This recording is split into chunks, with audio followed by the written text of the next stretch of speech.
All right. So anybody still in the chat does not want to get spoiled on the final boss, now is your time to leave. We did fight the final boss a few times yesterday, Venoms, like maybe 5 times or less. We got to phase 2 on the first try, and then got to phase 2 again on like maybe the last or second to last try. Seems doable. It feels, I mean, I haven't seen a lot of phase 2, but phase 1 definitely doable without any like more Shadow Tree level upgrades. We're at Shadow Tree level 12. Okay. So yesterday, oh, I'm heavy roll. Probably need to use. We only have 6 rune arcs. Okay, maybe this was a mistake. But I do have a save file in case we need to load back. But yesterday, I was, I think what I'm going to try to do is I'm going to try to fight with still mostly parry focused on this boss approach. I'm going to actually just use my dagger and not the katana. Because you know how yesterday we were parrying some of his attacks, and after a parry we tried to slash once with the katana and then get ready to parry again, but the katana's too slow. After a parry and I slash, I can't parry again fast enough on his follow-up attack. But the dagger attacks faster, so what I think we're going to do is we're going to completely get rid of the katana, just have the dagger. That might even let me get rid of this. Yeah, lets me get rid of the Erdtree favor talisman that gives us stamina. We can keep medium load. We can get the stamina regen, which is better, I think. Keep the holy damage negation, keep the big heals, and I think this will work out well, or maybe better. Boss will automatically be like 300% better if they just shave Mikla's head. Why? Because this is hard. Does it make it hard for you to see? Okay. So let's try this. I'm gonna go mostly parry. I feel like his first phase is fairly parryable. Oh, what is our? I need to double check again our physic. I'm not really using the deflect. I think we should get rid of the deflect and. Do I still have to deflect? Yeah, I'm gonna get rid of the deflect. All damage negation is good, and then we want. Do we want the heal statuses? Oh.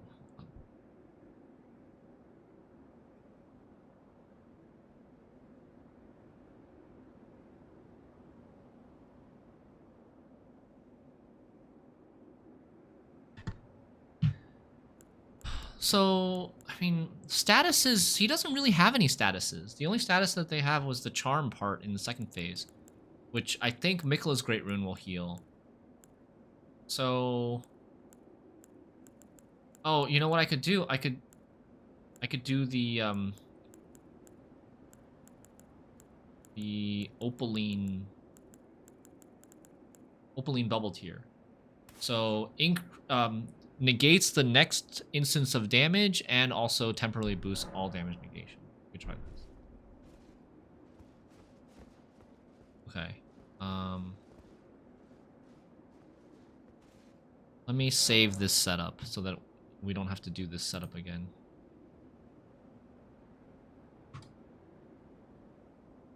This is...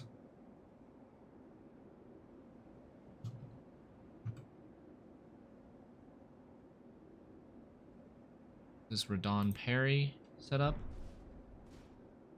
Okay. Very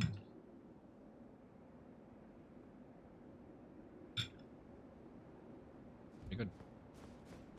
Got some dumplings for lunch.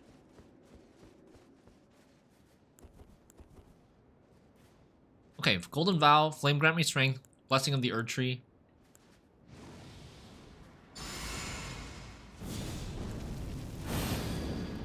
We'll keep using Blessing of the Erdtree for now.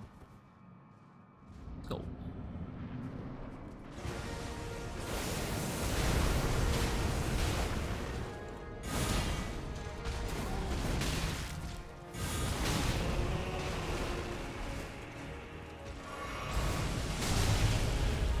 gonna try roll. Oh, oh. But he didn't do his follow-up. I thought he was gonna do his follow-up.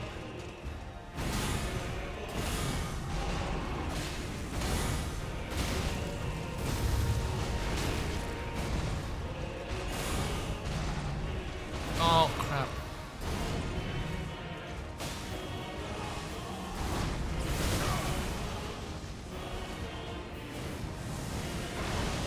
Okay, we dodged that by going right this time?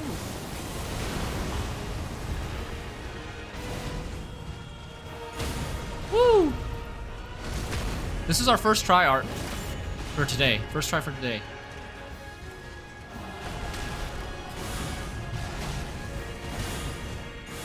Wow, that's so much slower. Shit.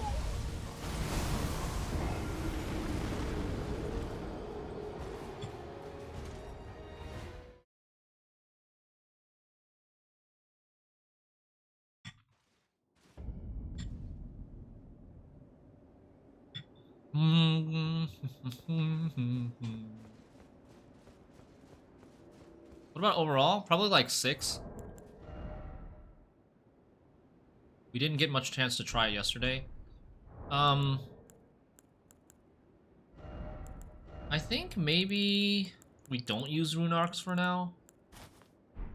We switch the helmet and we don't need to use rune arcs for now, and still we can still medium roll. And then I just won't cast Blessing of the Erdtree.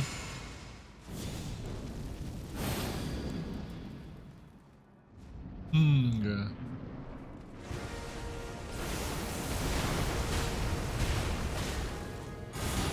How did I miss that? Oh! Nice, okay. That was 3 parries in a row? That's fast.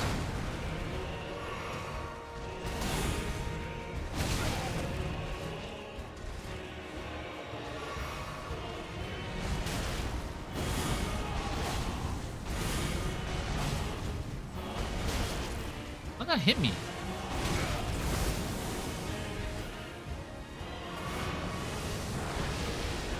Rolling to the right seems better than rolling to the left on that one. I thought that was the other one. I thought that was that one. Oh god, we're dead. We're dead. We're dead. Oh no, he didn't do it again. He again didn't do the follow-up.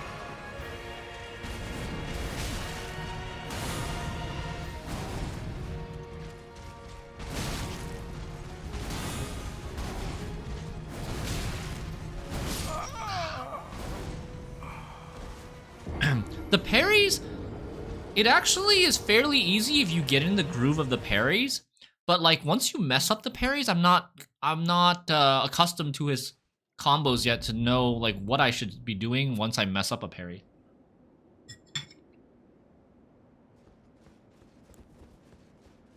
Some solid damage for a normal dagger hit. I haven't actually been paying attention, but I did have the buffs. Flame Grant Me Strength, Golden Bow. I'm Shadow Tree level 12.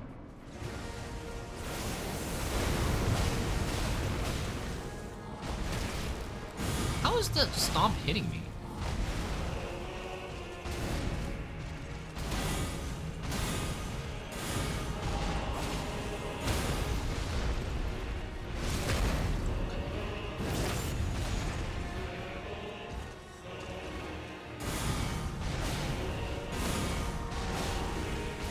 Oh! Okay. I have to be really concentrated. There needs to be like... I need to be fully focused. I do think the...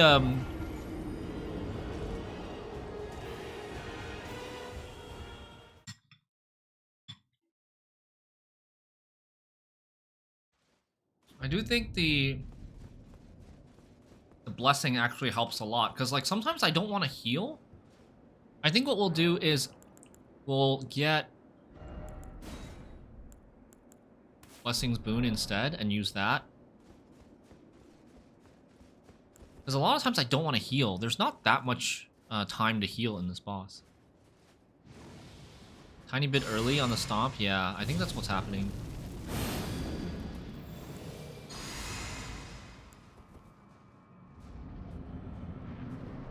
You want to use the physic at the start of phase 2 if you can get there.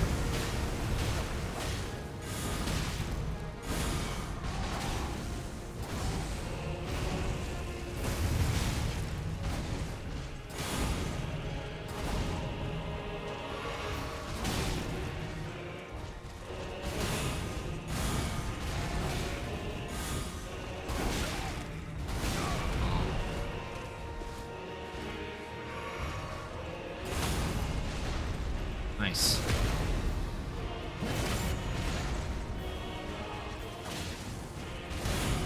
Oh.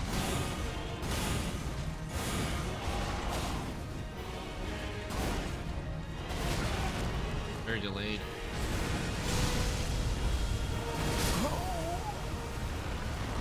Still having trouble dodging that attack.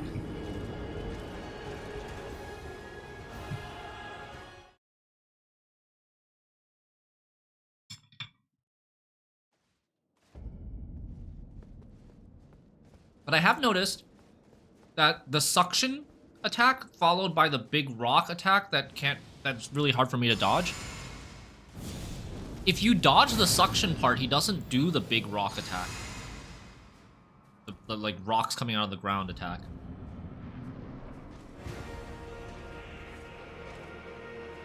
No mini spin this time?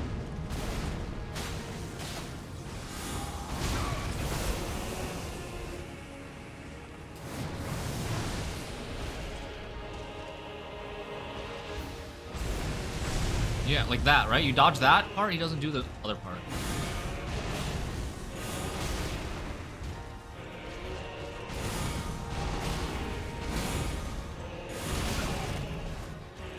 I need to know, like, which part of which combo I can actually parry.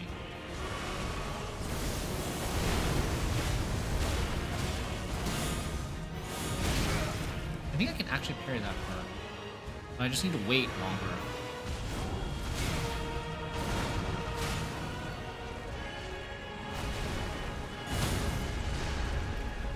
Nice.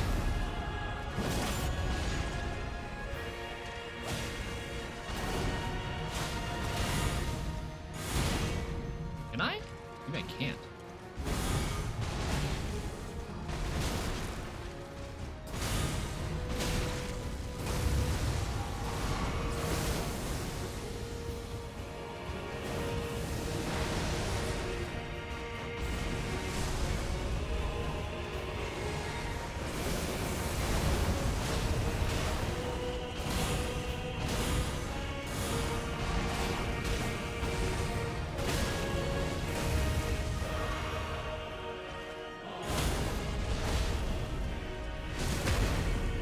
No suck equal no pound, huh?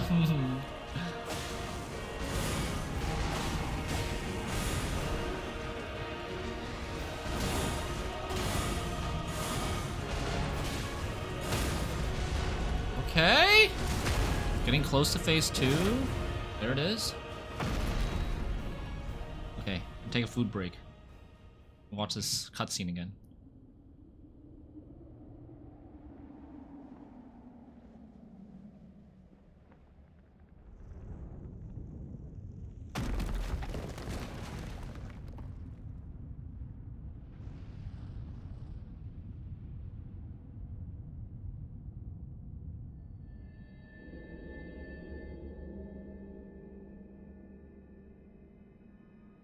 Lord brother.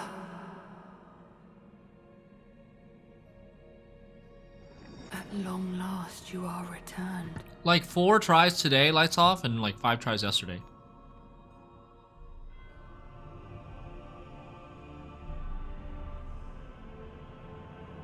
Tarnished one.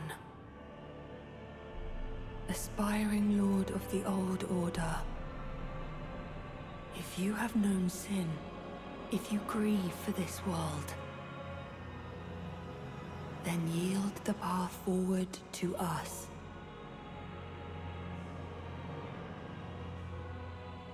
To I, Mikola, and my promised consort, Radahn. Time to get charmed.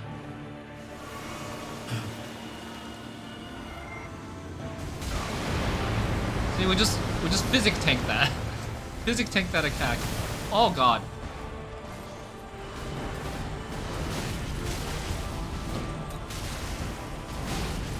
Oh my god. What the hell? Dude, all of his physical attacks are followed up by like a holy light follow-up attack. So how the fudge are you supposed to dodge them? You dodge the physical attack. I mean, you definitely can't roll spam. I just roll spam. Dodge the physical attack and then, yeah.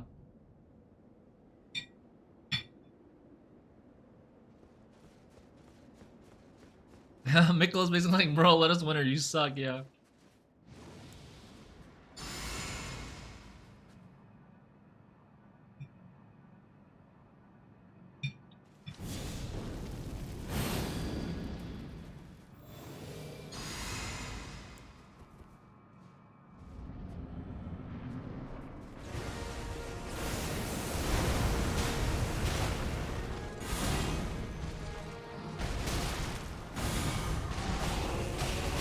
I can't go for 2 hits.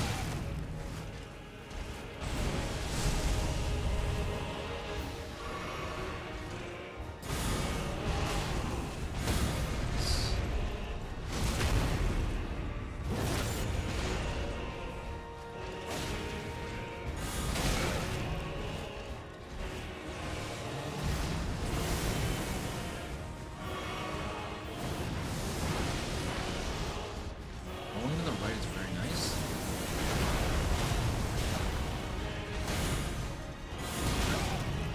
Sometimes the second hit after the first big fast hit is slow, and sometimes it's fast. Hey.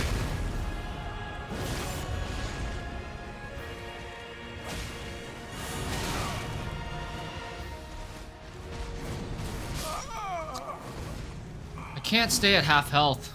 Half health is like one mistake and you're dead.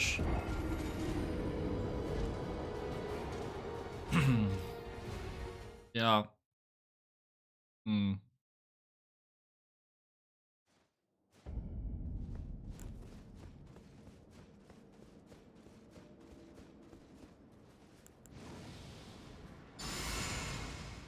But the parries are definitely... The parries are definitely better than yesterday.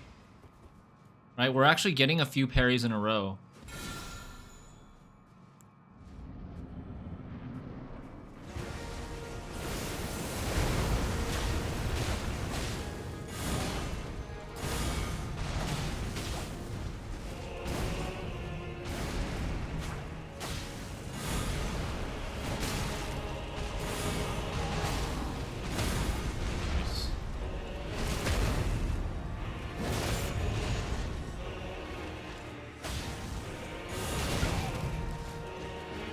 Slow one, I'm not really sure. See? Oh my god. My instinct to roll backwards is too strong. I need to like force myself to roll forwards. Because when he does some of his attacks, they have this like rock or gravity or holy follow-up in front of his swords. I need to go behind his swords.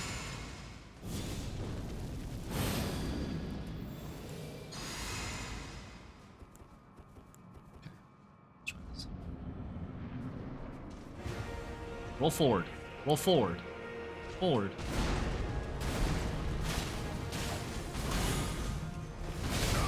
God damn.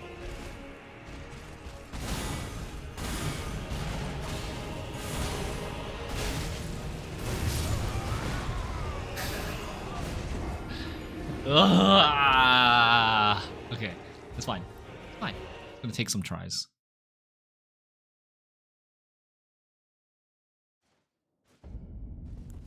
The timing on the Elden Ring bosses. Miyazaki really knows how to time these attacks to fuck with you mentally. Keep you second guessing on whether you should roll now or roll later or what. We'll take some tries 6 hours later. I don't think it's gonna take us 6 hours. How is this still hitting me?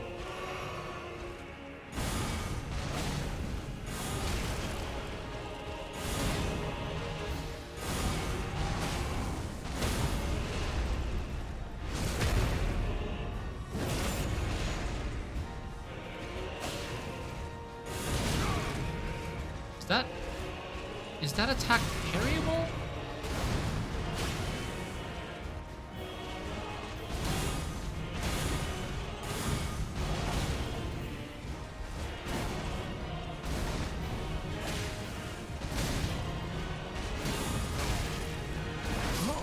Oh, fuck! Next time he will make the delay random.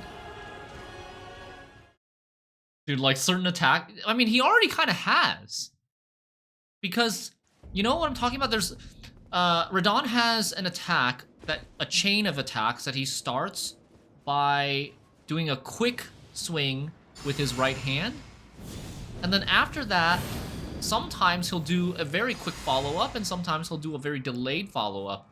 And, like, depending on which one it is, the roll timing is very different. Shit!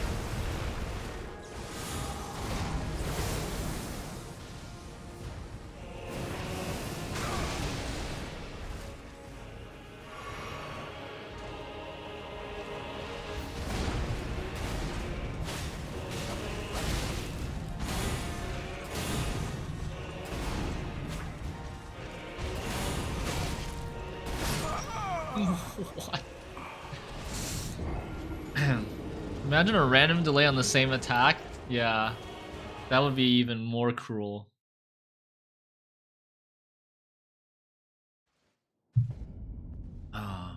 Maybe we should try blocking more.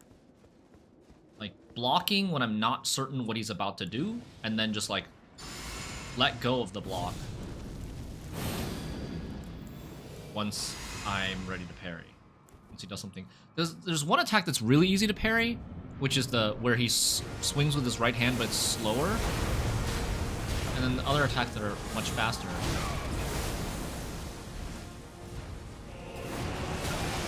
Lunge. Edge.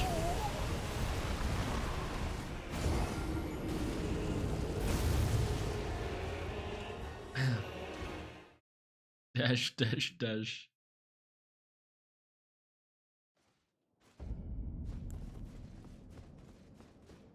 Okay. I'm gonna take a quick bathroom break. I need to pee. But I need to be fully focused and not have any percentage of my brain being like, I need to pee.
Alright. Trying Grandmaster on Jedi Survivor, they're nowhere as punishing as Elden Ring DLC bosses? Really? For Jedi Fallen Order, the first game, after I beat it, they later came out with like additional content for free, which was like these challenge fights. I don't remember exactly what they were called, but they were like these really challenging gauntlets or something that you had to go through, and it had been a while since I played the game when I went back to try them, but I was getting my ass handed to me by those.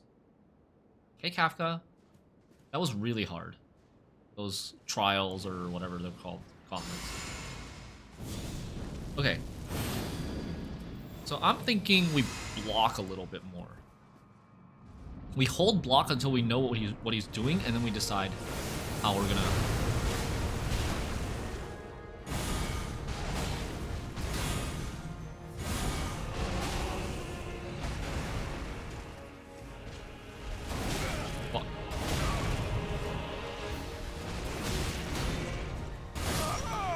can't parry that one?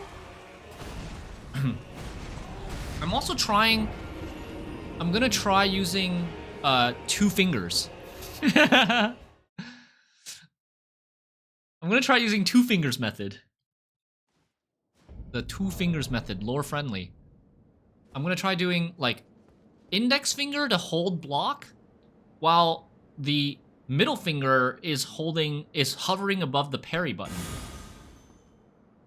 so that I can quickly transition from a block to a parry without having to lift my index finger off the block button to go press the parry button. You know?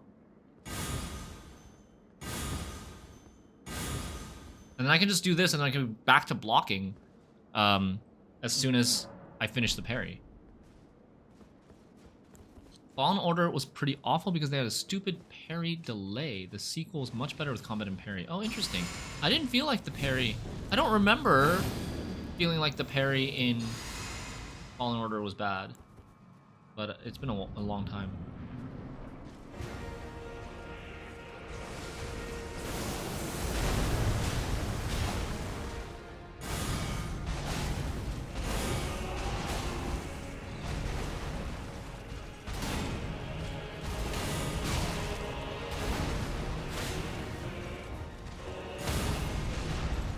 Okay, okay. It's working. It's working.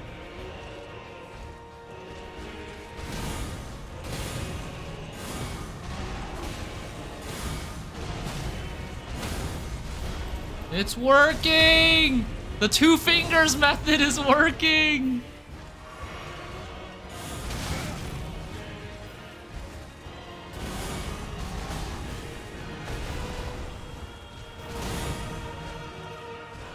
No! He baited me again with the...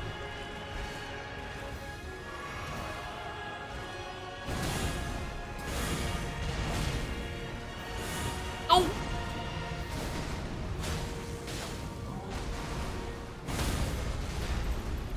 Woo!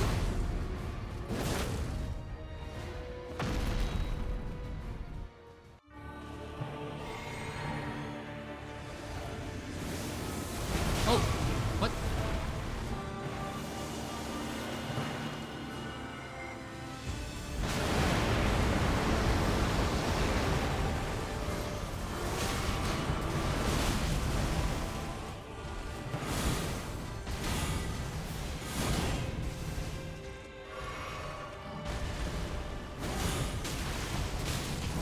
Why are the parries not working anymore? Why are the parries not working anymore? Maybe I just timed it wrong. There was only one parry which I thought was gonna work that didn't. I'll just try again. I'm also, I think, like...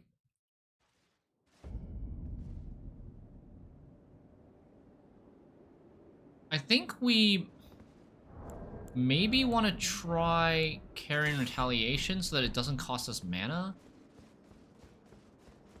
So that we can use our mana for some other stuff. But I'm not sure if Carrion Retaliation... Like, because Golden Parry has better range.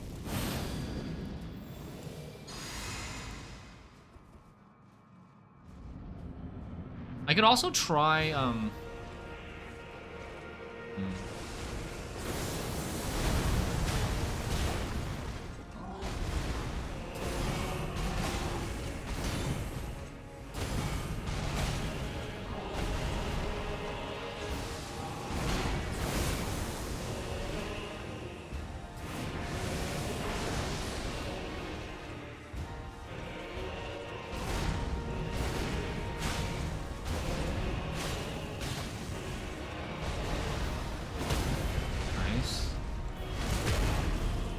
Carrion Retaliation seems to be okay as long as I stick very close to him.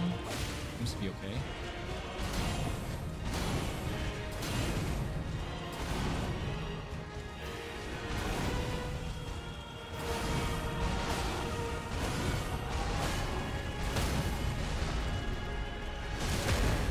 I'm locked in.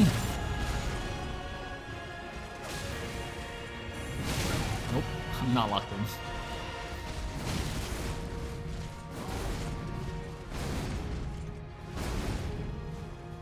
Okay, staying close to him works pretty well.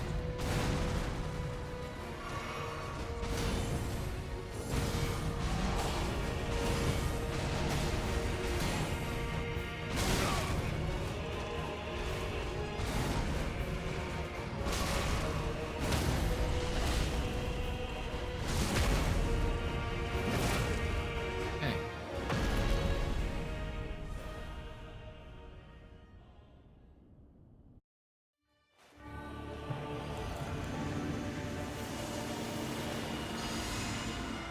Oh, this takes way too long.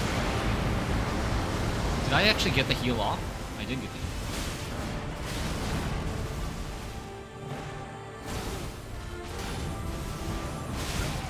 Oh my god, why am I doing? What the fuck was that? What exactly does he do there?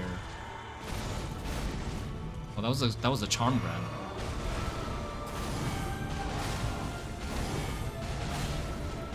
Okay, okay, okay. We got a riposte off in phase 2. It's doable.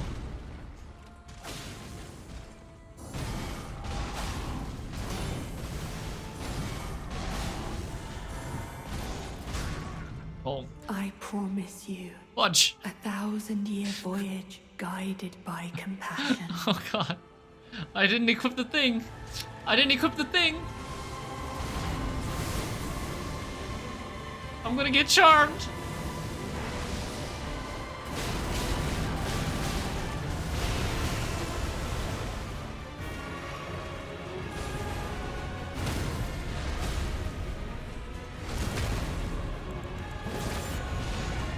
Dude, I can't do that. I can't do that. There's no way I can get that in time.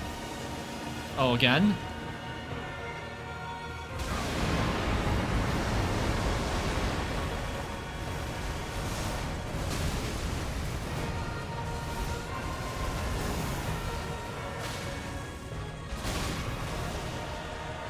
No!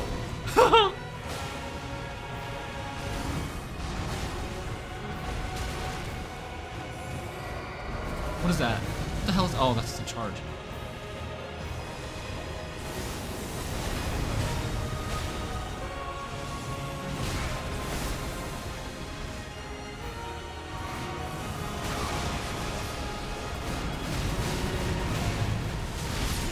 Fuck. How... What can we do about that attack? That attack hits me a lot in phase 2.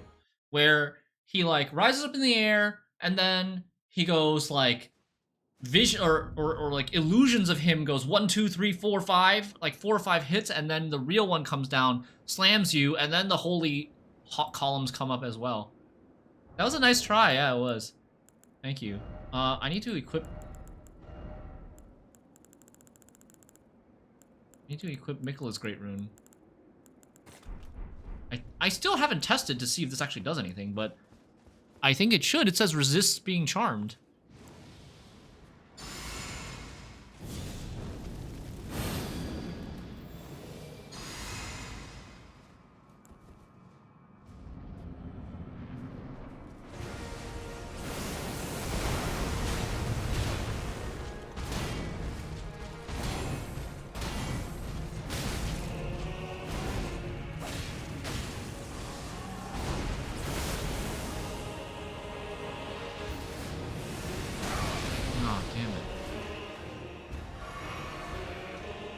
Yeah, or just don't get grabbed.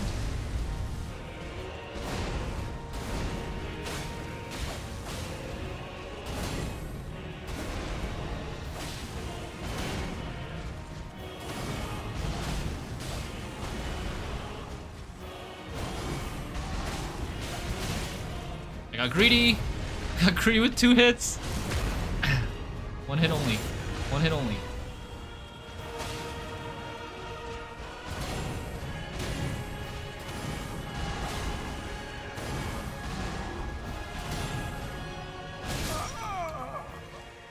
I get pretty low on stamina. When, like, the problem with this hold down block strategy is that I don't get enough time to regen my stamina. I need to, like, not hold down block all the time.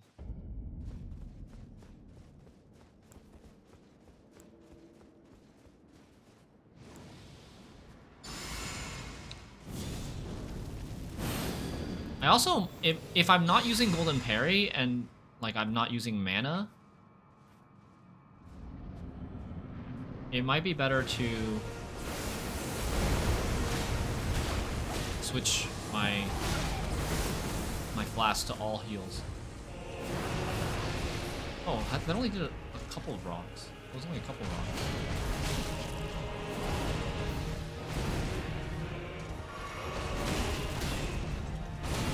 Yeah, I can't seem to parry that last hit.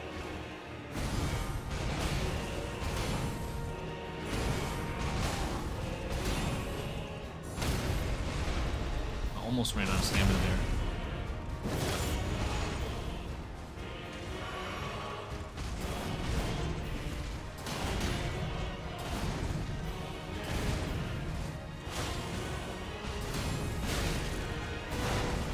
Oh, I shouldn't have healed. I don't need to, was it? Kind of a waste.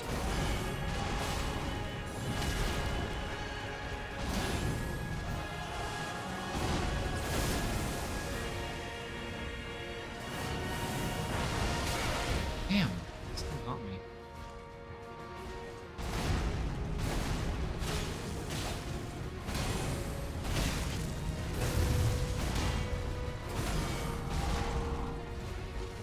Nope!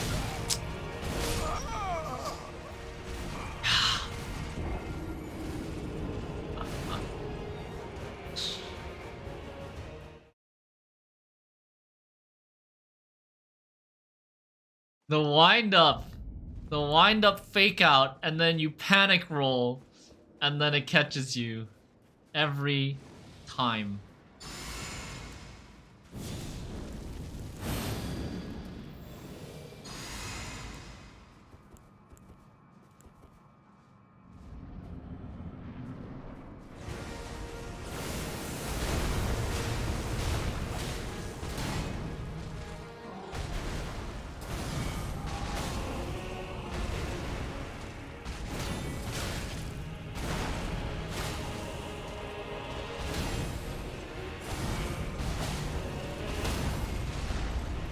Nice.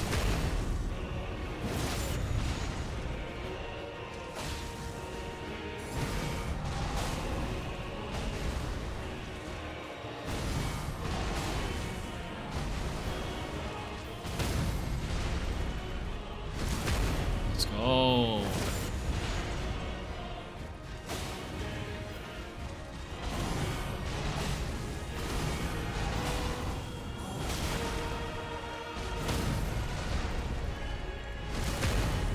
Clean. Second phase already. It's really just like 2 ripostes for second phase. It's like I don't really feel like I need the Shadow Tree levels. At least, definitely not for phase 1. Phase 2 is a different story though.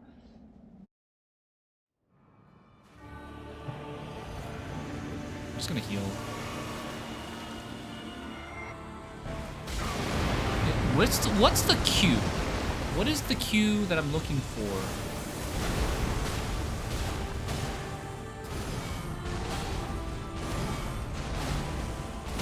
Yes.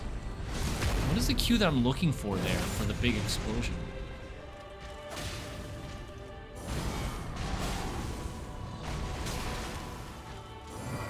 Oh, what is this?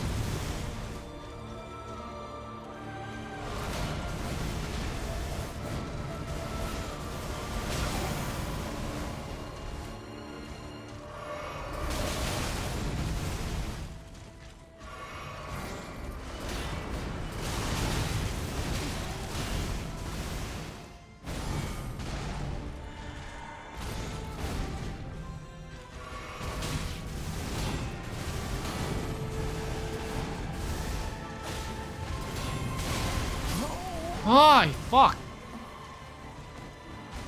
I'm going with the parry strat on the final boss. Yeah, Sheath. I mean, I always try to go parry strat if I can, and this boss is parryable.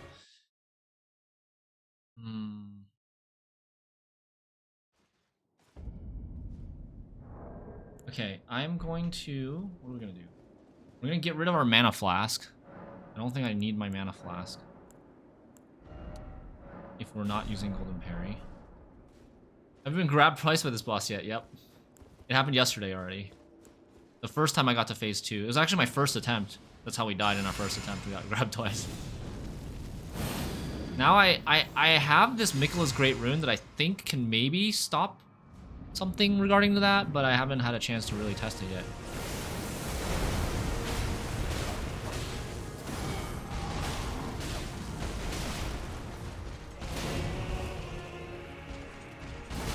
No, what? I was really patient there too.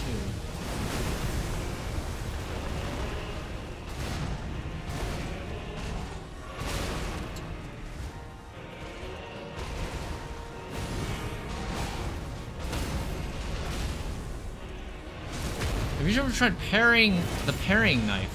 No, I haven't, but I know it's not good in terms of parry frames. It's very bad in terms of parry frames.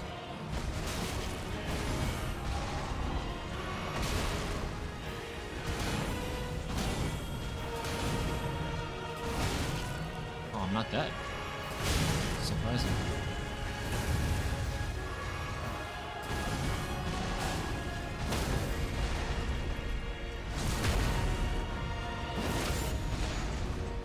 Yeah, I did.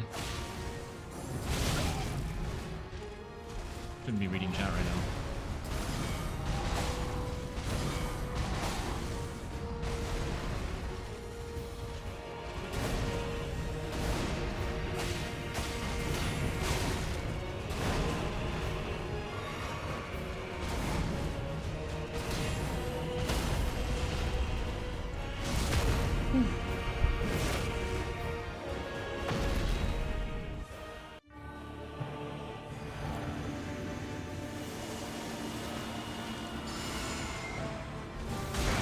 Okay, I need to, after I cast Golden Vow, I just need to wait a little bit more. Oh, that was complete waste.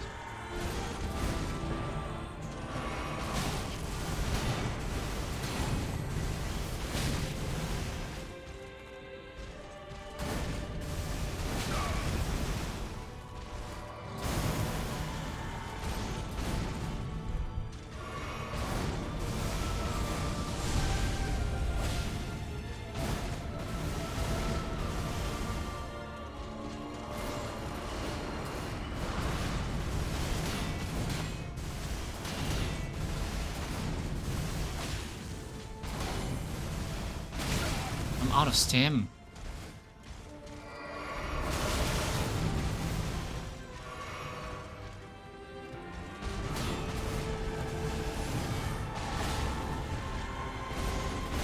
No! I promise Okay. you. At least we can try out. Voyage I can try if the Miquella's Rune actually works or not. But I need to, I need to get away first.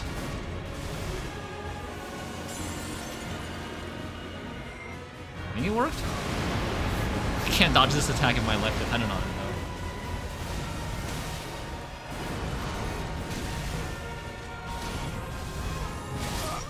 Oh. It did work. The thing was gone. The symbol was gone over my head. Now the question is... can I use it before we go in?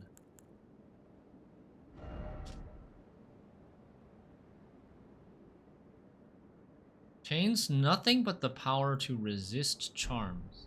Doesn't cost any FP to use. So like... why aren't you using the talisman that boosts critical attack? Because I have this, philosophy that defense is better than offense. I would rather be able to tank more than do a little bit more damage. I also find that that's more satisfying for my playthrough. Like, I don't want to just beat him in like 4 ripostes. I want it to be a little bit longer, right? I don't know how many exactly it will be, but like, you know, I want to be actually learning the boss and beating him by actually being able to dodge and learn his entire moveset rather than just DPS him through fast enough that like I don't see some of his moves. Honestly, your attack reaction time is so good. I entirely gave up on rolling to get my parry timings correct. I see. But it's not to say that the critical attack talisman isn't better. It might be better. It might be better, but I think this is a pretty optimal build. I do think I need this turtle talisman. I'm having trouble maintaining my stamina. Took you 7 ripostes. Okay. Like 21 parries. What did I want to try? I wanted to try using this first before going in. I kind of doubt it'll work, but I can give it a shot.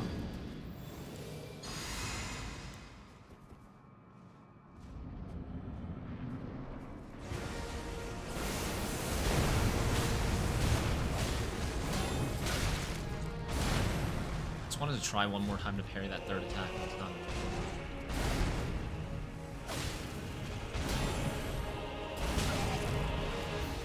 Bad run. Bad start. Okay, reset. I do think Turtle is worth it. I like how the bosses in the game just keep attacking you after you die.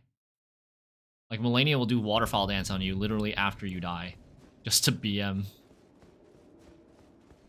This 1-2 into cross slash comes off so fast. It is, yeah. And I don't think you can parry, like, even if you block the first 2 attacks, you can't parry the third attack. We've tried a few times now.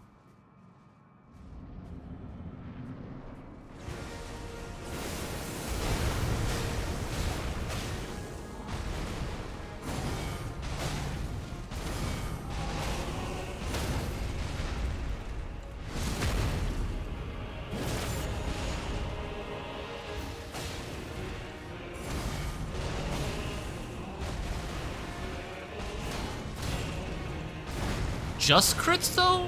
You didn't have like these pokes in between? I think it helps to build up some damage to poke in between. You had more trouble with Melania? I could see that. Like there's no waterfall dance. Dude, this has been a perfect run so far. No hits? No hits?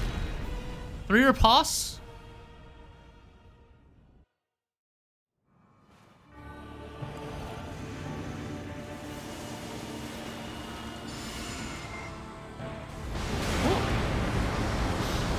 Is that even dodgeable? Do I just need to run out of the... Oh! Oh god. I promise you. Yes, a yes, yes. 1,000-year voyage guided by compassion.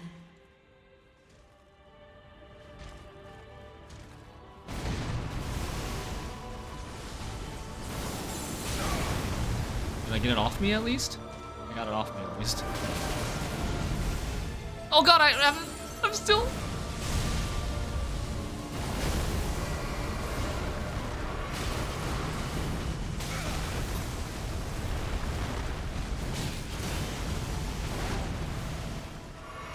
Okay. Reset.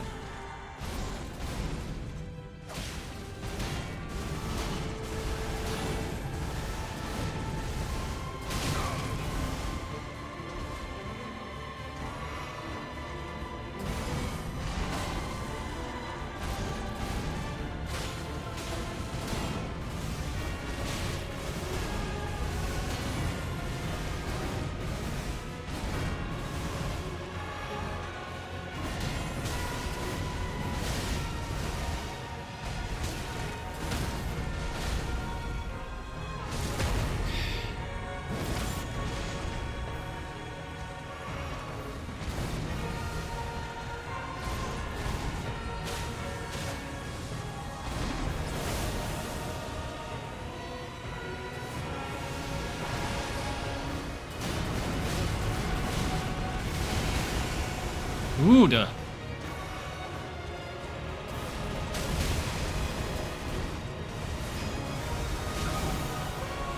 Is this attack parryable, I wonder? Oh god. I think maybe I just need to run out of that area. It's just...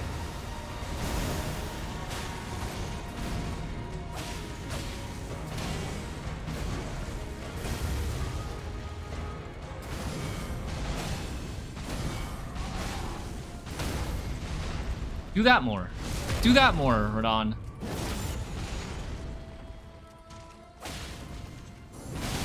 Fuck. Fuck.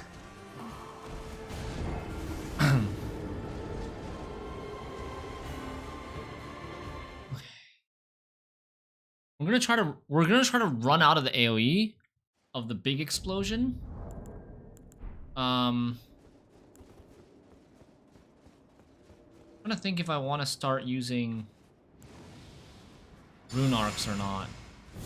Maybe I'm gonna get a little bit closer. Because I have a better plan for some of these. I need to have a better plan for... Okay, we need to make sure if check if running out works against the big explosion. And then I gotta check how to dodge some of his harder attacks in phase 2.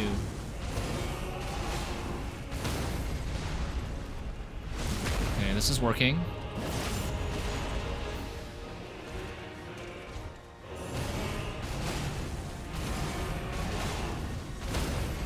Yes.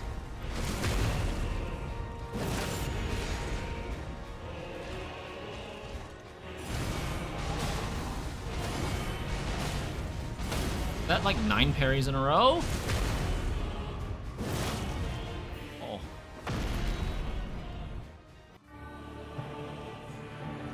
He's not doing it this time. Oh, there it is.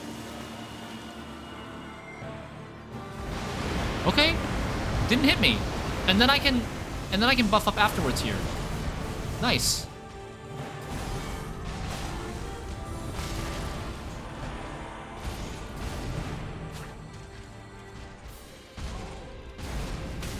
Oh. There's a follow-up in this phase.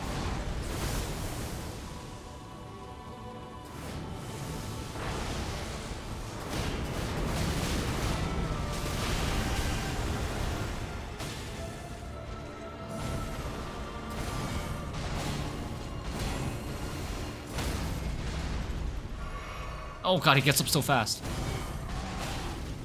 Missed a riposte opportunity.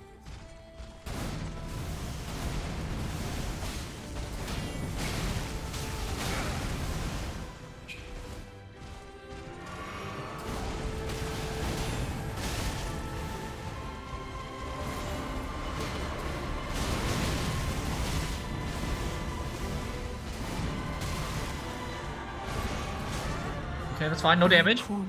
That doesn't do damage, right? 1,000-year voyage guided by compassion. The question is, do I try to heal this off or not?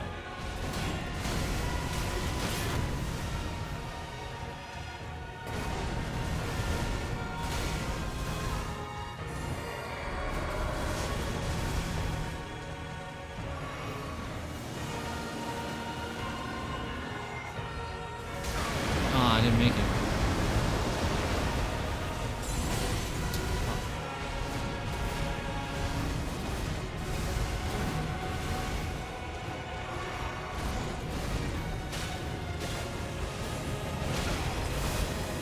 Still have a lot of heals.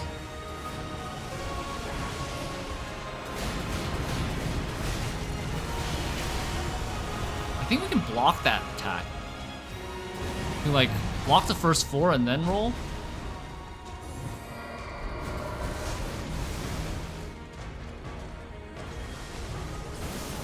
Oh, damn it. I thought he was doing something else.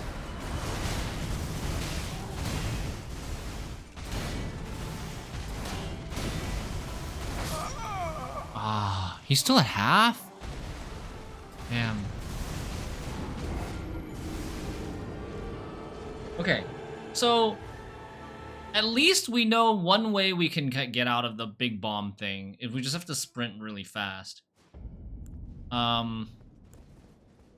For the attack where he hovers into the sky and then like the illusions hit you four times or 5 times, I think maybe we should just block. Block the first 4 hits, 1, 2, 3, 4, and then roll. Maybe 1, 2, 3, 4, 5, and then roll. We'll have to check. We'll have to try.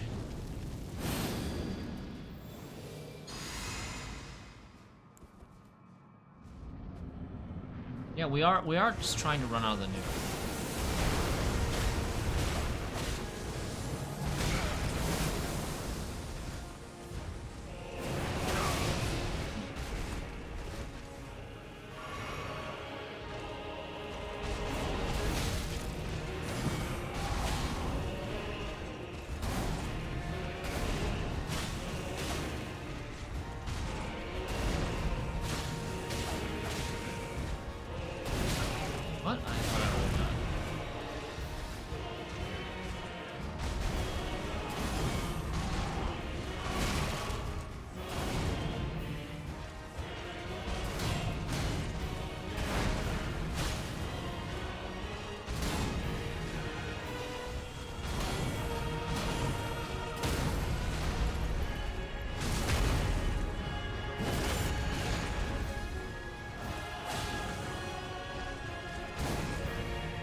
Nice. This two-finger method is actually really nice. Made my parry success rate go way up.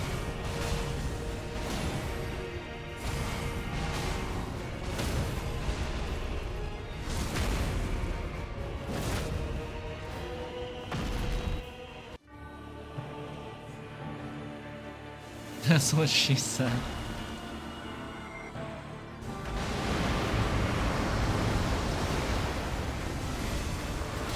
2, 3, 4.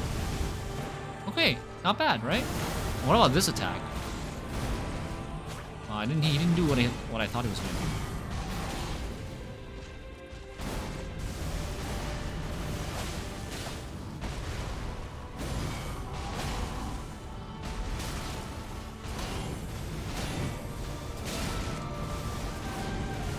Out of stam. Out of stamina is so lethal. Oh, fuck.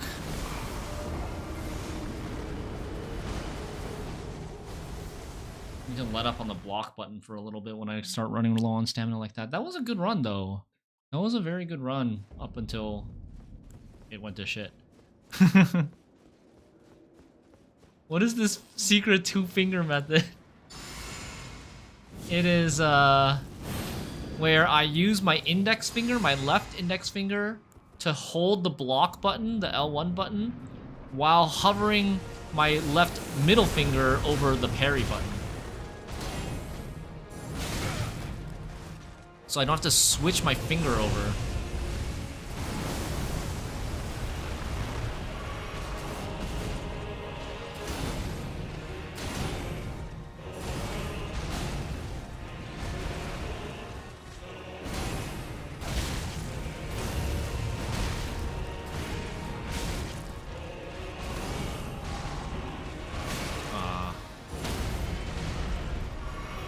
I'm gonna heal up instead of go for the cost of this. Why dodge that?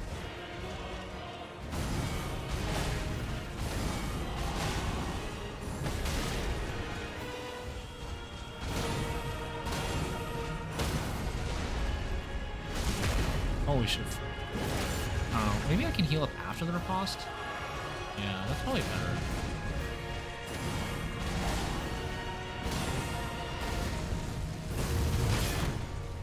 Oh god.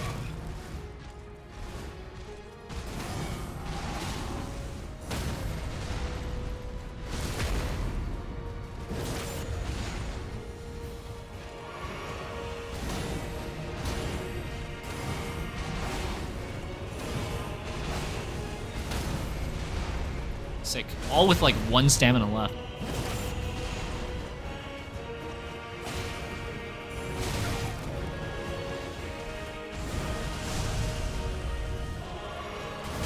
No.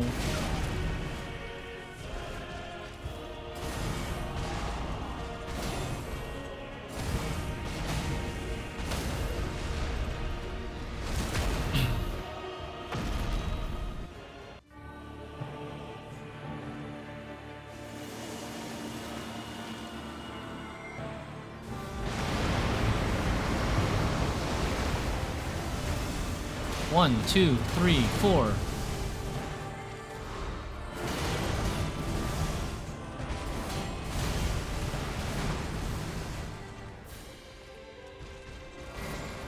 One, 2, 3, 4.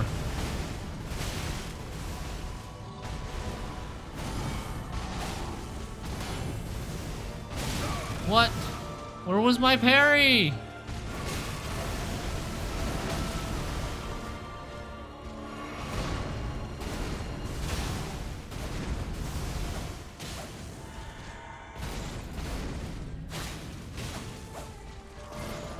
One, 2, 3.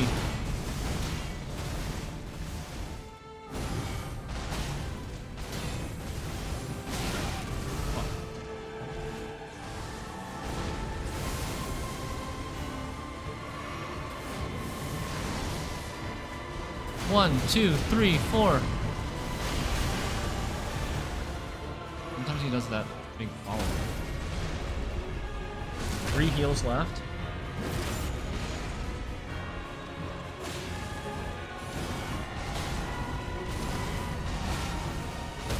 Nice. Your boss.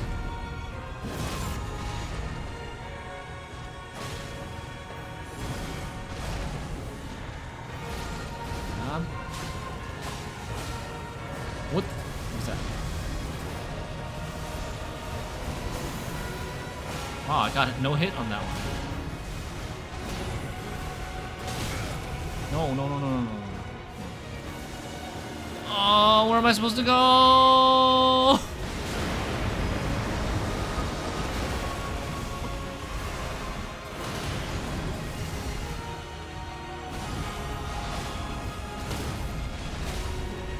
Okay, okay, we're doing this. We're doing this.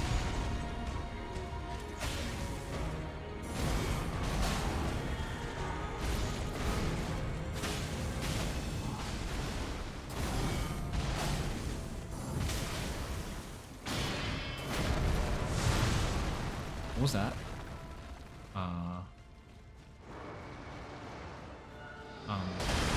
Holy fuck. Holy fuck, what the fuck? Nuclear explosion.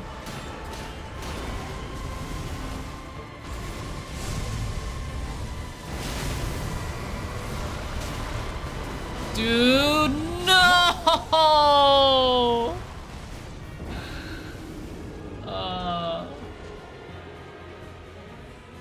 This is closest attempt yet. Almost there, yeah. How many rune arcs do we have? 5? Okay. He did a new attack I don't think I've ever seen. Where he completely disappeared.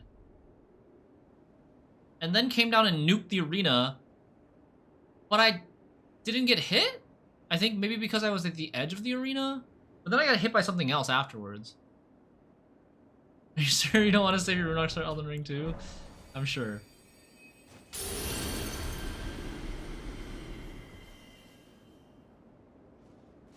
That was close, yeah?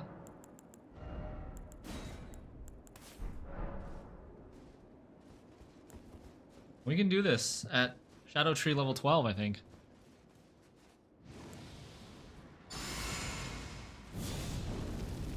Did you beat Rolana with parrying? I did, with parrying. I don't know what inky parrying means, but yeah, with parrying. Only parrying. No, not only parrying. But similar to what I'm doing now. With combination of parrying, blocking, and dodging.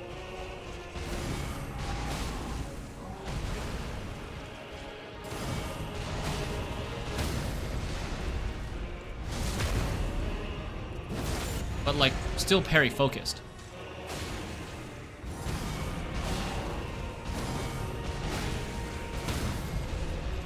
Easy.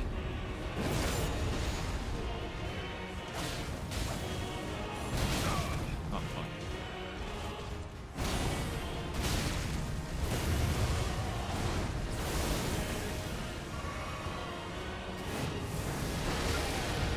That was a bad position to be in.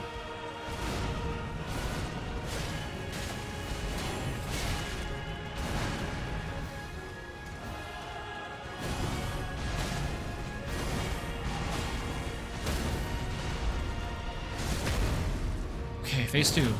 Let's go.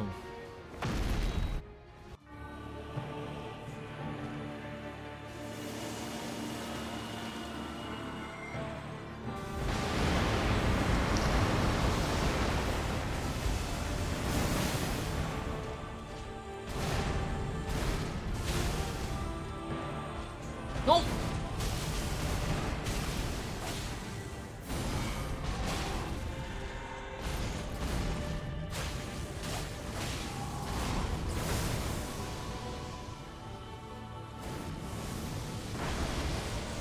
One, two, three, four. Still get hit by the follow-up there.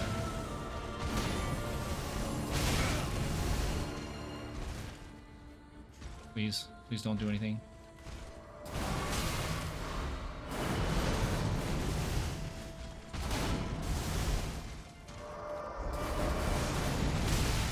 Ow. Okay, we're full. We're full.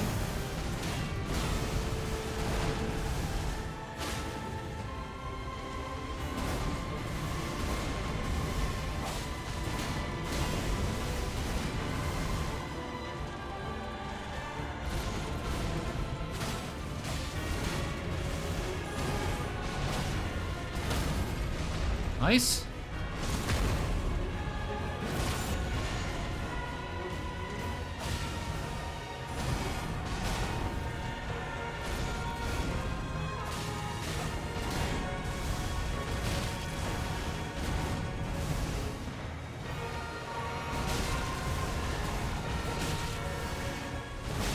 No. No! Oh, it was going so well. There's still some attacks that I'm not sure how to dodge. Some of his combinations, but we're getting very good at it.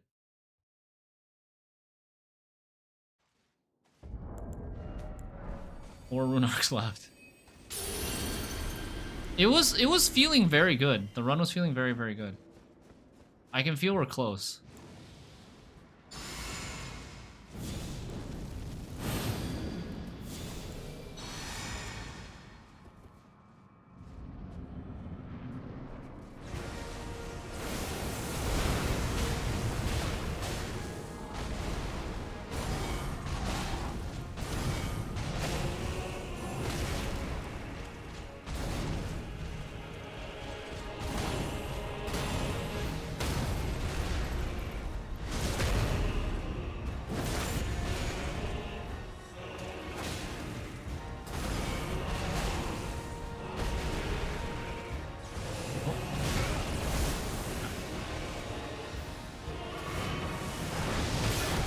That was a mistake. No!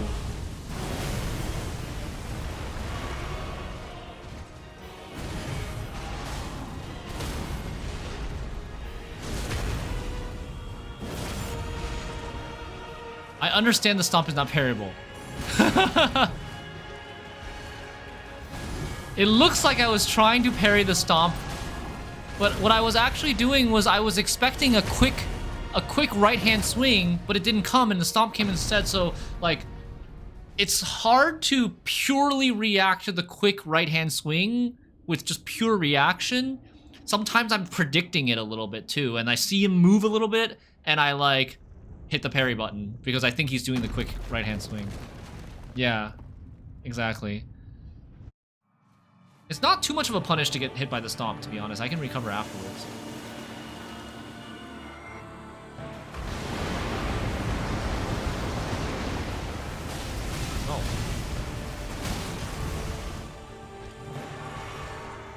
Oh! Oh my god, I thought I was getting rolled.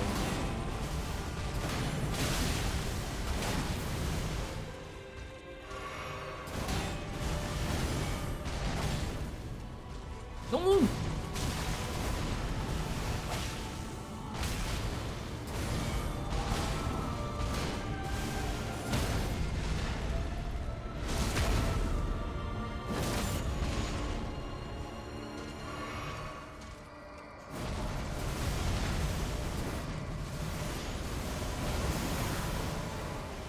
Oh wow. Nice. No.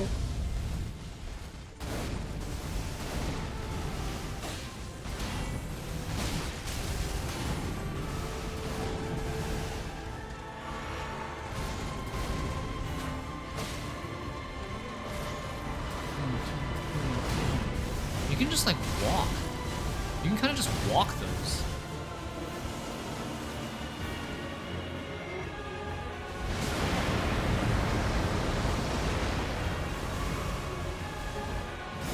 Oh, shit. Should probably look at the boss, huh?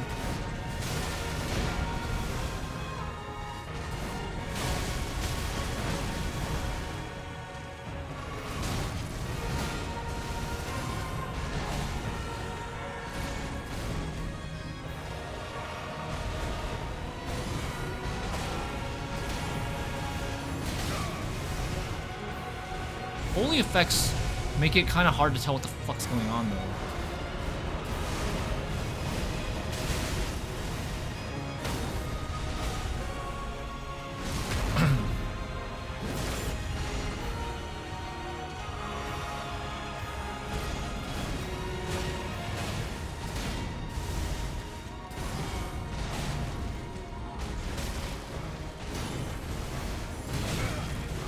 Oh, that was...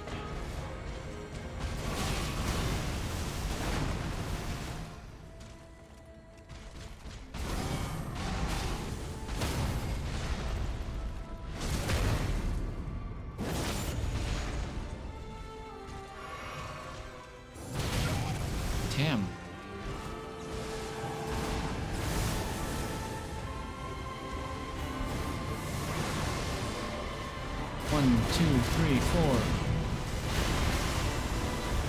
A lot of heals.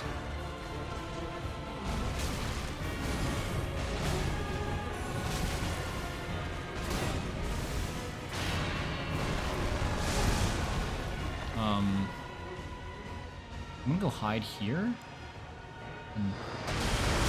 Oh shit. That didn't work.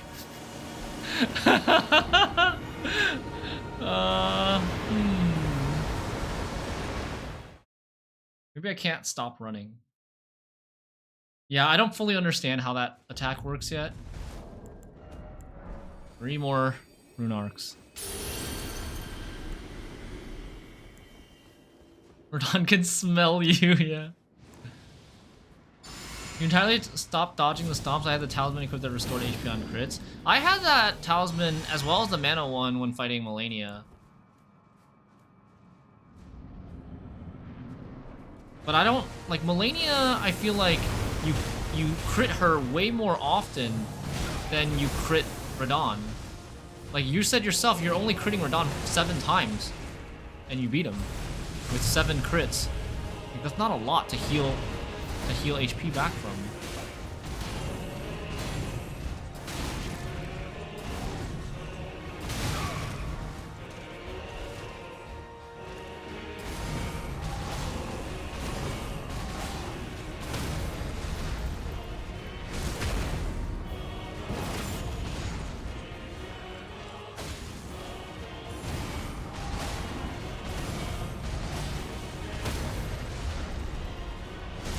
Radon gives so few heal windows. Radon gives so few heal windows compared to Melania. It doesn't matter for you, I see. We could think about trying it.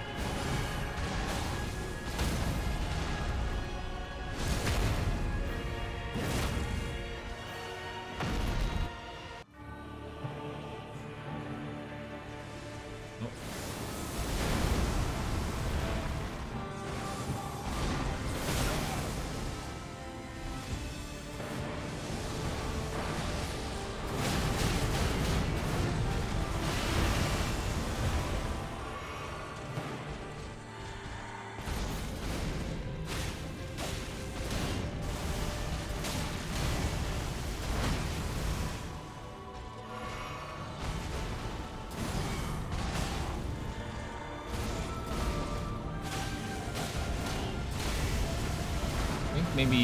2 attacks after the stomp is too greedy.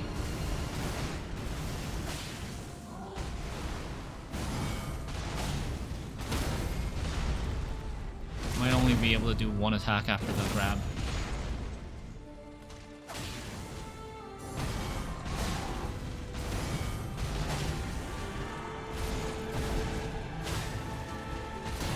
I can parry that, but I...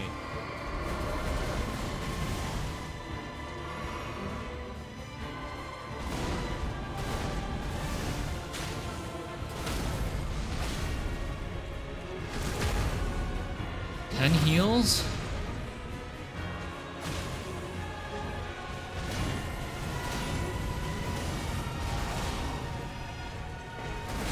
Shit.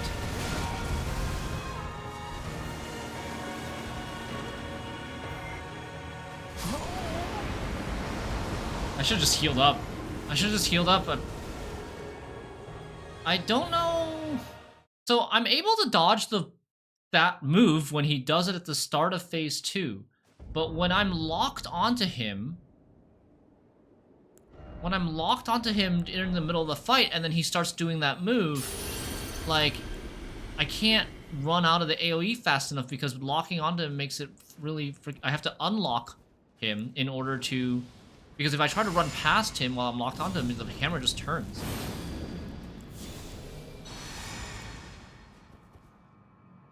I don't know.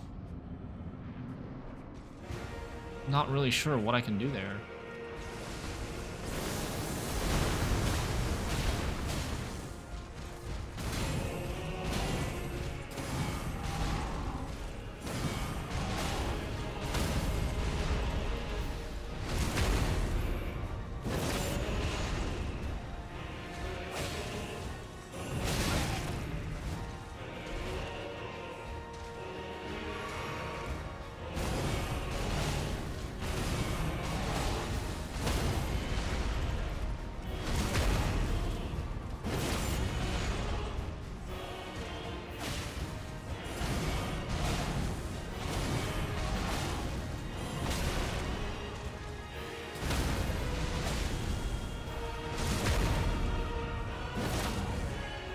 Yeah, the window to start running is very, very short, but like, I need to unlock while running. It's super difficult. Like here, when we're really far, it's easy because I just run towards him.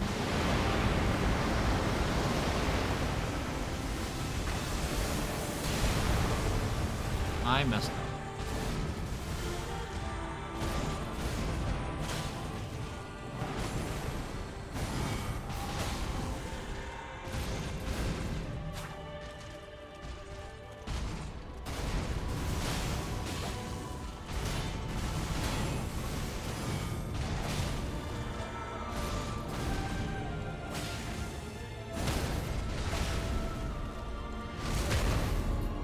Why is this ground so uneven?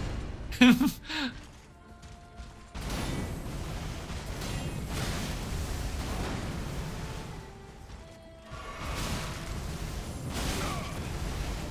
making the parrying actually harder with the ground being so uneven.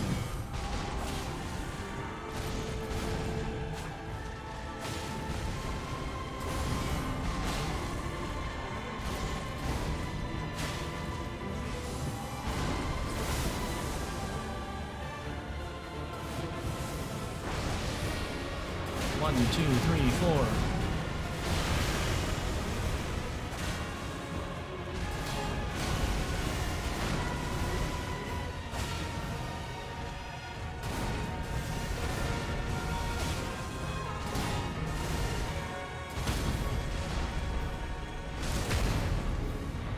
I mean, I have enough heals to survive. I just need to not die like in one.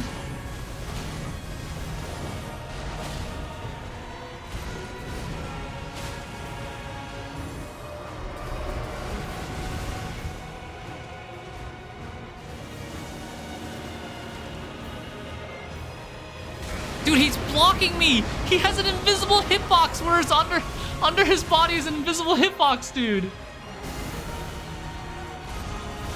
Shit! I promise you, 1,000-year voyage guided by compassion.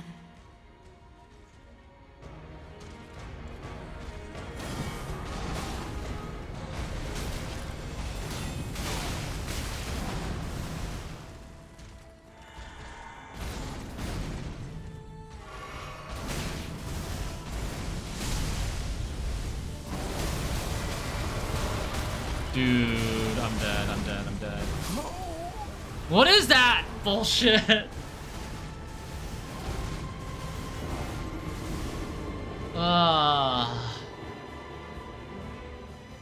This was another pretty good run.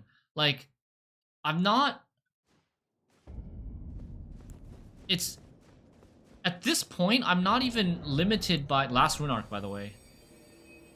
At this point, I'm not even limited by my heals. It's just that I don't have time to heal. Okay, so in that case, maybe we do this. Let's try this.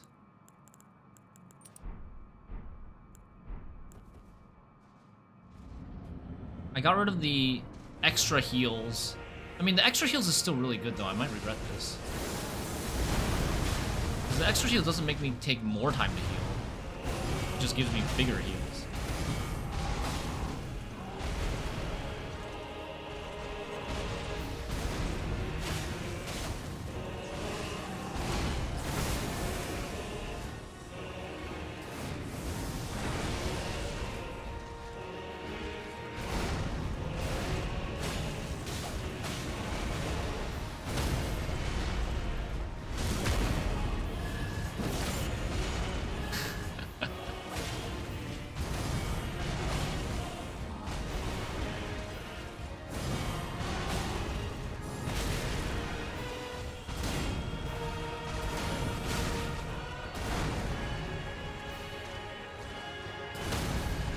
I gotta get better at dodging or parrying the double swing at the start. That one, that move. But I can't parry that.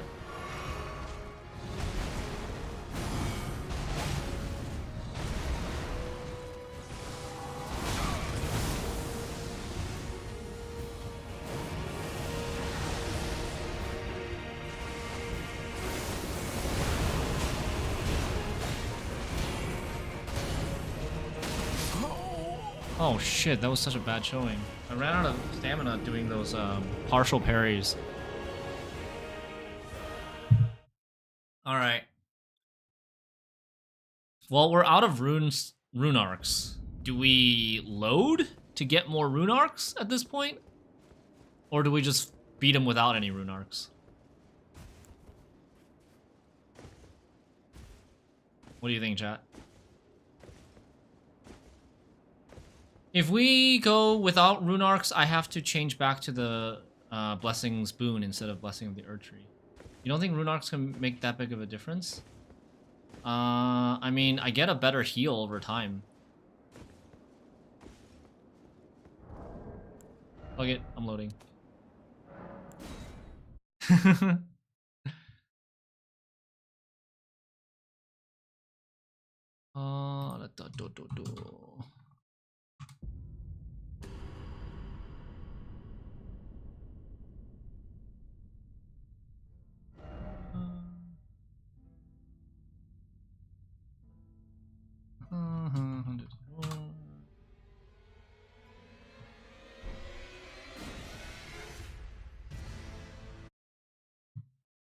Yeah, Shadow Tree level will make a much bigger difference than Rune Arcs, but I just wanna have the stats with the Rune Arcs to help me get to 30, what was it, 39? 38?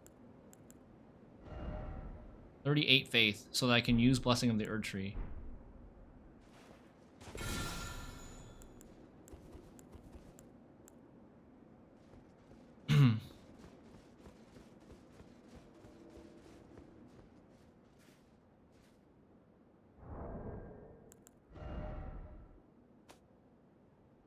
This is already on. Do I need to change anything else? Oh, I can use, with Rune Arcs, I can use this helmet as well. This boss is a lot of fun, yeah, with pairing. I don't know about without pairing, it's probably not going to be as fun, but most bosses are more fun for me with pairing. Anyways.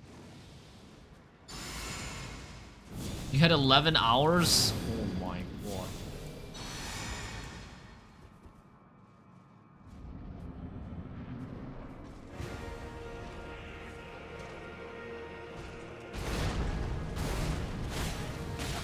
Oh, you know what I forgot to equip? Mikula's Great Rune. Oh, his rocks hit the side of the wall.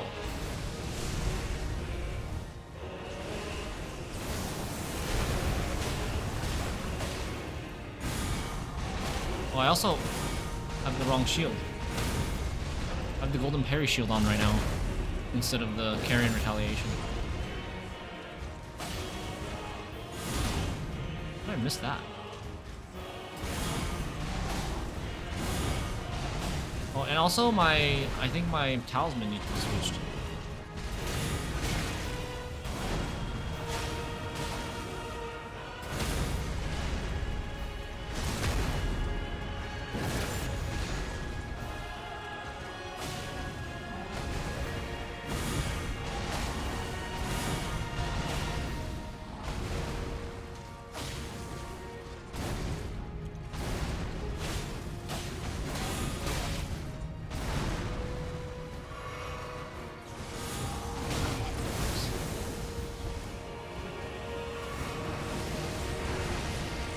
Oh, and my flasks. My flasks also need to be switched.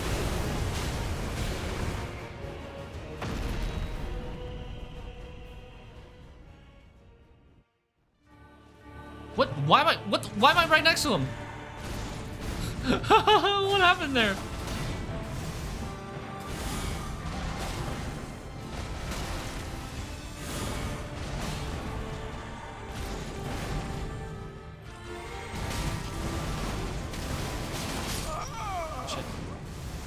Totally threw me off. It took you 7 hours on pairings? Jeez. How long have we been fighting him? Maybe like an hour? Like, yesterday we did like 10 minutes. Today's maybe been like an hour.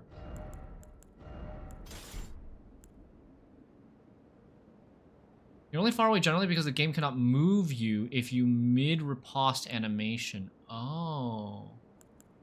Oh, interesting. Hmm. I feel like I really only have one flex slot here.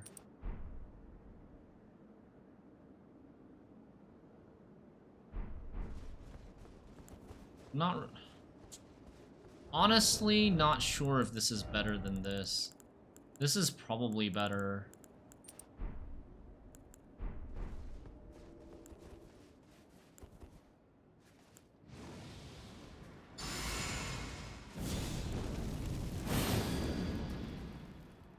I didn't do the...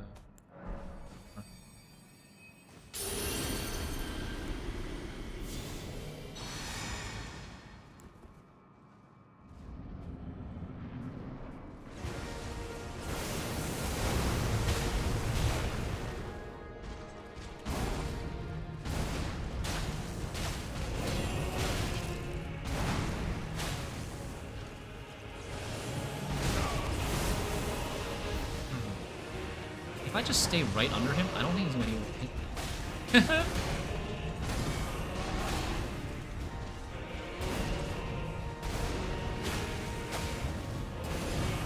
I can barely see him.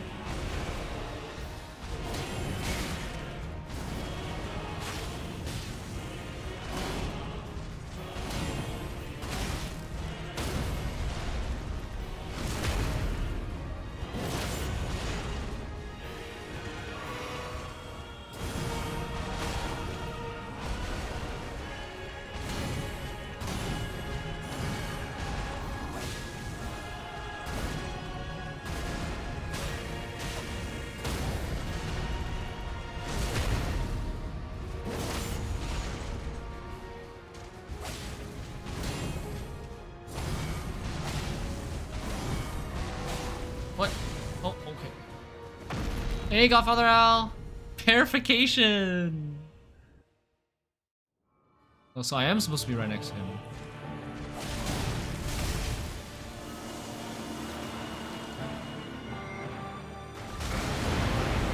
Dude, what the hell, man? How are you...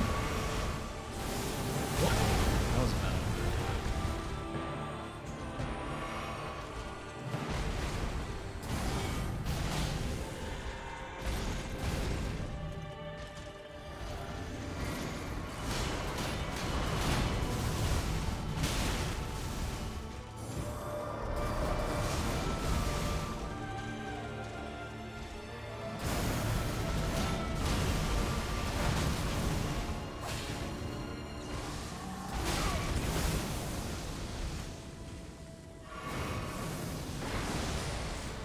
One, two, three, four.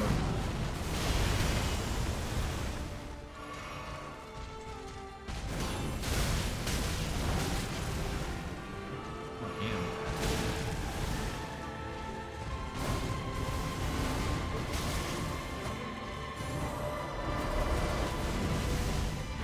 Oh, I'm healing too much. I need to heal.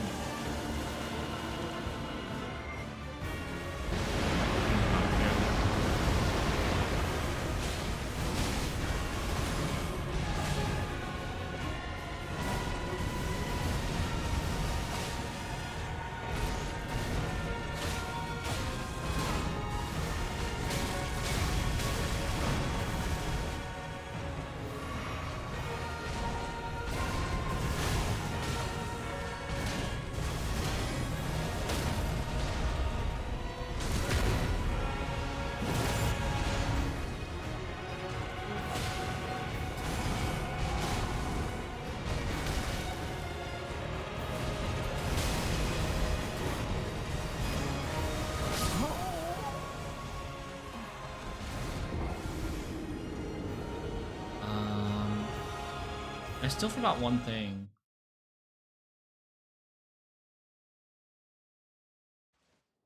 Still forgot one thing, which is this thing. Mikola's rune.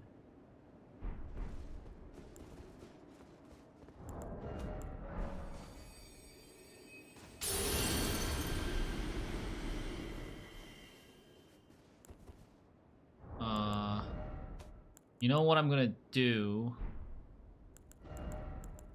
Just in case, I'm gonna equip that. in case we completely run out of heals and we need a full heal.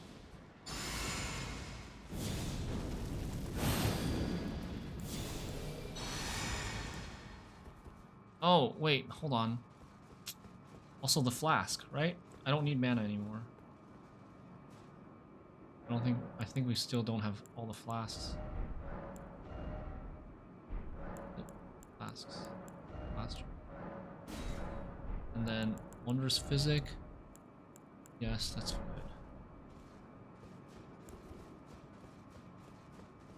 Alright, we're gonna rebuff.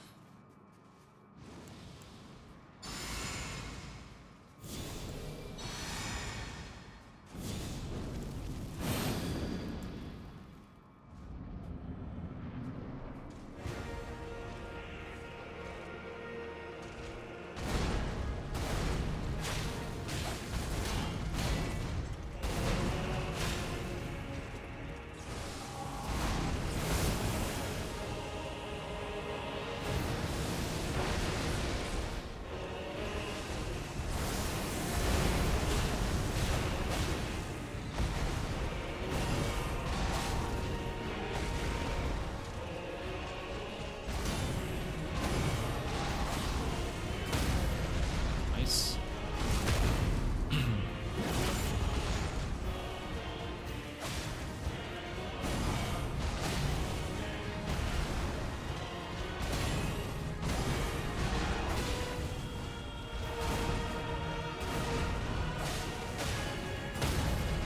Ooh.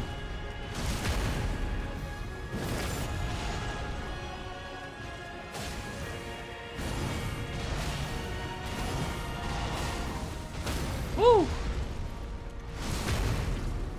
Full heals.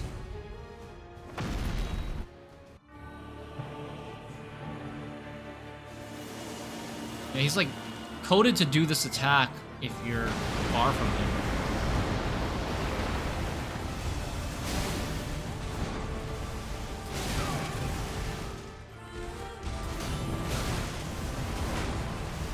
I don't need to roll twice.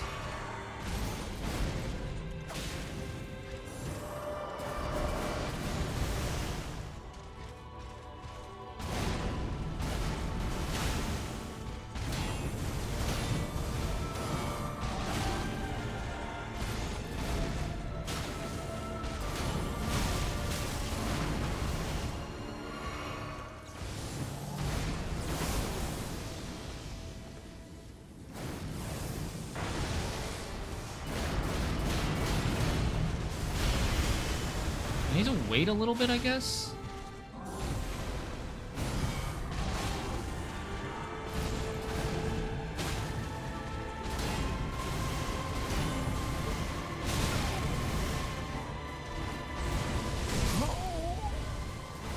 I can't just heal nilly-willy. I actually have to, like, wait for something to happen. Ah.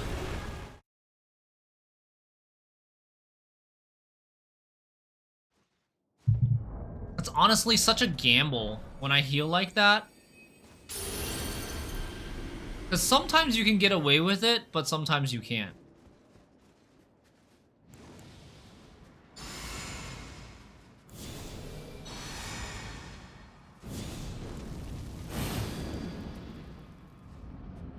Okay. Let's go.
Press the heal button.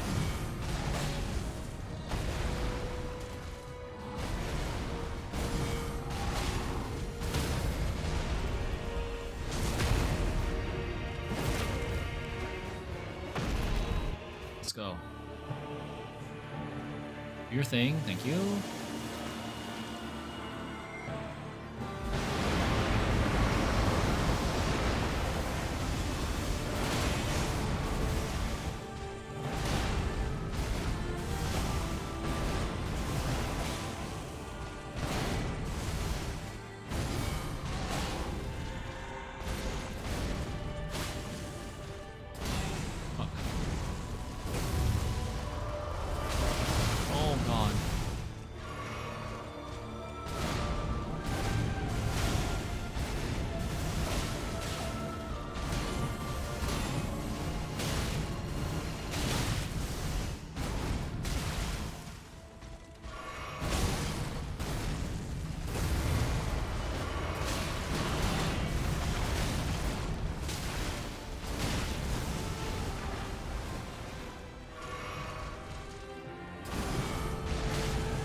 Ooh, just got out. Holy shit. That was a grab from that range?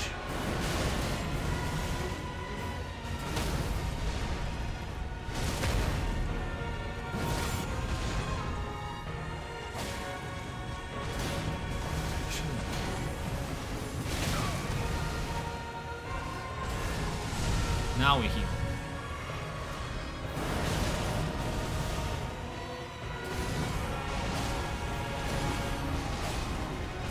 More of this, please.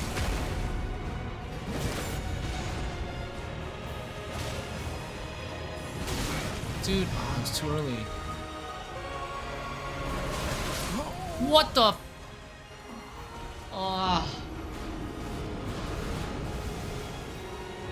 Hey, Barnabas. It's going good. It's going good. We're making a lot of progress. We've gotten close a couple of times. We're doing like a mixture of parry and blocking and rolling.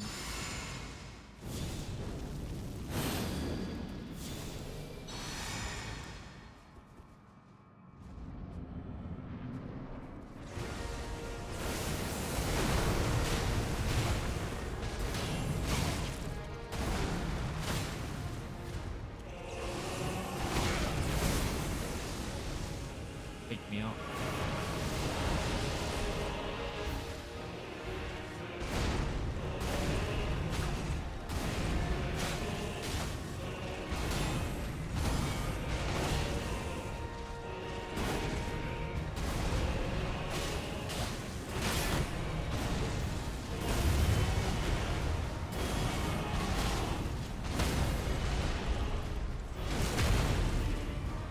We spent the whole night trying this abomination? Oh man.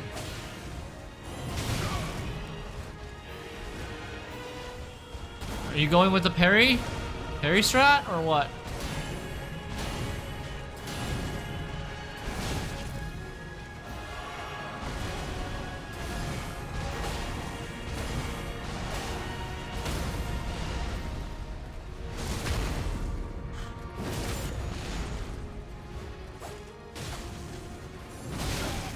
Really again.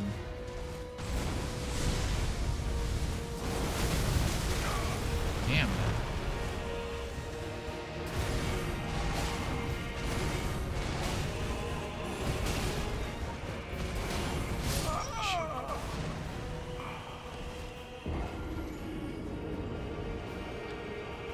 If only if I could improve my reaction time a little bit, I would not have to preemptively parry.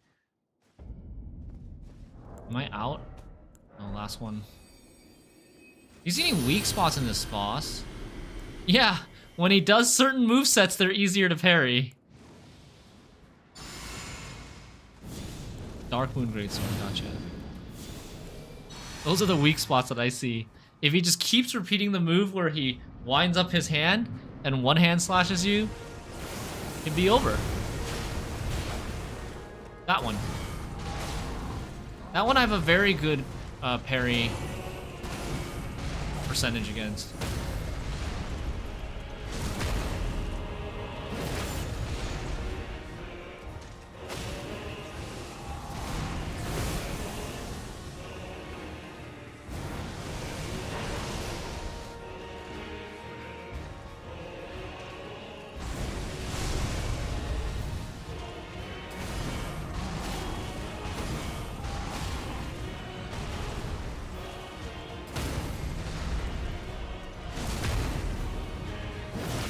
Keep rerolling the boss run until the seed where he does only this move.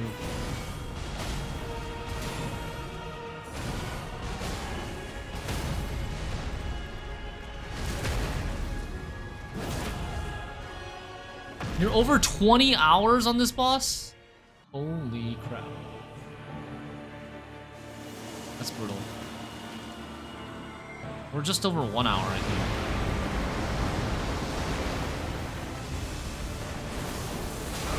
Thought he was doing the other move.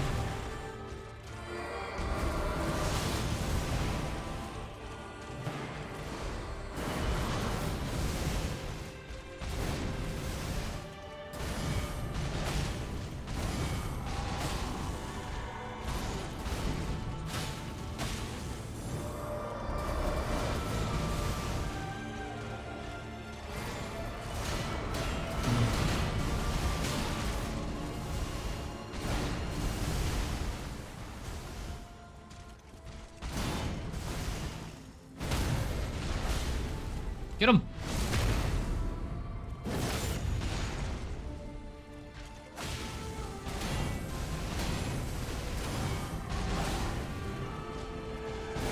No! No! I dodged that! I swear to God, I dodged that attack!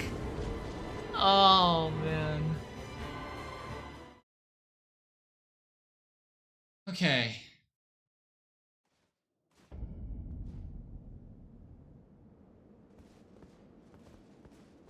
His attack with pre-images is even fair? I think it's fair. At least it's fair if you're willing to block. Still had all 14 heals? Yeah. The heals is not the... It's not really the issue of heals, is it? It's more like... I need to...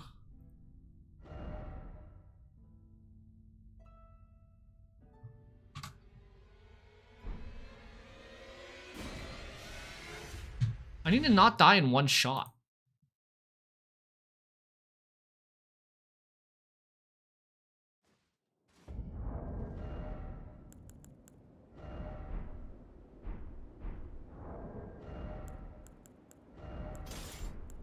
Remember, maybe I should resave so I don't have to remember to do this. What did I? This is this correct? Is correct?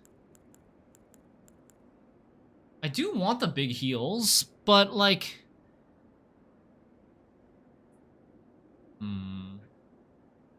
I could also do more damage reduction. My holy is at 69%. If I did more damage reduction, I could get it to 72. So instead of taking 31%, I would be taking 28%? 28% instead of 31%? It's like 10% more damage reduction. Pretty good for holy. Maybe we try this?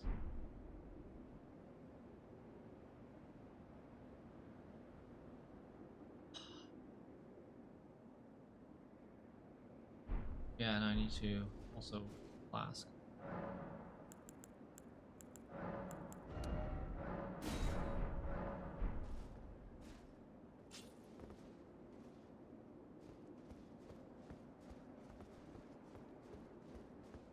It might also be better. It might make more sense. Does this give me 10% more HP? Yeah, it gives me 10% more effective HP. How how much more HP do I get if I equip the max HP thing?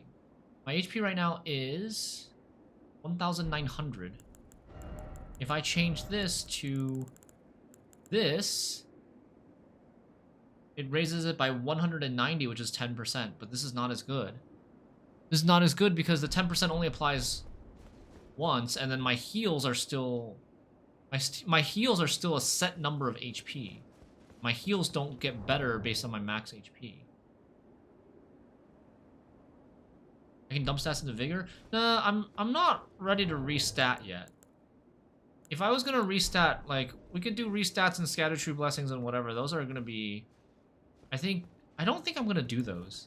I'm pretty sure we can beat him, just like this. One of the builds I've ever seen. Okay. Let's save again. So if I do have to load again, then I won't have to do all those modifications or adjustments.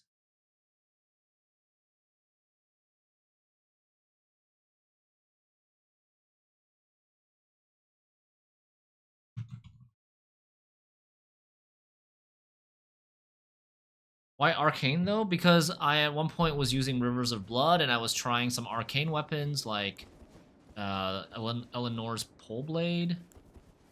Basically my build is structured so I can try anything in the game without having to respec. Because I did not feel like this game requires min-maxing that much.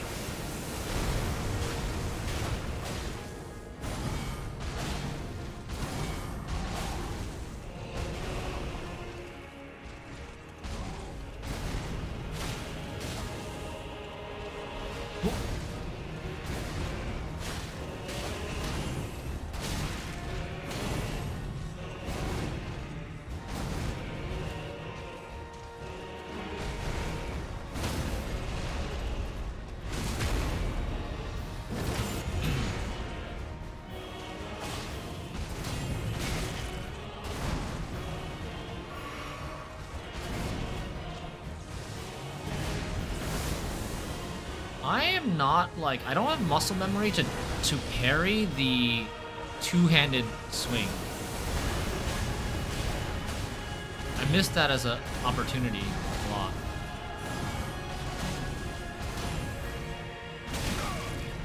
No stamina to parry there.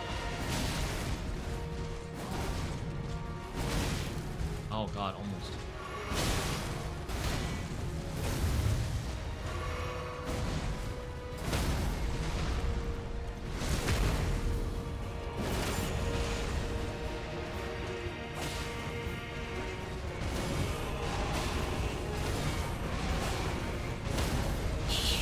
Gosh.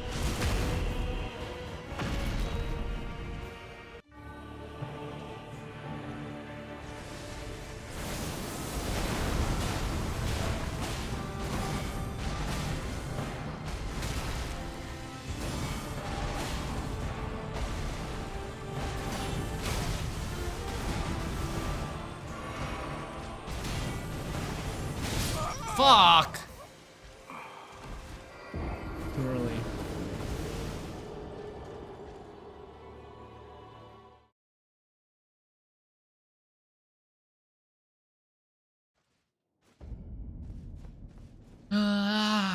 Okay. Just gotta play perfectly. No mistakes. Oh god, I already made a mistake. I rushed in without buffing. Oh god.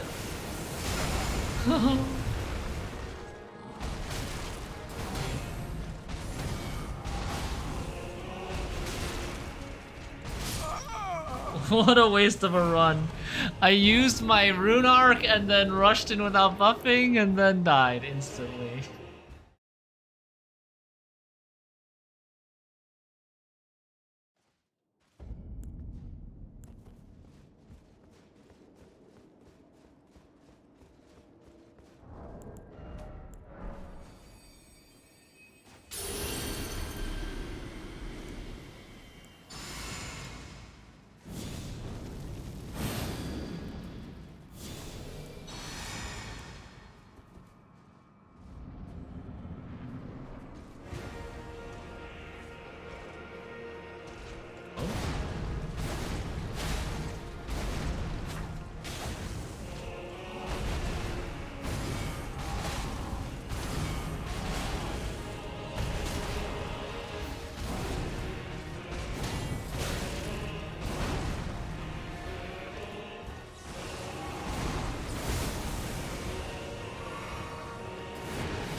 No.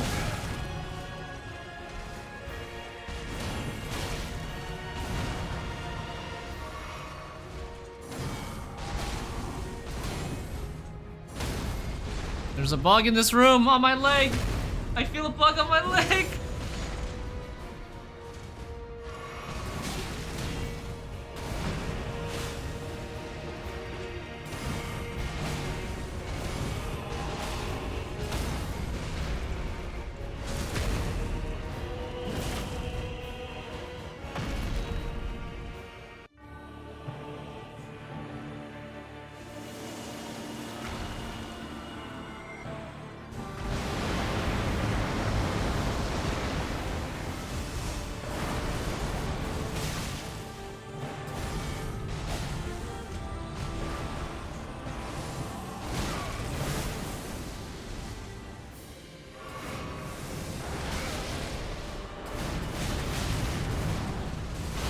Oh god.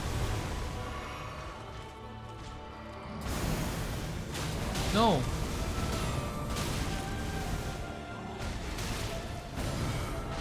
Oh my god. I've panicked. I literally 1 HP and I've panicked.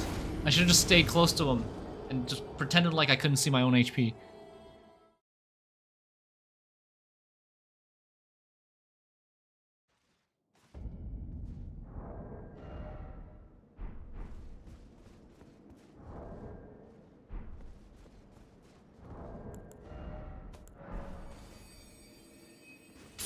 Yeah, we do have a lot of larval tears. Not really a limited resource for us because we barely used it. Maybe we used like 1 or 0 during the base game, I think. I found a few during the DLC as well.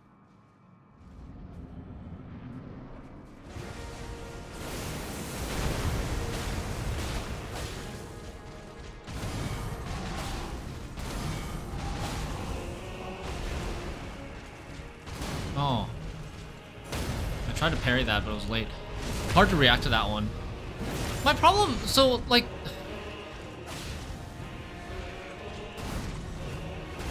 My point is, I don't want to beat him by having more stats. I want to beat him by getting better at my dodges. Or my parries. You understand what I mean? Do you understand what I mean? Like...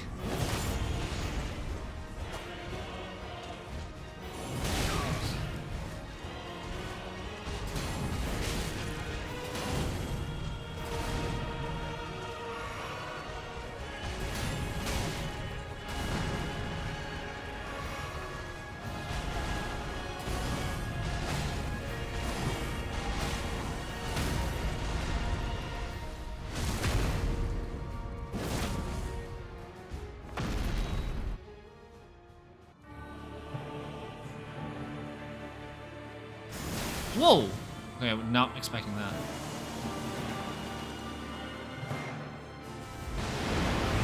If I felt like I was already doing very well and making almost no mistakes, and only 1 mistake was like costing me the game, and because I couldn't tank anything, then it would be like, okay, a better argument for maybe trying to get more stats. But I'm not. My dodges and parries aren't good enough yet for me to be considering to try to up my stats as a way to win.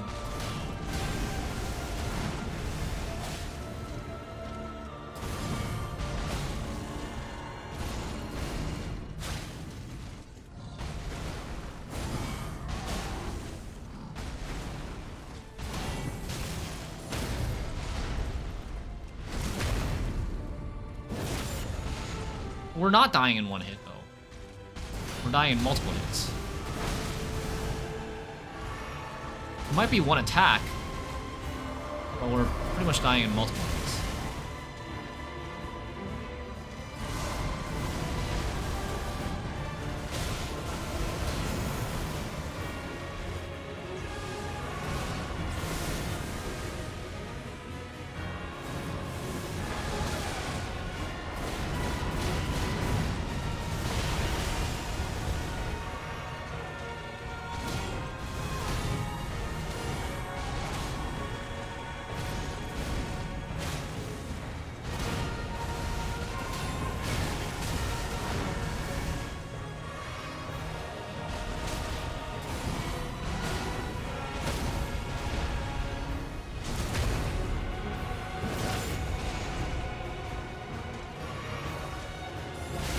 Fuck. Too early.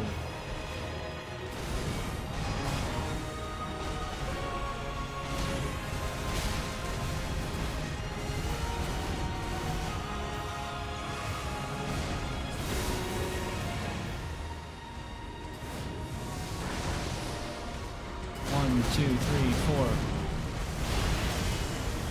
I'm still getting hit by the power. How I'm going.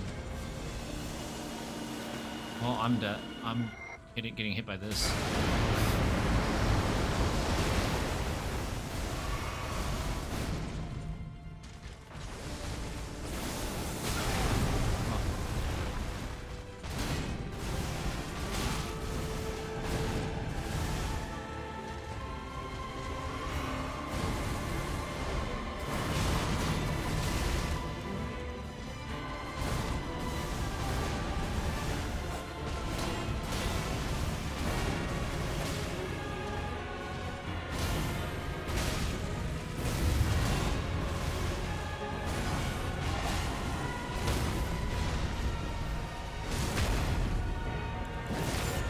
I don't have the America's Blessing on hockey. I was gonna use it. I was gonna use it if I had it. Yeah, that was a strong run. Rolana and Sunflower outside of the final boss were the hardest for me. Sunflower I had purposely handicapped myself though.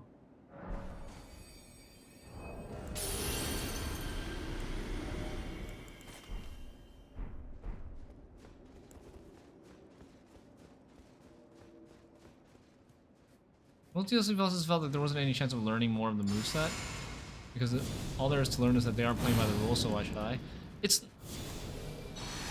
I don't think it's a bad thing for single-player bosses to not play by the rules. If all the single-player bosses played by the rules, it would be too easy, right?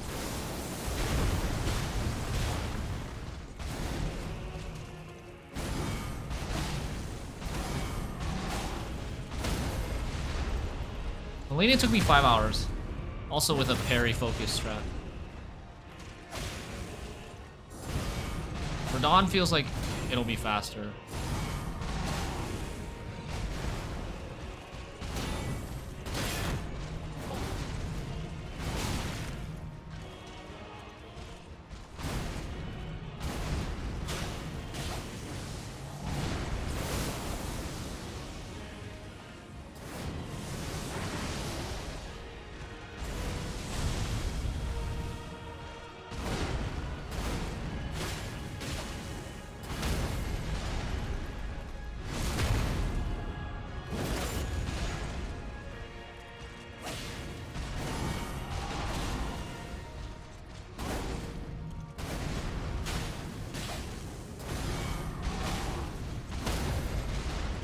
Very nice. Very good start.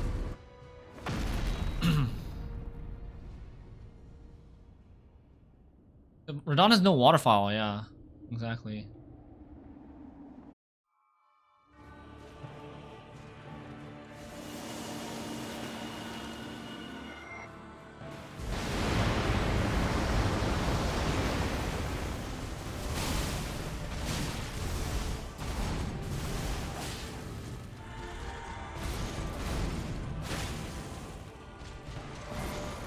One, two, three.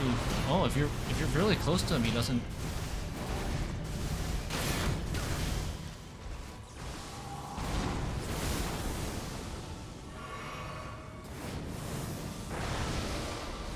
One, two, three, four. I'm still not able to fully dodge that attack.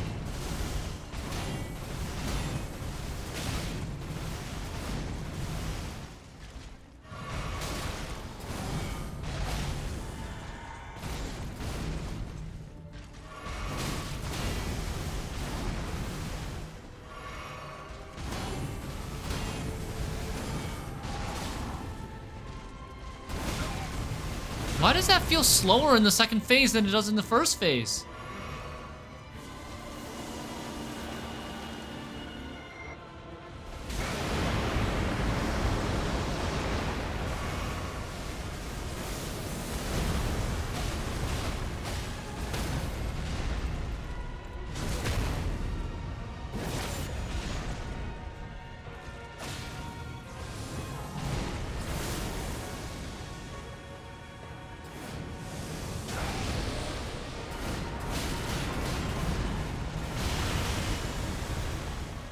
Maybe I'm rolling the wrong way, I think.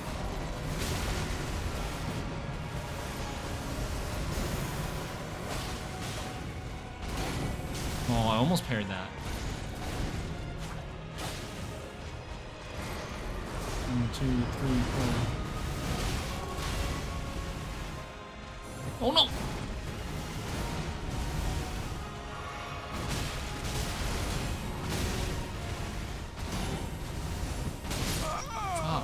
I thought the parry felt good. Parry actually felt good on a lot of those attacks.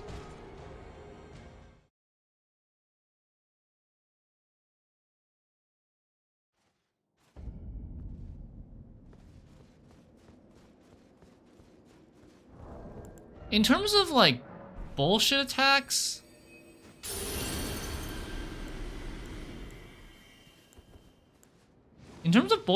for Radon, I think the biggest bullshit attack is the big AoE.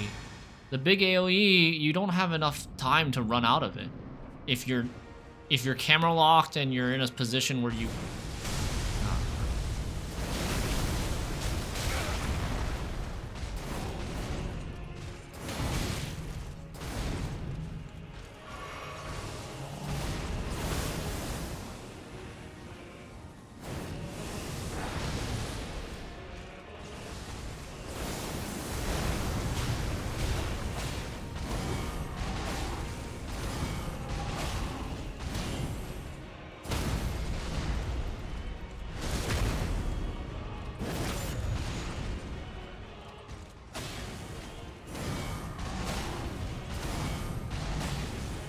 I don't think I've successfully run out of the AoE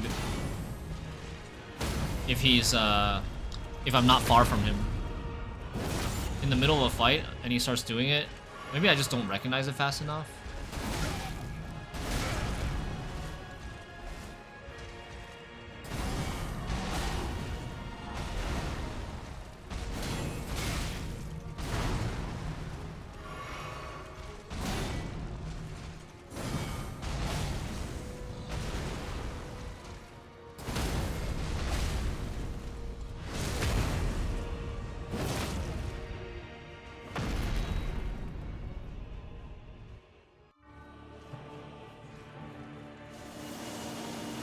Like here, I already know he's gonna do it, so I'm already running. But in the middle of a fight, it's very hard to know when he's already gonna when he's gonna do it. Oh my god, dude, fuck! I need to stop talking. I promise you, 1,000-year voyage guided by compassion.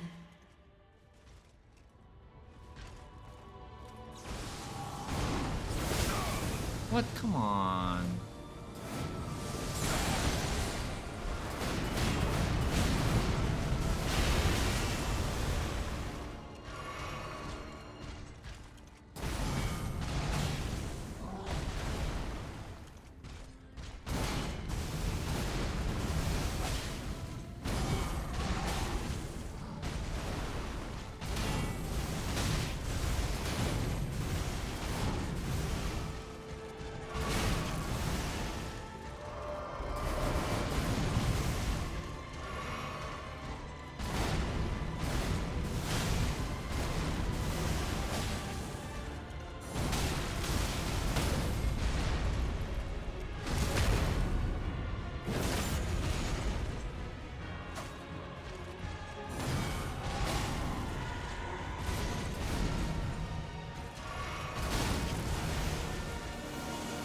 Like, there's no way.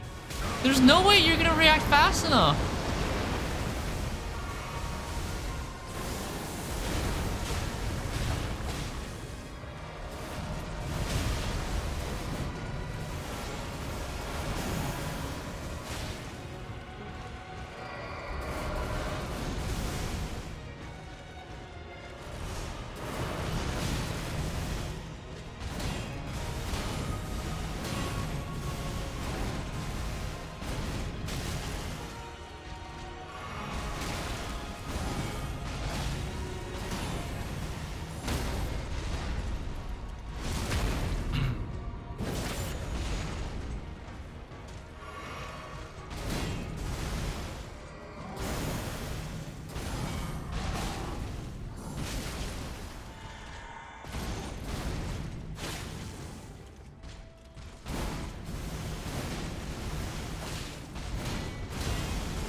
No!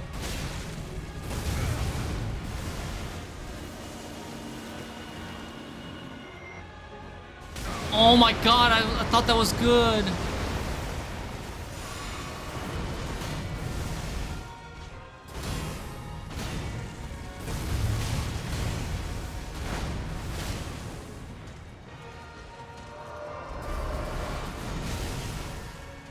No more heals. I even used the Mark of Blessing.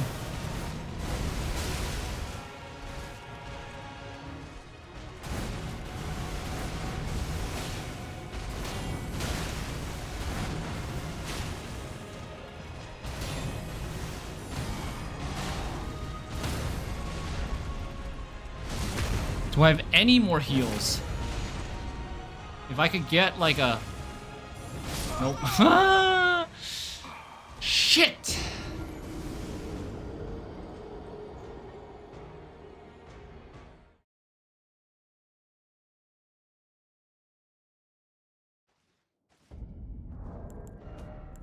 I'm out of rune arcs. Damn.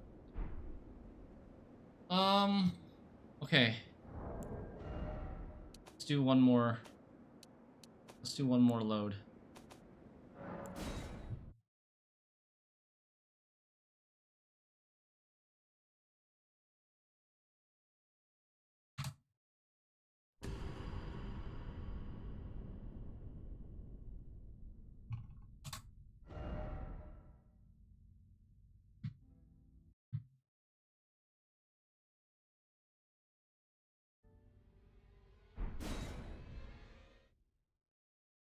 Didn't know you could stagger phase 2? You just, parry 3 times. Yeah, it's just like phase 1. Parry 3 times. Do I still have all this stuff? I'm missing Marika's Blessing here.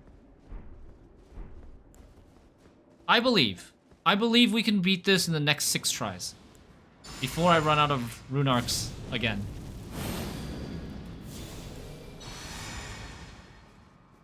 Yeah, you can replace saves on the main menu, I think.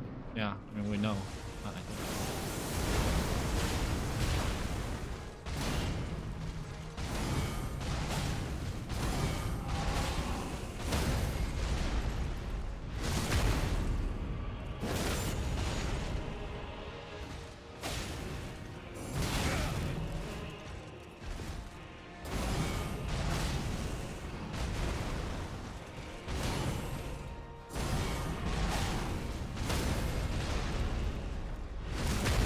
Hey, Critical Infusion. We're making good progress. I think we can get it within the next 6 tries.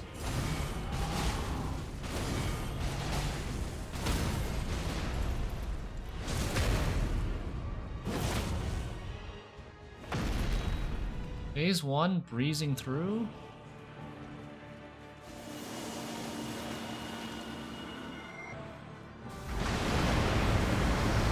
Unless there's a phase 3. Maybe there's a phase 3 that I don't know about.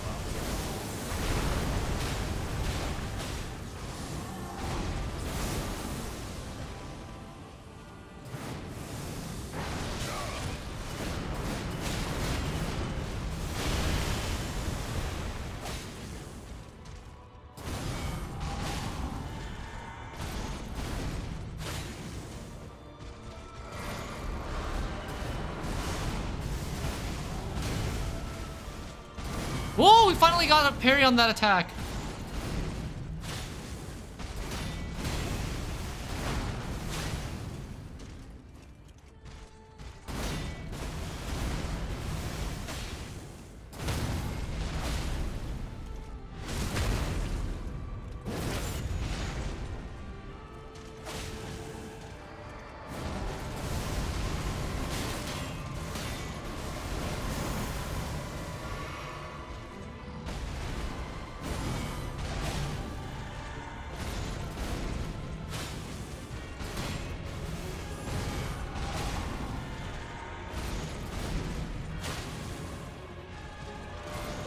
One, two, three, four.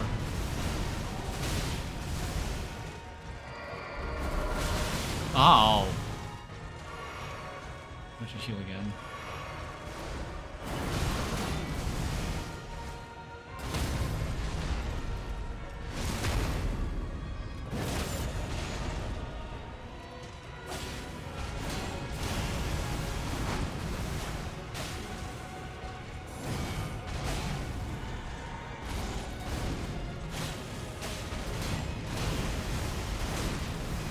Oh no. Kind of wasted.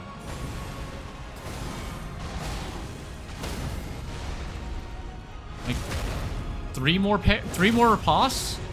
3 more riposts and we win?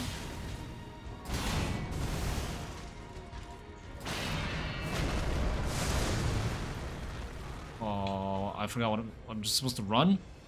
To run like crazy?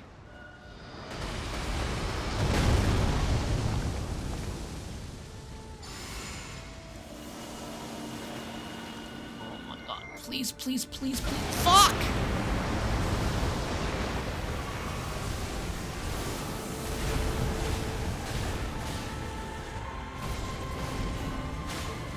Only 2 more parries now.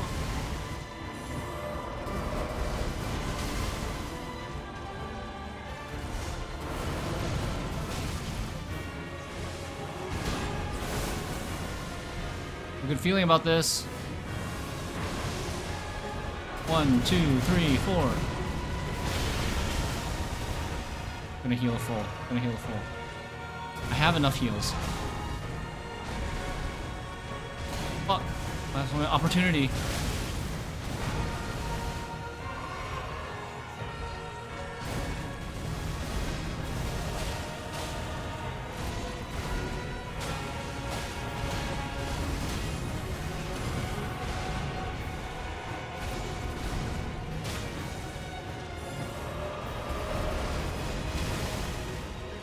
I'm gonna heal the full every time I can.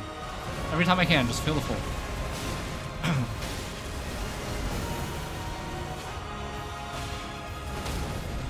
Oh my god, is this it? No, not yet.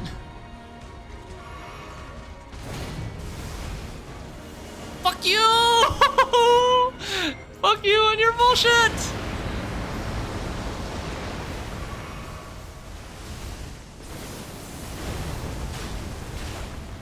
Woohoo! GG's! Remembrance of a god and a lord. Woo! We did it! We still have quite a few heals left. Erdtree level 12. Prime Consort Radon. Let's go. Thank you, Kafka. Thank you, everybody. Pairing really works. Pairing does a really good job versus this boss. I would not want to try to beat this boss without a shield. Like, I got a lot of value from parries. I also got a lot of value from blocks, too. Curse you, Radon! Yeah, pairing cuts off the long combos. You don't have to, like, dodge all the long combos. Wait. Huh. Is there a new Grace in here now? Praise the trio. Guess we go up. No horse. Victory, oh victory. You didn't know parry was this good. I mean, you also have to like be able to react to to be able to parry. Parrying is, I feel like it always looks easier when you watch someone parry than it is to actually do it, because there's a lot of things that the boss could be doing that you have to be able to like filter out. Okay, is this when I parry? Is this when I dodge? Is this when I block? Is this when I jump? Is this when I just do nothing? But definitely there are some bosses like Radon and like Renala. I think for both those bosses in the DLC, pairing is better than trying to just roll. Stuff well done. Why is it always you don't have the right? It's like a dream. Doesn't look like we can go up. Renala is the divorced one. Relana is the bullshit one. Okay. There are some builds that can one-shot Radon. Yeah, you could like, you could cheese a lot of things. Oh, okay. Wait, there's an item here. The hell? Let us go together. And here's the grace.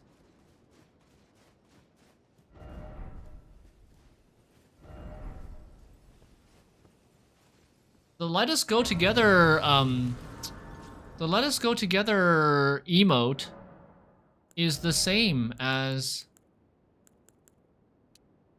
500,000 ruins.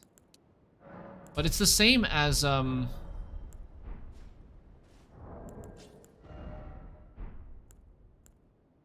looks the same as one that we already have.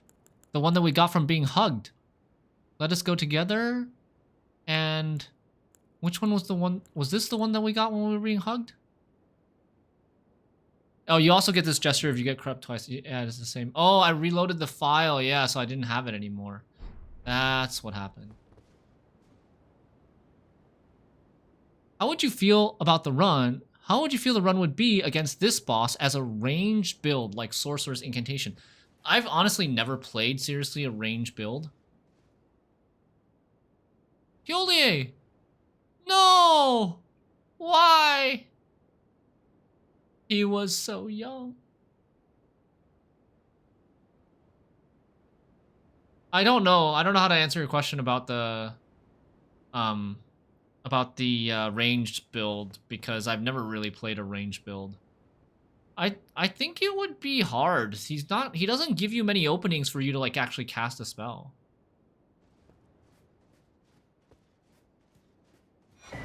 Kyolier's Hidden Needle and full set.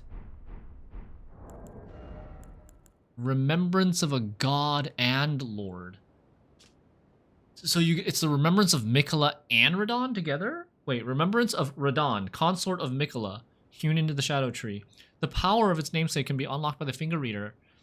In their childhood, Miquella saw in Radon a lord, his strength and his kindness that stood in stark contrast with their afflicted selves.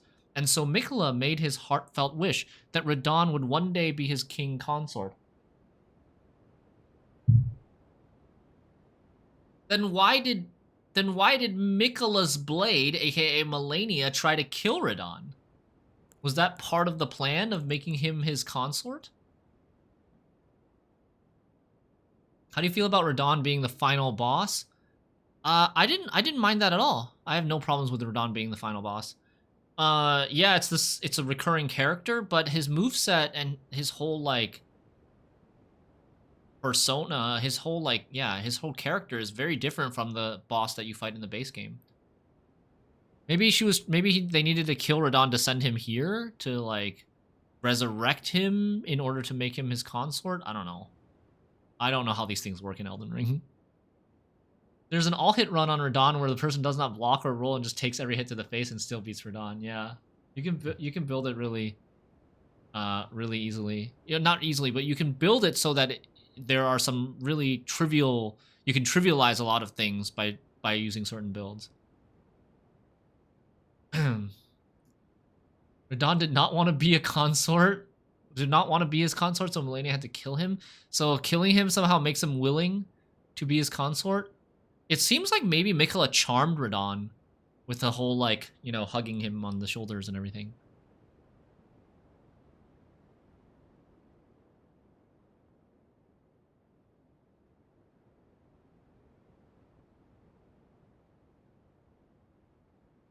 Stream elements timed out. Oh, exclamation vanish?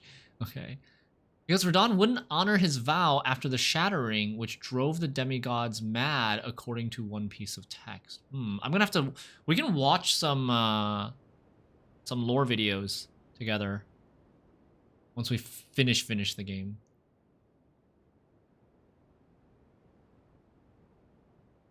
Also, a more real version of Radon. He's a very storied legend, and you fight a weak and pitiful version of Radon in the base game. Yeah.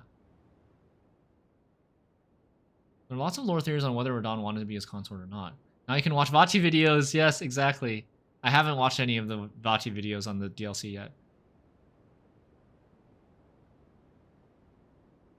Radon's chest piece has the lore and what Melania says to him.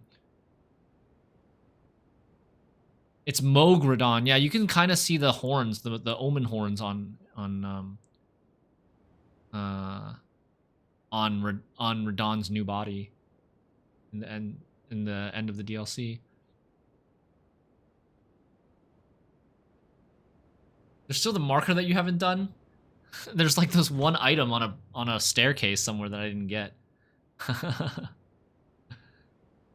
Tiolie's Hidden Needle, concealed weapon used by Tiolie. Of a design generally favored by poison wielders for dark and subtle purposes, like Saint Trina who blossomed in the deep purple garden, a rich poison is secreted from within, which sends its victims into an eternal sleep. Sleep evermore. Pierce the enemy deeply with a poison-coated needle that delivers eternal sleep. If the follow-up strike lands upon a foe who is already in a state of slumber or eternal sleep, it will deal significant damage.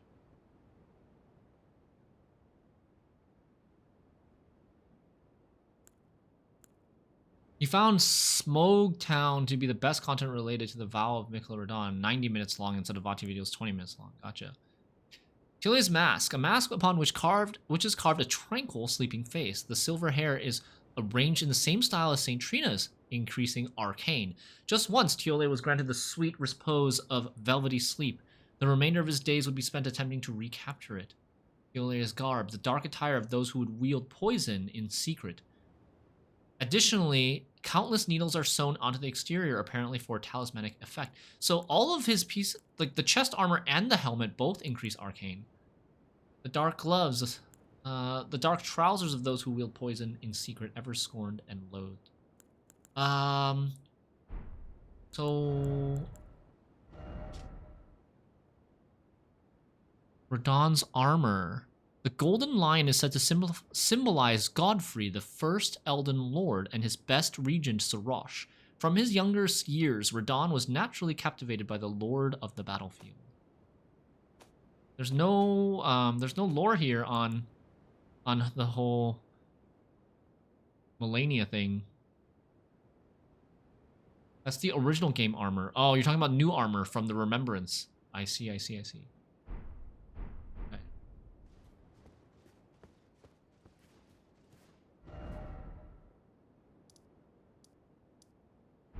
Ansbach. Ansbach, are you here? It says Ansbach is Old Man Eyes? Oh, Old Man Eyes. No!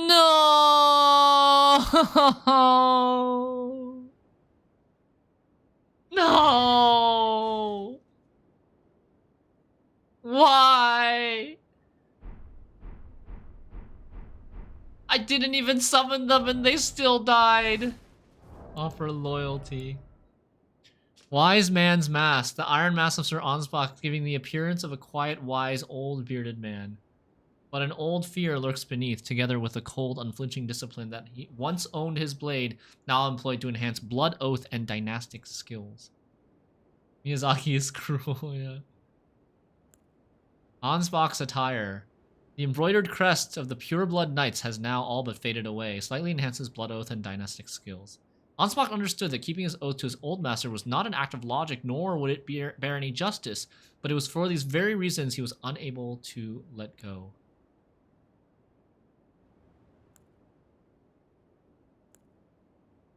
Obsidian Lamina, signature weapon of the Pureblood Knight Ansbach, a viciously keen and slender scythe made for combat.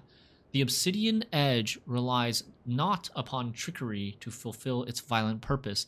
Through skill alone, the wielder can rip and rend through foes, sowing blossoms of red upon the battlefield. Unique skill Dynastic Sickle Play, a finessed evasive skill that creates space to maneuver. Inputs dictate direction of the backstep.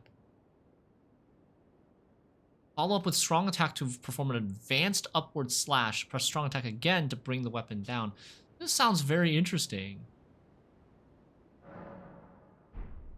And Furious Blade of Ansbach, an incantation, cleaves through enemies with Blood Flame Blade summoned from the side of the hand. Produces a Blood Flame Blade from the side of the hand, then lunges at enemies to cleave through them. I think I saw Ansbach using this in our team fight versus Leda and them.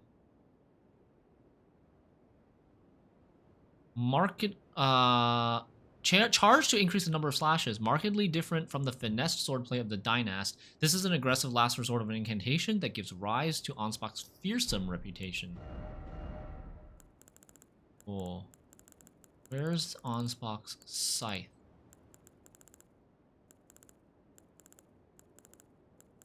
I obsidian lamina.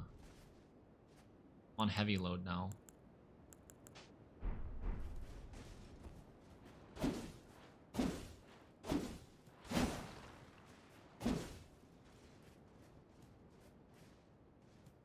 How is it possible to reload a file? Yeah, you just have to back up the file in your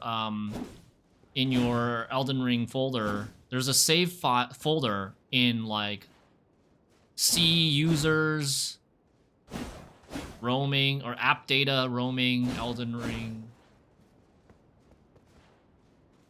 There's a file that basically the game loads from called er0000.sl2. And you just have to replace that with a copy of another file that you saved previously.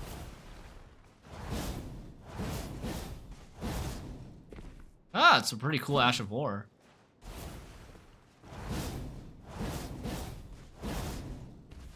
Kind of slow, but it has a dodge built into it.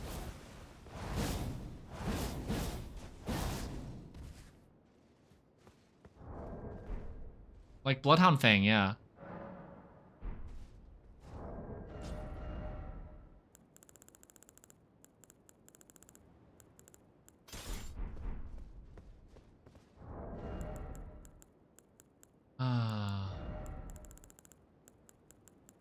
Okay.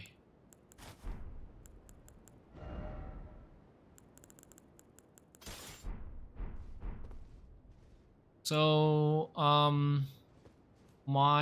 there's something.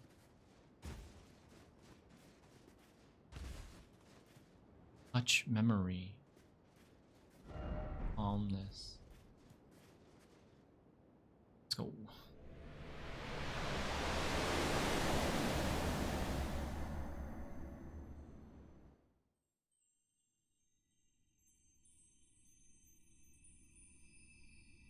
The throne.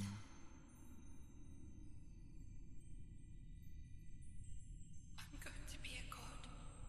That's Mikola talking to Radon.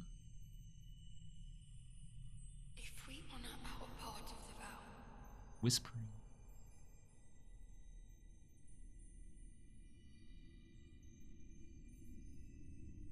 Actual full cutscene. Non-boss related cutscene. Promise me you'll be my consort.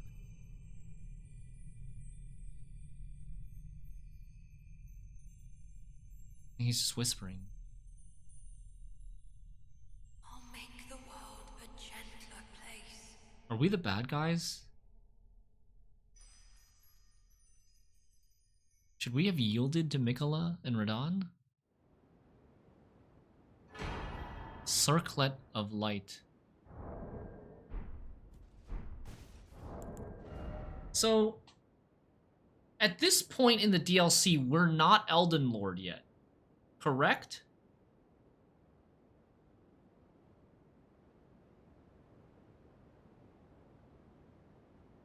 Where are the goodies here? Circlet of Light. The circlet of light which adorned Mikola's head as he returned in divine aspect, it has begun to fade into nothingness, slightly boost intelligence, faith, and arcane, while also boosting the power of Mikola's light.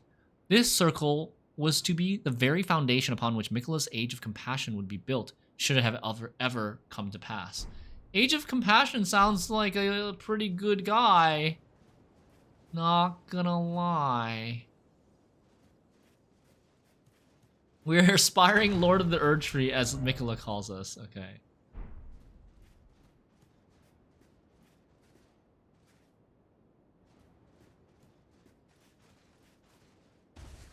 Of the old order, he says. That's true.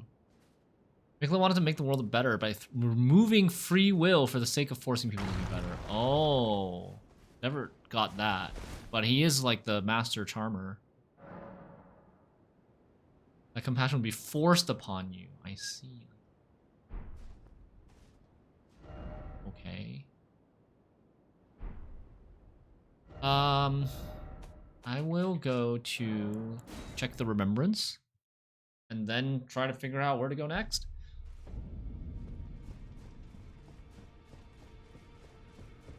Age of Compassion, headed by a kind person who has gotten rid of all of his humanity by devastating Saint Trina, so don't know how good that is. Remembrance of a god and lord. There's 3 things here? Great Sword of Radon, Lord. Great Swords of Black Steel wielded by Radon in his youth. Don't we already have this? Like, you can already get this from the base game, no? We have something like this. Hold on, let me see.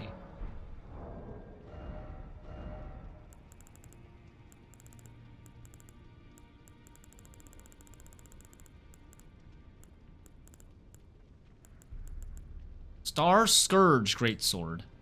Curved greatswords of black steel. Unique skill Star Collared Cry.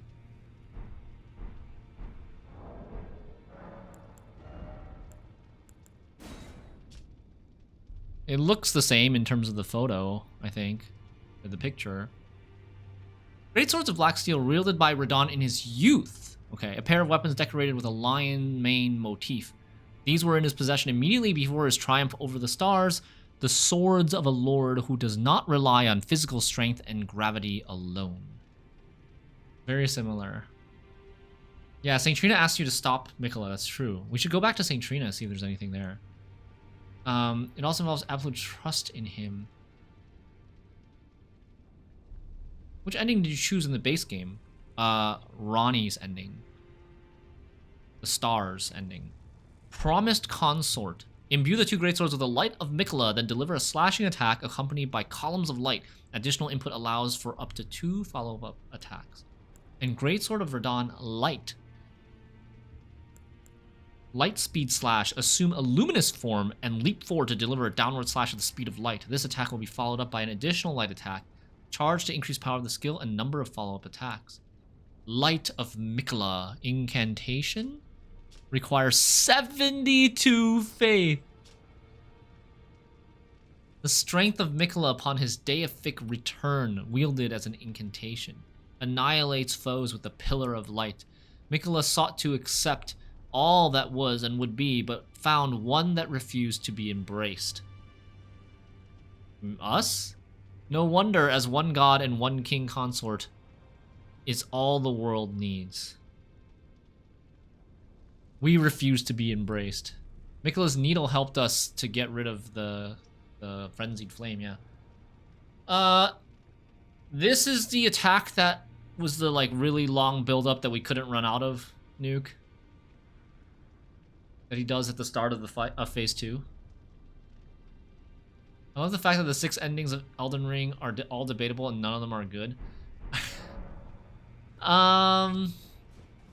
I was a little bit personally disappointed by how short and how copy-pasta most of the endings in the base game were. Oh, his set. His armor set. Armor set. Not from the remembrances. From here. And we also have Gaius's set that we never read. The Black Iron Helm of Commander Gaius, part of an armor set pattern after Fallen Seeds. Gaius was the most senior disciple of the same Alabaster Lord who taught Radon and Gaia gravitational technique. Who's Gaia?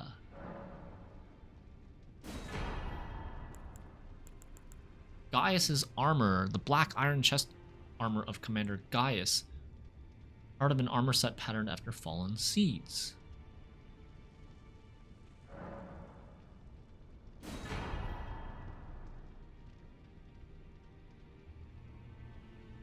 I feel even more bad now. Oh, Barnabas, don't be. Got an optimized build, max scatter level, and even use Mimic Tier, still can't beat him.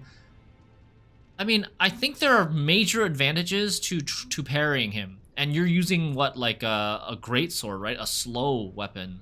It's gonna be hard. Slow weapons are freaking hard, man. I once tried to do a boss in Elden Ring with a slow weapon. A boss that I freaking, like, completely annihilate every time I try with my regular build. And I could not, like, I was getting wrecked with a slow weapon. I couldn't ever hit them. Like, every time I tried to swing at them, I would get hit. You know? Yeah, shield also really helps if you just block. Even if you don't want to parry. Exactly, everyone's experiences are different. Don't feel bad. Or try not to. But also, if you're willing, maybe try some other strategies that aren't just like doing another 20 hours of trying the same thing and bashing your head against a wall. You're just too bad at parrying? No worries. I mean, you could try blocking. Blocking is much easier than parrying. And with a like 100 physical shield with that also has like a pretty decent holy resist, blocking will mitigate a lot of the damage. And you don't have to block everything. Like block certain attacks that you have a lot of trouble rolling. That will help survivability so much.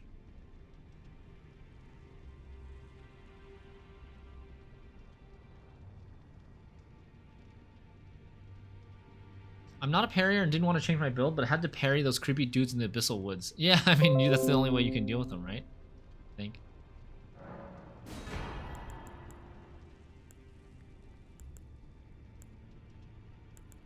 Does Gaius not have greaves?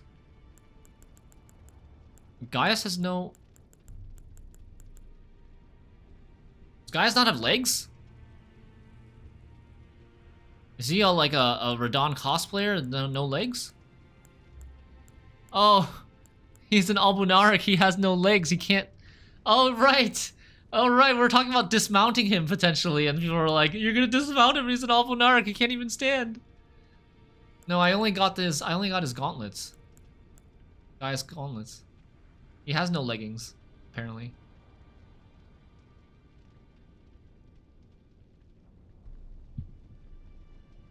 Okay. Radahn. Young Lion's Greaves. You can actually get his greaves. It tells it's a joke gift given to him. I might have already gotten it. Maybe I already do have him. Oh, from the Almanac Archer. Oh, I forgot. I just forgot. The golden greaves worn by Radahn in his younger years, worn by a fierce lion. When Melania, blade of Mikola, let the rot flower blossom in Aeonia, Radahn heard a murmur in his ear. Mikola awaits thee, O promised consort. The golden gauntlets worn by Radahn in his younger years. The golden armor worn by Radahn in his younger years, proudly adorned with heroic red accents, it is fitting attire for a lion. So, yeah, it says, so when Melania fought him, she was telling him that Mikola awaits his vow, or he owes something to Mikola. The prince who was promised. Oh my fucking god. Dude.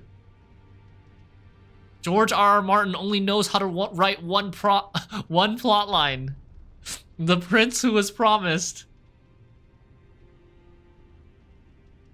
What?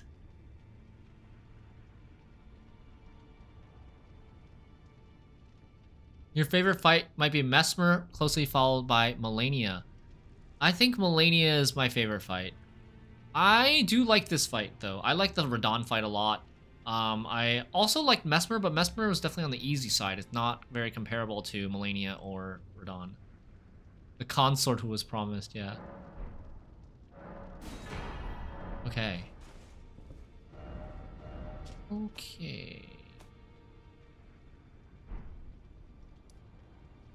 Gate of Divinity.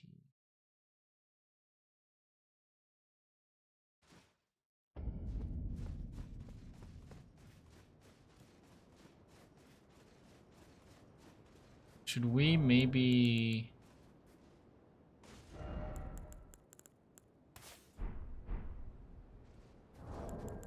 Let us go together.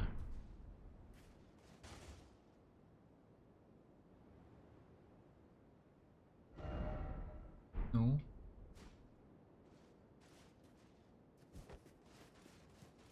Ramana was definitely disappointing. Ramana was a boss that I think we like 2 or 3 tried. Whoa, oh my god, that freaked me out.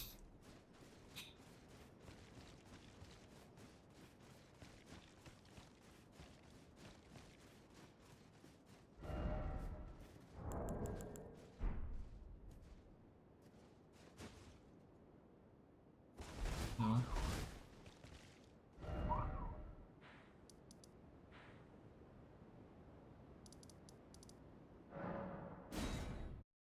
check out St. Trina. And then the other thing that I have an idea, maybe something could happen, is we could go to the Shadow Tree Crucible thing. Oh. Oh, hello. Something did happen here. St. Trina looks like dead. St. Trina's blossom. Is that because Mikola died?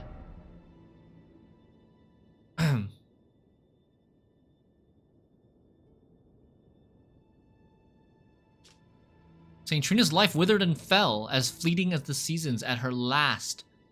She left a single water lily, slightly boosts max FP. What is this, a helmet? Despite the velvety purple hue, the flower is in no way poisonous. It merely blooms in quietude. That's interesting. I was not really expecting something to happen there, but St. Trina is no longer at this location.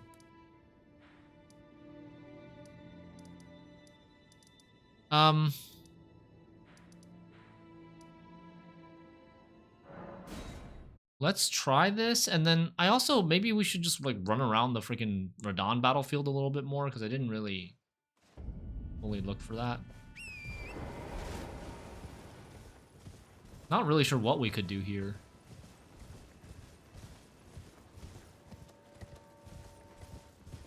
I mean, I don't know what I'm expecting. I don't really know what I'm expecting. Maybe there is no end, because it's a DLC.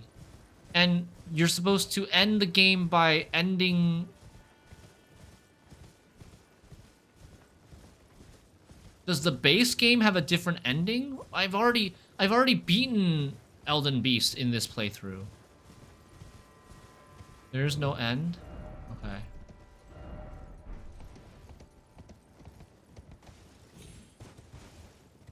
Nothing to do here. So... the DLC doesn't affect the base game at all? You didn't find anything on your side? Okay. So, I mean, what have we missed, if anything? Is there any more, like, other than the cutscene of the memory with Mikola, is there any more, like, lore-related stuff that we've missed?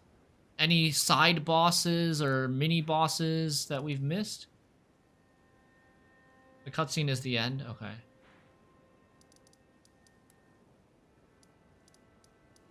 That's it? Go explore? Explore what? I don't know if I want to go explore, try to find a way to this item. It's kind of pointless now. I think we go and watch the lore videos. Let's go watch the lore videos. I'm curious on the explanation of the stuff that this just didn't fully understand. It's worth it, trust me. Oh, that item? But, like, are we even playing the game anymore? I'm gonna go watch the lore videos. I'll just, if I really want to, I'll come back and find this another time. Probably off stream. Thanks, Twin Pal. Thanks, everybody. Alright. Let's go to YouTube. GG's. Elden Ring DLC complete.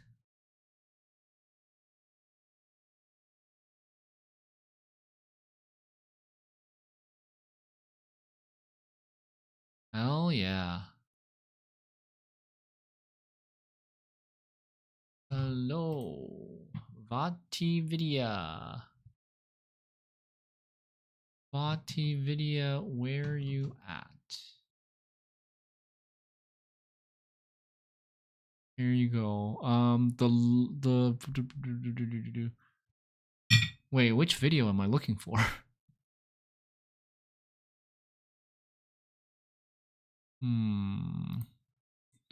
Browser.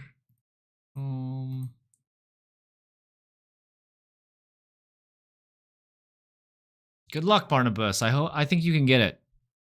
Don't give up. You got this. I think you beat Radon way faster than most of the Elden Ring challenge runners on their first run. Really? This one, Lore Revelations in the Shadow of the Erdtree. He changed the title of this video. I feel like. I think the title of the video used to be like the general lore of the DLC or something like that. Or overview or something like that. And he changed the title, so I thought it was a different video. I'm willing to bet that as soon as you entered this place, you knew that we were going to get some answers. Hold on. I'm surprised to hear that, Sheath. I feel like the challenge runners should be like super freaking good, amazing at the game. They play way more. They have so much more experience with Elden Ring and all the tools that you can use. They wouldn't be shy about parrying. Well, how much time do we spend? We spend like maybe 2.5, 3 hours? About 3 hours total on Radon. But I guess it also depends on like what they were doing, if they were using Shadow Tree blessings or not. I used Shadow Tree blessing 12, but they could be on like lower Shadow Tree blessings, or I don't know. Most people didn't parry, to be fair. Okay, that's probably why then. Revelations is a better word for getting attention for sure. I'm not surprised that he changed it. Bushy took like 4 to 5 hours. Oh, okay. Only Gino, I don't know who Gino is, beat him in like 1.5 hours.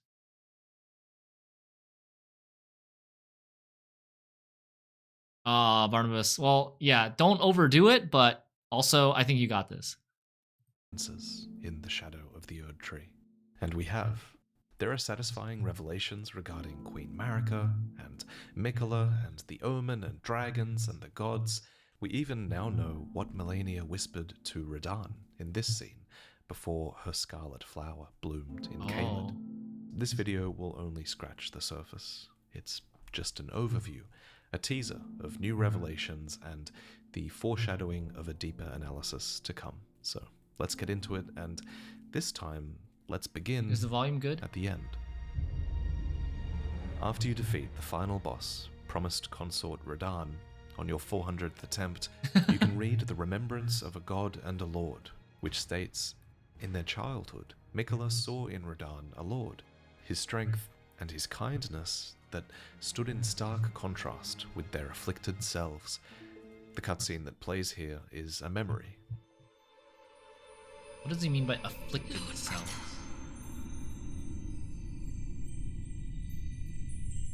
I'm going to be a god.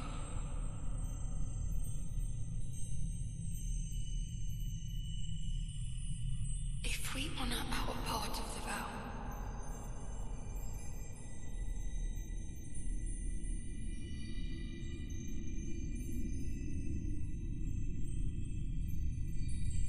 Oh yeah. promise me you'll be my consort. I read it as like their afflicted selves of Miquella and Radahn. Was Radahn afflicted with something?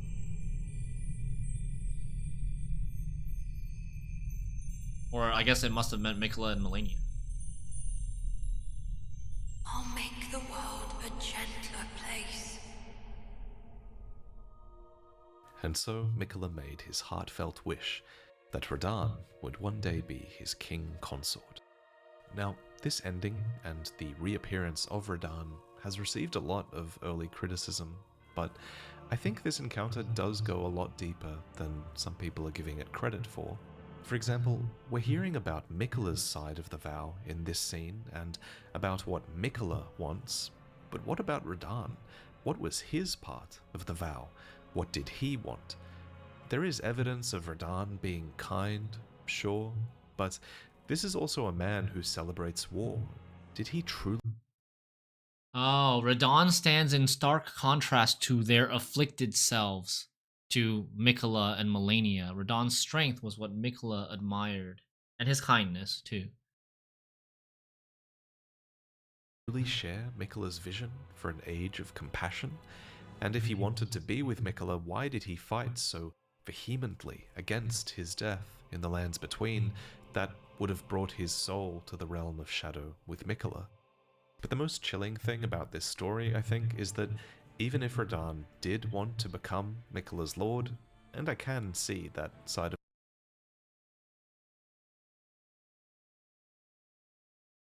My question about, and maybe this will be explained later in the video, uh, why exactly does Radahn's soul go to the realm of shadow if he dies in the lands between? Is that just what happens to every soul? I thought in the base game, when you died, your soul returned to the Erdtree or something. You'll the explain, argument okay. too, to be fair. But even if he did want that, do Radahn's wants even matter in the face of Miquella the Kind? As we speculated long ago, from items like the Bewitching Branch, Miquella has the power of enchantment over others. He has the power to steal hearts. Literally, if you are embraced by him twice in the final fight, your heart is stolen, and it's like a part of you dies.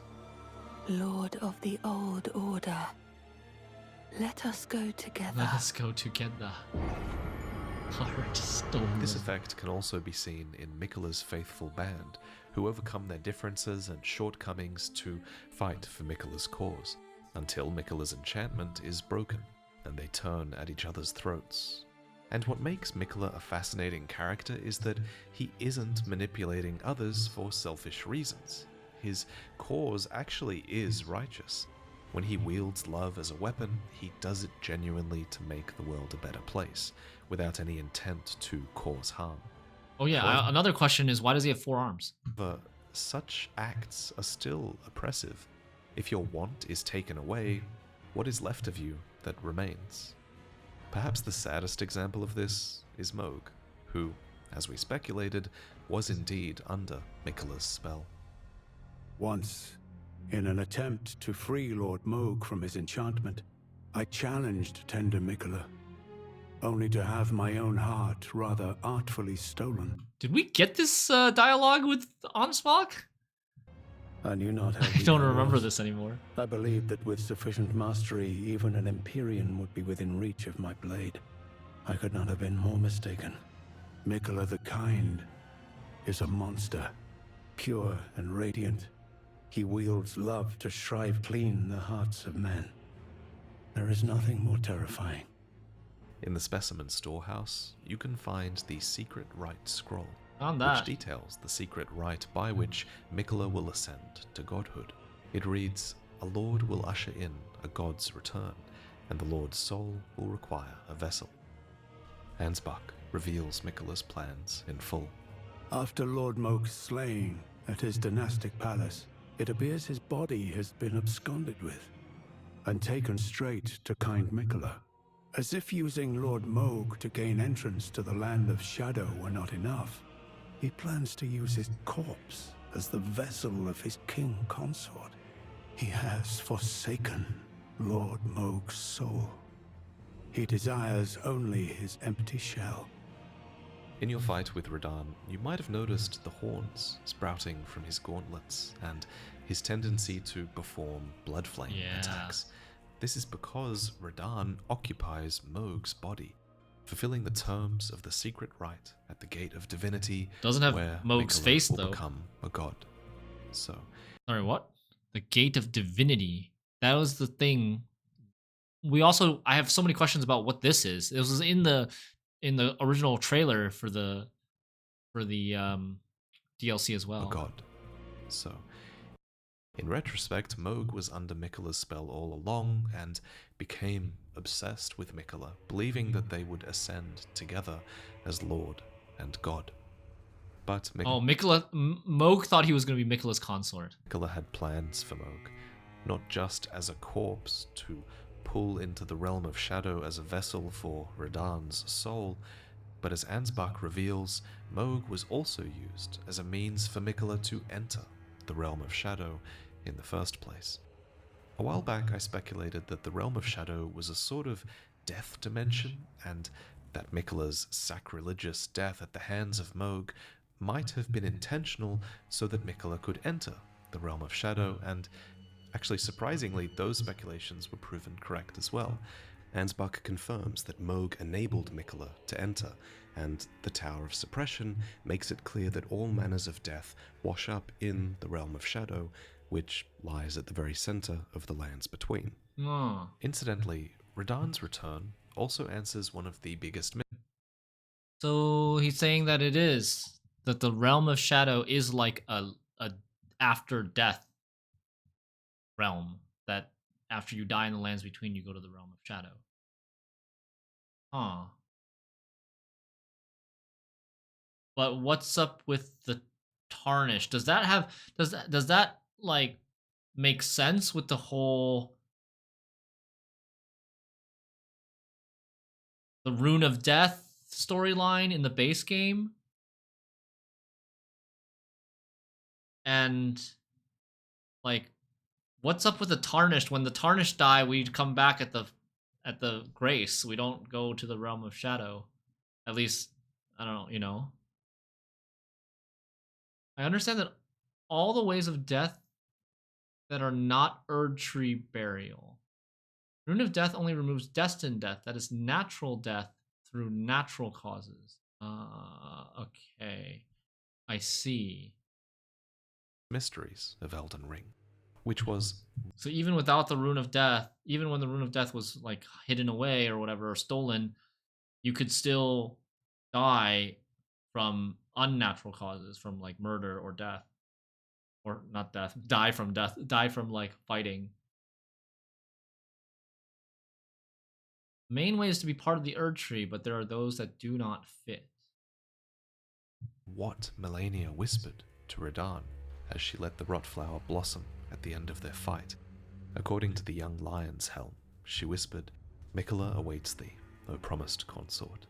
And so Melania's southward march to Caelid is finally explained as well. She was there to kill Radahn so that his soul could be taken to the realm of shadow and the vow could be upheld at any cost. Once transported to the realm of shadow, Miquella set off for the tower, and as his great rune says, on the way he abandoned everything: his golden flesh, his blinding strength, even his fate, all in this attempt to bury the original sin, to embrace the whole of it and be reborn as a new god. To bury the original sin. Miquella's feet, by the way. Be reborn as a new god. Miquella has said as much himself. He wishes now to throw it all away. He says the act, though undoubtedly painful, will sear clean the Erdtree's wanton sin. The truth of his claim can be found at each cross. Isn't Miquella already a god? Before this whole dying and going into the Shadow Realm and rebirth and getting a consort, is he not already a god? Or I guess he was just a demigod. The son of Marika and Radagon. He was a demigod, okay. I thought... What's the definition of a demigod? I thought demigod is like half god. Like isn't the demigod like the child of a god and a non-god?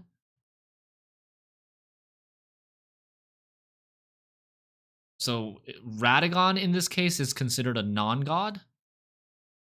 Even though he's actually Marika? It's so damn confusing.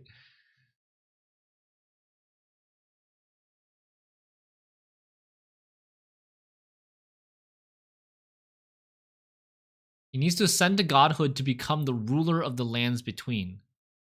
So Radagon was a human, I believe. Oh. So in our ending of the base game, let's say we did the Ronnie ending, right? In the Ronnie ending of the base game, Ronnie becomes a god. Basically what Marika used to be, right? And then, so Marika was a god, Ronnie becomes a god, and we as Ronnie's consort become Elden Lord. Is that correct?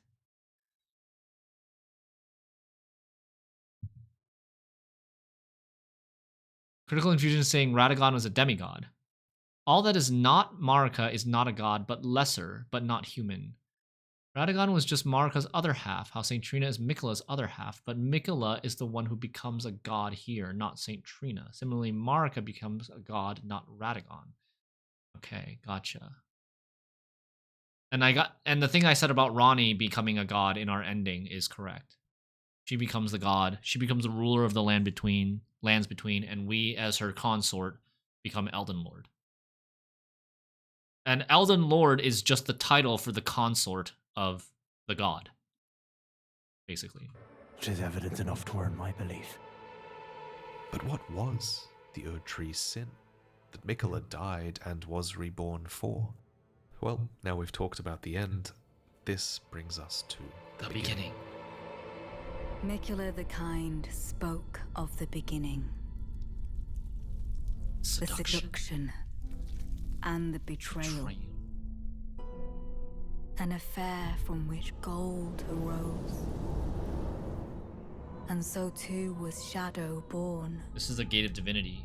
These words come from Leda, and while she never says them in-game, they're pretty damn important, because with Leda's Marika voice. in the footage, it's clear that this was her seduction and her betrayal. That was the affair from which gold arose and Shadow was born. The same music that played in that moment also plays here, in the village where it all began, the Shaman village, to the northeast. At its center is this, a minor Erdtree, an incantation which reveals that this was Marika's home, which she one day bathed in gold. So, Marika's home was a shaman village. Erica's home. The implication clearly being that she herself was a shaman. This was likely a matriarchal society of other Numen women, though that's perhaps speculation better left for another video. Put Numen's simply like the though, a race shaman is that Marika defined as belongs to. someone who has influence in matters of the spirit. Their spirituality is what's valued here, and it's on this point that this story takes a bit of a dark turn, for the message at the hidden entrance actually reads, "Have mercy for the spirited away shamans." Adjacent to this message is the statue that moves aside at the sign of the "O Mother" gesture in Messmer's Shadow Keep. This emote is a clue to the truth, and it actually leads us all the way down here to where the "O Mother" gesture can be found. This dire place is called Bonny Village, and a phantom at the whipping hut here elaborates on just who the shamans Did I talk to this were, guy? or rather, the value they had. He states, "For pity's sake, your place is in the jar. Nigh sainthood itself I don't think awaits so. you within. For shamans like you, this is your lot. Life were you accorded for this alone." So the shamans, in the words of their abusers at least, were accorded life for a singular purpose, and that was to be stuffed inside of jars with others. A nearby whip, bestrewn with rotting, misshapen teeth, elaborates on how and why it was used on the shamans. For one, it states that the pain it inflicts was used to encourage their obedience, but additionally, it says that as their wounds ripen, they grow inflamed and ooze pus, and Gross. the flesh of shamans was said to meld harmoniously with others. So it is that the shamans stuffed into jars become this living amalgam of beings, presumably with the flayed shaman herself at the fore. That's So what now we know Marika could have what become. happened to the shamans. They were whipped into submission and forced inside of jars. We Oh, know a little God. bit of the why as well. Apparently it was done so that they could become saints. But the next question I want to answer is who? Who did this to them? Horn Well, scent. it was the Hornsent. The caterpillar mask, worn by Hornsent himself, reveals that it was a ritual implement of the greater potentates of Bonny Village, which is this very village where we just discussed the evidence of the shaman's abuse. It goes on to state that the mask was used to ward off thoughts of impurity, doubt, temptation, and other wickednesses one is vulnerable to while absorbed in divine ritual. Okay, one question. Are the horn scent humans? What is horn scent? What is horn scent describing? Like a race? A cult? a race or like a group or a species? Horn scents are living beings. Are they humans? I guess so, right? The potentates of Bonnie Village are human looking. They just wear like a weird mask. And man, if you need to ward off thoughts of doubt and wickedness while you're stuffing flayed people inside of jars, maybe what you're doing is just straight up wrong. I'm starting to understand why Marika purged the realm of shadow with fire. It's as Leda says. They were never saints. They just happened to be on the losing side of a war. But if this mask wasn't proof enough of the horn scent being responsible, look at Ballarat Jail. It's below Ballarat itself, which was the settlement of the horn scent, and to this day the innards and the shamans remain, with the shamans offering their prayers to the innards of the great jars, such that they might be reborn one day into sainthood. But what is sainthood? Well, it's never explained directly. I do have some ideas, but they might have to wait for another video. Why are there so many What we corpses? do know is that the horn scent were obsessed with invoking divinity. So is this a horn scent? They look very different, right? This thing looks very different than the horn scent NPC. But is it just they're just wearing different clothes and the antlers are it's just a headpiece? Horn scent just have horns on their bodies. So is the antlers part of their body? If so, that would be weird. It's kind of weird because the actual horn scent NPC doesn't have any horns on his head, at least nothing this big that his mask can conceal. And forcing the shamans to achieve sainthood was likely one facet of that. So, it's the horn scent that we need to discuss next.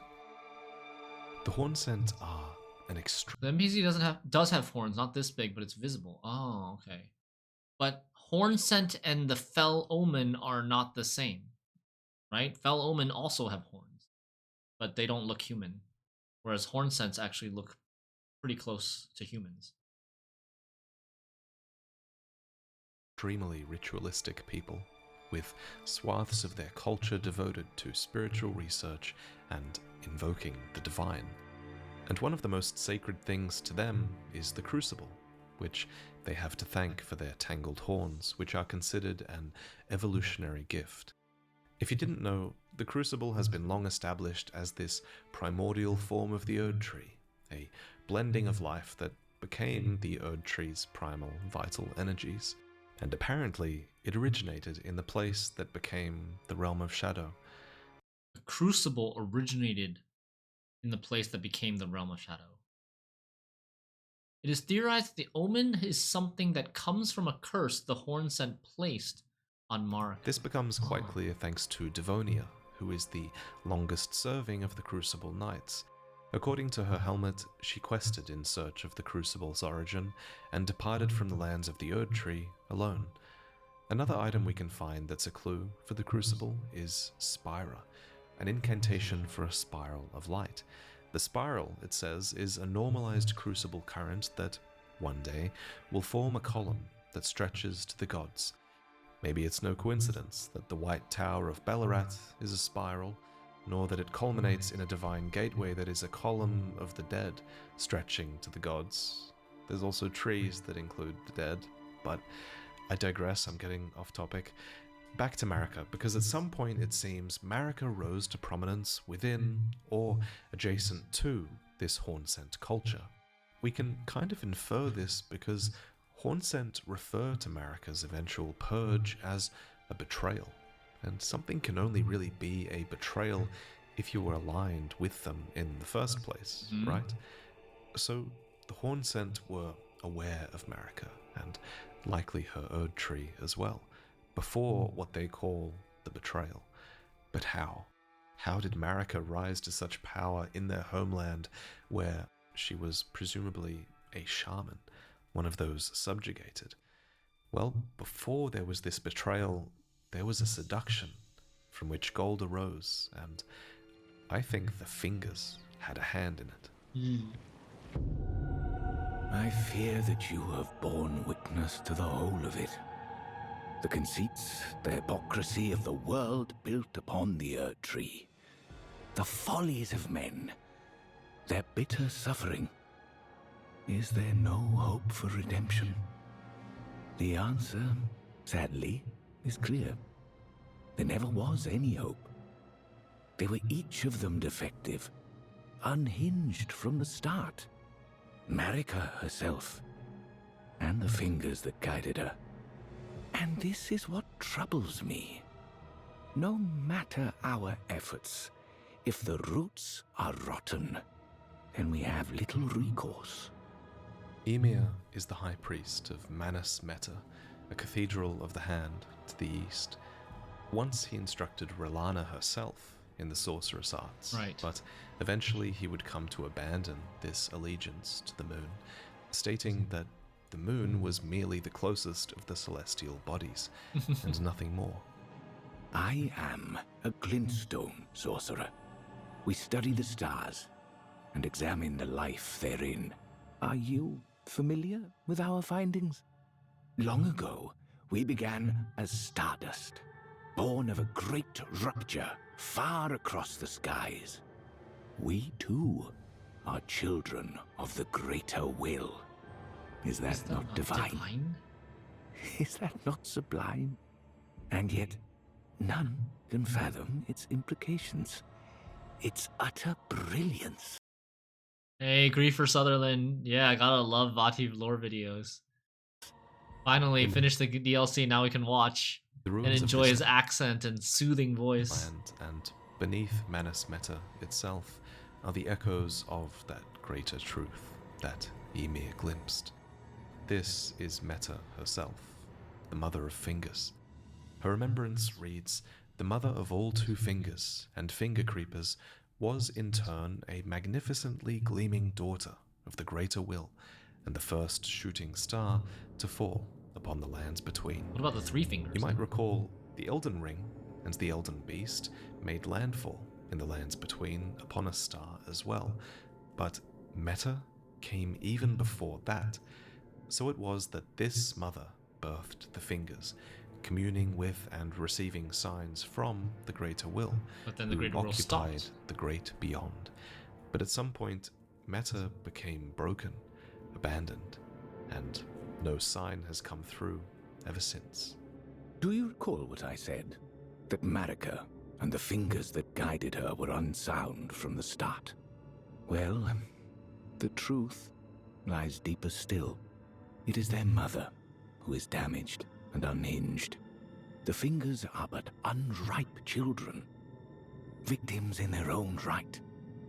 It's not clear when Meta was broken, abandoned, but I assume it was before Marika started taking the guidance of the fingers, since Ymir states that the fingers were unsound from the start.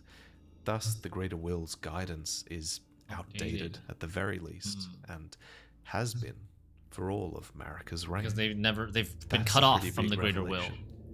will. Incidentally, Placidusax was also Elden Lord before Marika, and he was abandoned by his god as well, so maybe things became broken around that time. I feel like I've asked this question before, but if Placidusax was Elden Lord, who was God? Who was the god that Placidusax was the consort for as Elden Lord? Has this ever been, like, revealed or stated explicitly? We don't know, only speculation here. Some say the gloam-eyed queen, but no direct evidence. Lots of speculation to be had there. At any rate, abandonment by the greater will, or no, Marika Some took up dragon the god. power of the Elden Ring that the fingers offered for her own reasons, and the abandoned fingers spread the glory of the greater will through her, and she through them. Another important item on this topic is the ancient seed talismans that can be found, which depict the two fingers around an Erdtree seed. They had a hand in the birth of the Erdtree. All this while, the Fingers claimed to be envoys for the Greater Will, but that's a lie. The Greater Will is gone. The Fingers are alone, operating on outdated guidance. This is something that many characters suspected, but most characters in Elden Ring assumed that this happened around the time the Elden Ring was shattered. It's a revelation that the Fingers have been broken for a really long time, and so the Tarnished too is alone, following this guidance of grace that now likely only belongs to Marika herself, if anyone. And Marika might have played friendly with the Hornsent for a time, but eventually she had what was surely vengeance when the Hornsent were purged, subjugated, and betrayed. The Realm of Shadow became this disconnected domain of death, and the Shadow Tree that looms high became the realm's symbol of abandonment, not grace. Before she left, Marika bathed the village of her home in gold, placing a small illusory tree that restores the health of those nearby. She did this knowing full well that there was no one left to heal. Then she left, never to return. Not even for her son, who she left behind to endlessly enact her subjugation of the Realm of Shadow. So, next, let's talk about Messmer. I'm still confused.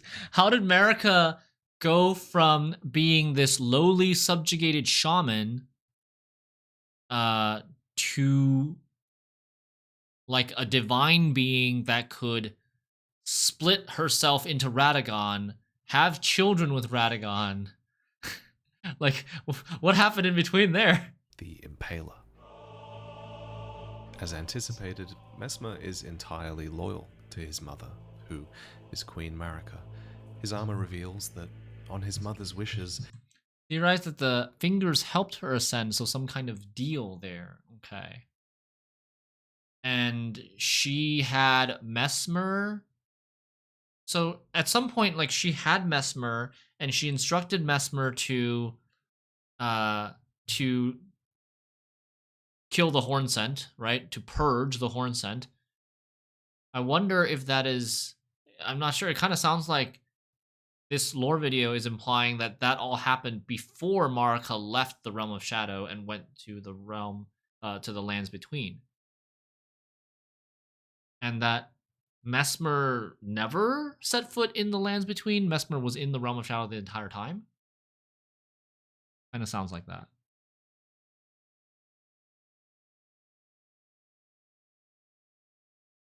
The Fingers chose Empyreans, those capable of being gods. Right. Messmer made himself a symbol of fear, undertaking the cleansing crusade she desired.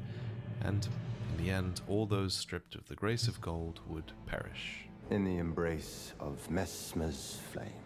To this end, he had his Black Knights, Fire Knights, and common infantry, not to mention the Carrion forces who followed R'hllana into war on Messmer's behalf. So it was that the Hornsent were purged in a war without end. A phantom at Castle Ensis bemoans, "O Marika, I beg, embrace your child, and give us a sign. How long must this holy war stretch on?" But Marika never returned, testing their faith. One phantom even raises the possibility that Messmer himself has been abandoned. Yeah. And he has. The final straw for him is when you, a Tarnished who would become Elden Lord, arrives at his doorstep.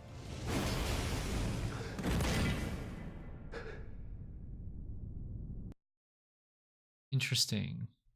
The timeline messes me up a bit. When did Marika conceive Messmer? I assume with his red hair he is a son of Radagon. Yes, I think so. Not a son of who was Marika's other partner? Was it Godfrey? Yeah, it was Godfrey, right? Messmer and Godfrey, or sorry, Marika and Godfrey had the children Morgott and oh my god, this character was just Godric, Morgoth, Godric, and was there another? And Godwyn. Oh, and Moog. Moog is a son of Marika? Yes. I think that's right. Morgoth, Moog, and Godwyn? Wait, what about Godric? Fucking George R.R. Martin with all these G names. Godric is the son of Marika, right? Godric is that, like, the guy who grabs a dragon's head. Oh, Godric is a descendant of Godwyn. Oh, okay. So not a son of Marika. Godwyn is a son of Marika. Moog and Morgoth are her sons of shame. So Marika had a total of 3 children with Godfrey. That's Moog, Morgoth, and Godwyn. Was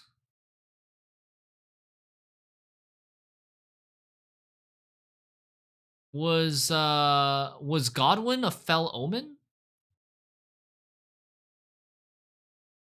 Oh, like you could just babies could just be born with omen horns, right? Like it was not like your parents had to be fell omens in order for you to be fell omen. You could just have normal parents, and you sometimes have a small chance of being born with omen horns. Godwyn was the golden child who became who ended up being this like super gross huge snake creature thing, corpse thing. So much for a golden child.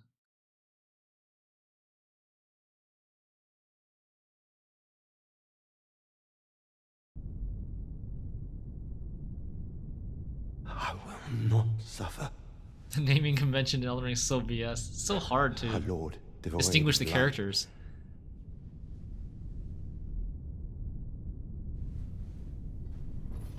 Why are we devoid of light? No, mother. Forgive me. And who decides who is stripped of the grace of gold?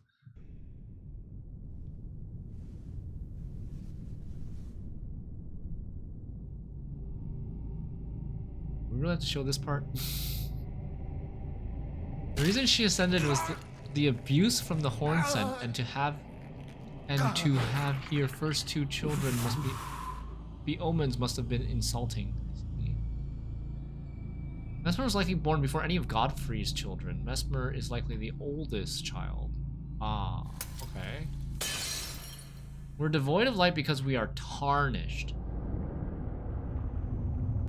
Void of grace, tarnished. I must have forgotten or never known really what tarnished is. What is the definition of a tarnished?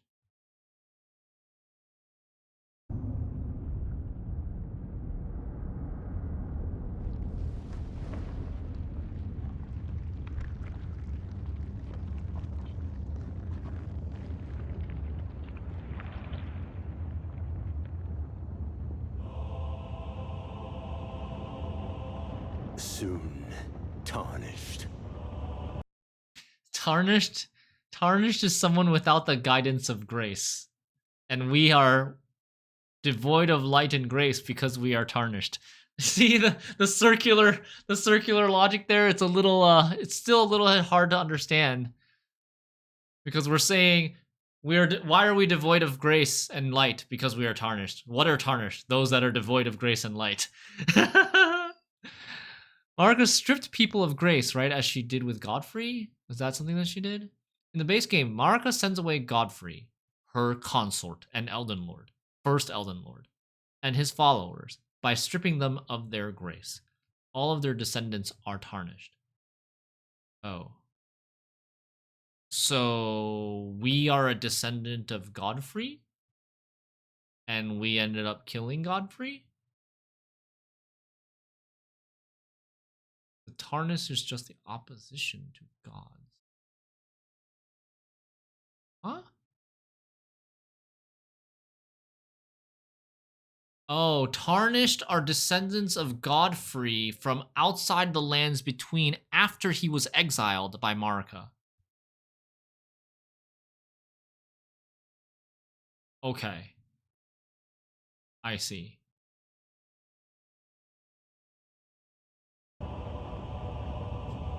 And they are devoid of light and grace because they are descendant from Godfrey, who was also stripped of his light and grace when he was exiled. Okay. Wilt thou be taken in the jaws of the abyssal serpent, shorn of light?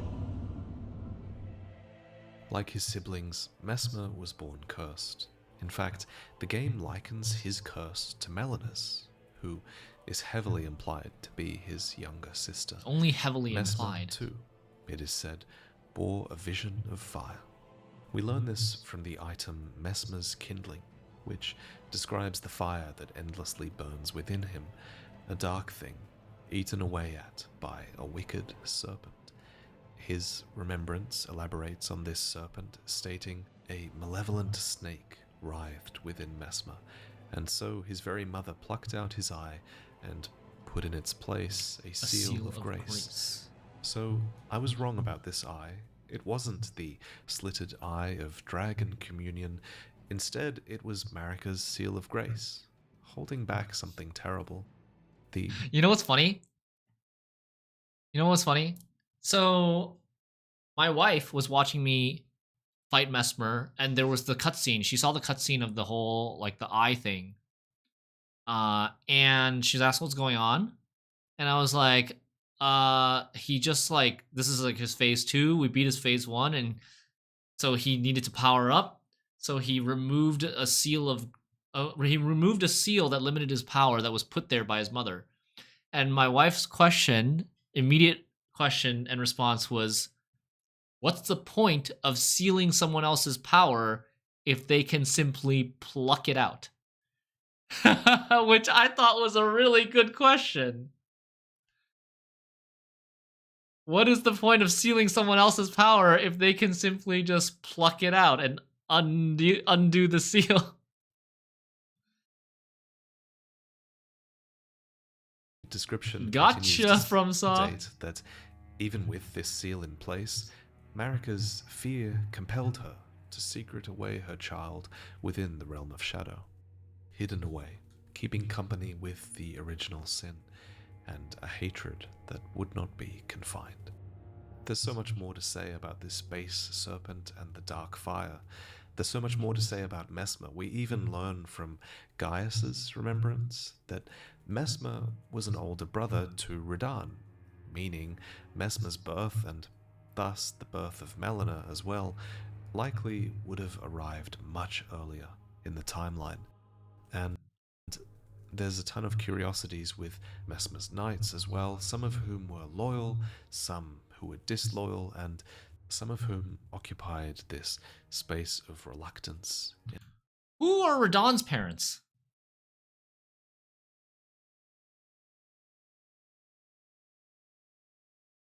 Oh, Radahn's parents are Radagon and Renala? Wait, yeah, Radagon and Renala, right? Not Marika. Radahn is not a son of Marika, but a son of Radagon and Renala before Radagon was like, bye, I'm going back to have incest with myself. See ya. It is stated that Mesmer hates his own power. He only did it out of desperation. He did not want to use the power. That's why he allowed it to be sealed. Yeah. Must be painful, yeah. Like, Cyclops wore his visor to contain his power, but sometimes you gotta pop it out. Is it incest, though? I don't know. It's either incest or masturbation. Pick one. Maybe your power hurts you, so you need to have it sealed. But in the moment of need, you undo the seal because the harm it causes you is less than being defeated. Yeah. It makes... Yeah, totally. That could be it. Those stories are better off in other videos. In the interest of moving on, there is one last thing I want to talk about with Mesmer, and it's that in the cut dialogue, Mesmer notes that Mikola has spoken of us to him, and indeed we do know that Mikola did come through this Shadow Keep, divesting himself at the crosses all the while, which brings us to our next topic, Saint Trina. Is it going to be explained why Mikola has 4 arms? Each cross of Mikola is a piece of himself, marked with his great rune. Arms, an eye, flesh, but there's a couple of crosses in particular that I remember as a part of what was an extremely chilling moment. No, just taking it stride. Was it ever explained why Ronnie has 4 arms? And like, she's got like a ghost duplicate double vision thing going on? Oh, Mikola only has 3 arms. That's true. I've only seen 3 arms. I've only ever seen Mikola with 3 arms. Never seen the 4th arm. That's even weirder.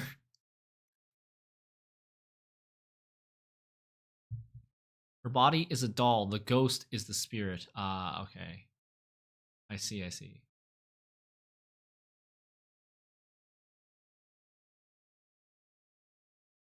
Ah, gotcha. Mikola's 4th arm is trapped in Moog's chamber. Dude, that's a joke, right? As you progress along the coast towards the fissure, you notice that Mikola has divested himself of his doubt and vacillation. Without these things, he was free, it seems, to abandon something that was very dear to him.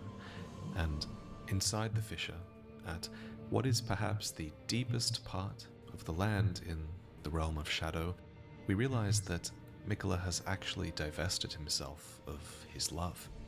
A phantom says, "Kindly Mikola, I see you've thrown away something you should not have under any circumstances.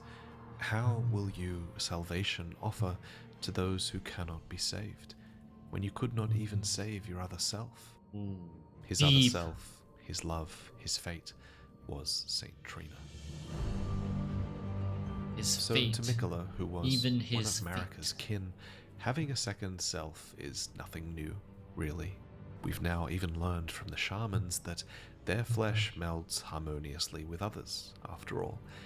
Actually, the fact that Saint Trina was able to be discarded might even suggest that Radagon could have become divested from Marika in a similar way. But Mikola's other half was truly special, and she was renowned for granting peaceful sleep to many in the lands between, which I imagine would have been very much appreciated in this land that's filled with the weary undead.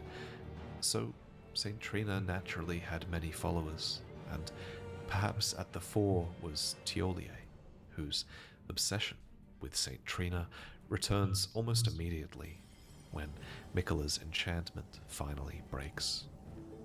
I'm feeling rather lost, haunted by memories of St. Trina, her visage, her scent, the lure of velvety sleep.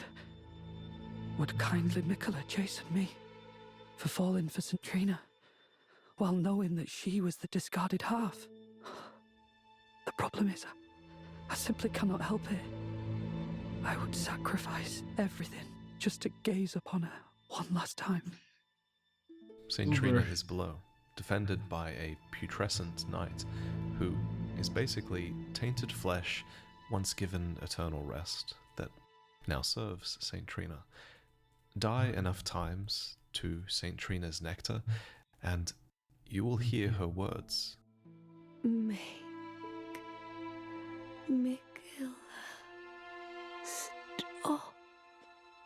Don't turn the poor thing into a god.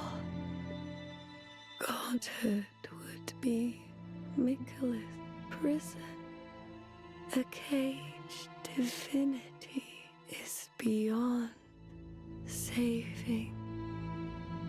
You must kill Mikola.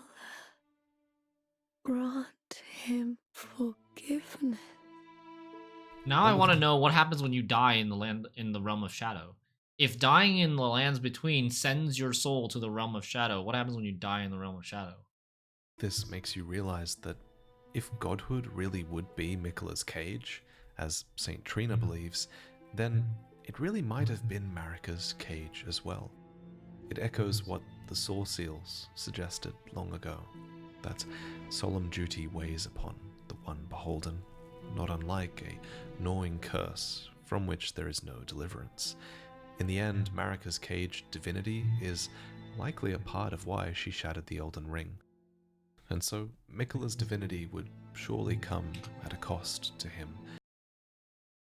Likely a part of why she shattered. This scene? When was it shown in the base game? I don't remember her looking like this. This is not the intro to the base game. The intro to the base game, you actually can't tell if it's a man or a woman, right? Shattering the Elden Ring. He had 4 arms there? Oh, really? Suggested long ago. It was in the E3 trailer. Oh. Can you see 4 arms here?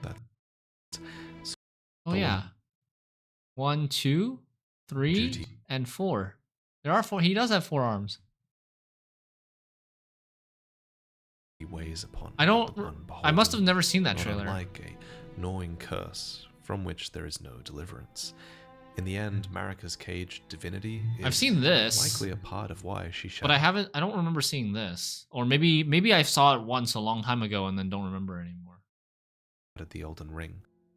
And so, Miquella's divinity would surely come at a cost to him. He would essentially be sacrificing himself to bring about that gentle age in the name of everybody who would fall under his enchantment. And this enchantment is a tendency that Miquella regains when he returns in full force as a god, because once charmed by Miquella, a circlet of light adorns your head, and according to the description of the circlet of light, which you receive after Miquella's defeat, this enchanting circlet would have been the foundation of Miquella's Age of Compassion, not the Elden Ring. Presumably, in his age, all would be charmed.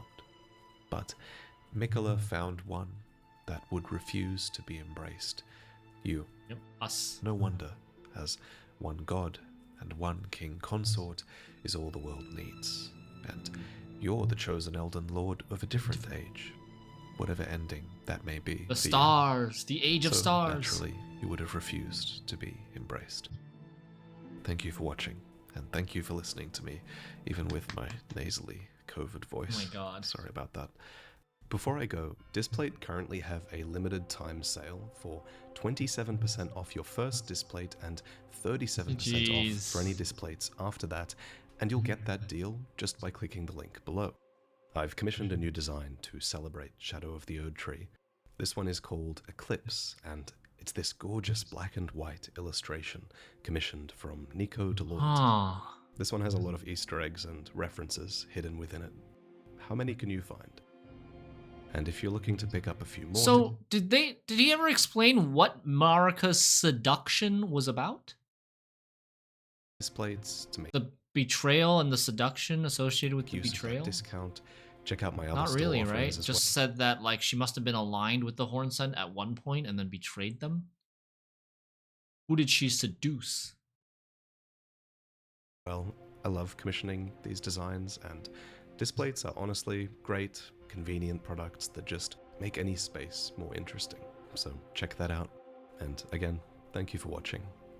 Please subscribe for more Shadow of the Erdtree lore, because I've really... Not directly mentioned, but it is some form of seduction of the Hornsent. Not necessarily sexual, but a seduction with power, maybe. Seduced by the fingers and betrayed the Hornsent? It was the mass murdering of the Hornsent at the gates of divinity.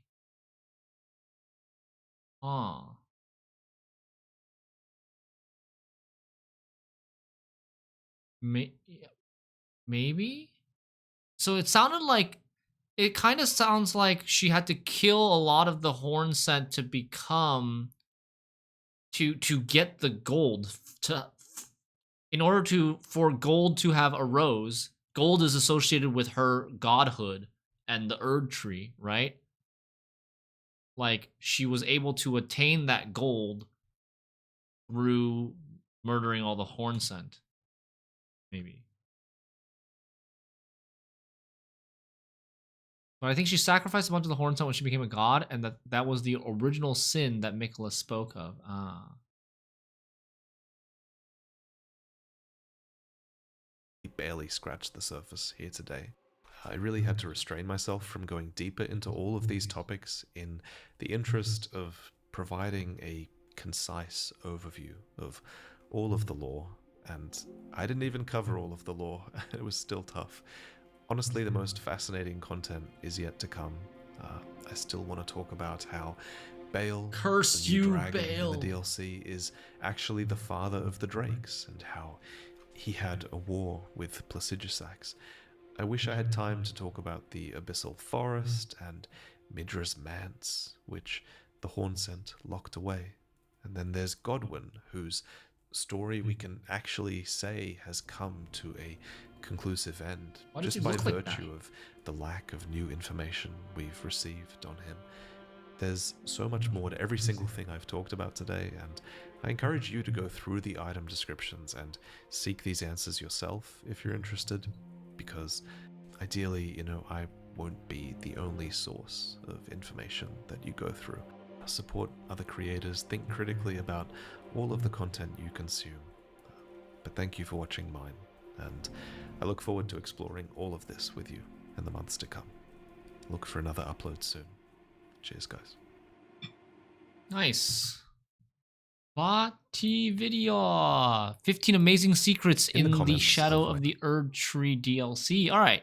13-minute video. We'll watch this one and then First DLC video, I'll probably sign off. you guys made me aware of some extremely well-hidden secrets. For example, there's a secret cross How many of these in do the we get? Ballarat Tower settlement. Did we find out? Where you find the congregation here, you can actually jump down onto this piece of rubble and go through a hidden door. Okay, definitely Here did not you'll find find this. where Miquella abandoned his sinistral arm, Wait. as well as the usual No, we did Tree find fragment. I did find And this. here you can also find a talisman that increases your attack power by 20% for 30 seconds whenever summoned spirits die. Oh. This has extremely good synergy with certain spirit ashes. For example, some spirit ashes summon multiple spirits, and whenever one of these dies, you get the buff. Or better yet, you can summon multiple spirits with the Soul Jar's spirit ashes, which actually commit Sudoku all by themselves. So Sudoku. you get the buff whenever one of them does that. Or, even better, in my opinion, you can summon the skeletal ashes, like the militiamen, and when these die, you get the buff, but they can resurrect themselves, helping you to keep the buff active as they continue wow. to die and resurrect throughout the fight. This is a fun talisman. Amazing. And speaking of spirit ashes, let me show you how to unlock a really good one. So there's a back and forth you can facilitate This quest between we did. Tiolier and Moore that leads to a quest. In this way, you'll also get rewarded with a powerful defensive lightning buff called Yeah, I've never used Dragon this Bolt before. of Florisax. But Requires a lot of faith. unfortunately, taking this path locks you out of getting both her weapon and her dragon form, which are the usual rewards for killing Bale, so this is something you should do on New Game Plus, if anything. Next, I've now realized there are 5 new bell bearings hidden in hanging 5? pots I think we've only around gotten the world. 3? The one you'll likely want most is the String Seller's Or bell 4? bearing, which can be found in a pot just west of Prospect Town. String used to be so hard to farm, but with this, string can be infinitely purchased at the Twin Maiden Husks, which enables you to easily craft the I did, yeah, drawstring Lucifer. weapon buffs, which are great for maintaining weapon buffs during long boss fights. Another essential component of weapon buffs are knot and root resin, which can also now be purchased infinitely with the Greasemonger's bell bearing in a pot south of the Church District High Road side of Grace.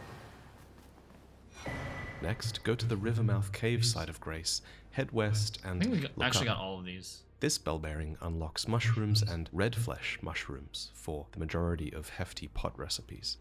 For white flesh and toxic mushrooms, go to the Elak River downstream side of Grace and break the pot in front Definitely of got the this one. waterfall.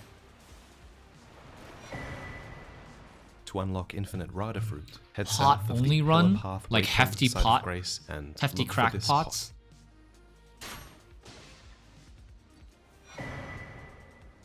Finally, head northeast from the Recluses River downstream side of Grace break the pot, drop down. How many pots can you even have at one time without resting? I think we had like 7? 7 hefty pots? And then there are, I don't know how many pots from the base game. And unlock infinite fly mold. Next, there are 3 places that I know of so far where you can duplicate remembrances 3. in the DLC. One is fairly obvious. It's located here, just outside. There's 10 of hefty Manus pots in the Meta. DLC. Oh wow, okay. So I think we only had 7. For number 5, if you've been having trouble taking out multiple Smith script golems in the lava forges, the best tip isn't actually to hit them in the back, it's to use crystal darts instead. These will cause the golems to malfunction, essentially, and they'll attack each other just like any of the other golems in-game. Yeah, Before this I was go a on, I trick wanna that I quickly say remembered that from the I base have some new game merch. just It's a now, hoodie but I with didn't great remember at the fabric time quality, and the when I was design actually on it fighting them. is a great sword. That's it, that's the merch.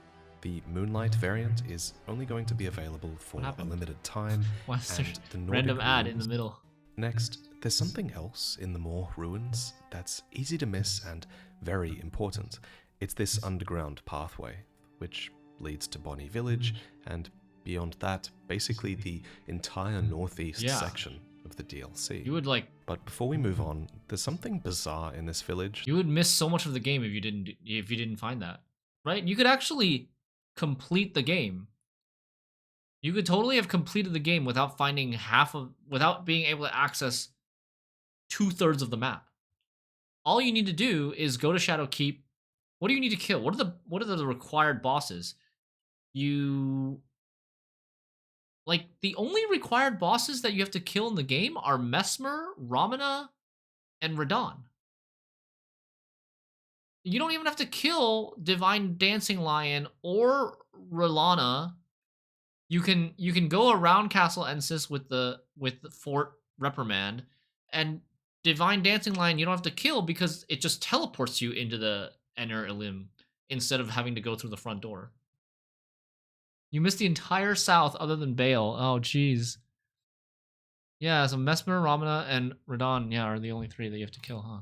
That I haven't been able to figure out the lore for. Gaius is not necessary. Gaius only guards the 5 Shadow Tree fragments and the Shadow Tree like bowl thing. Yeah, he's not necessary. Neither is Shadow Tree Avatar. Yet. It's this giant shed snake skin located here. What is this thing? You'd think it would have something what? to do with Did we find this? giant shed on. There's something bizarre in the entire northeast section of the DLC. But before we move on, there's something bizarre in this Bonnie village that Village. I haven't been able to figure out the lore for. Oh, we yet. completely didn't It's see this this. giant shed snake Has skin to do with Mesmer, located I here. would assume.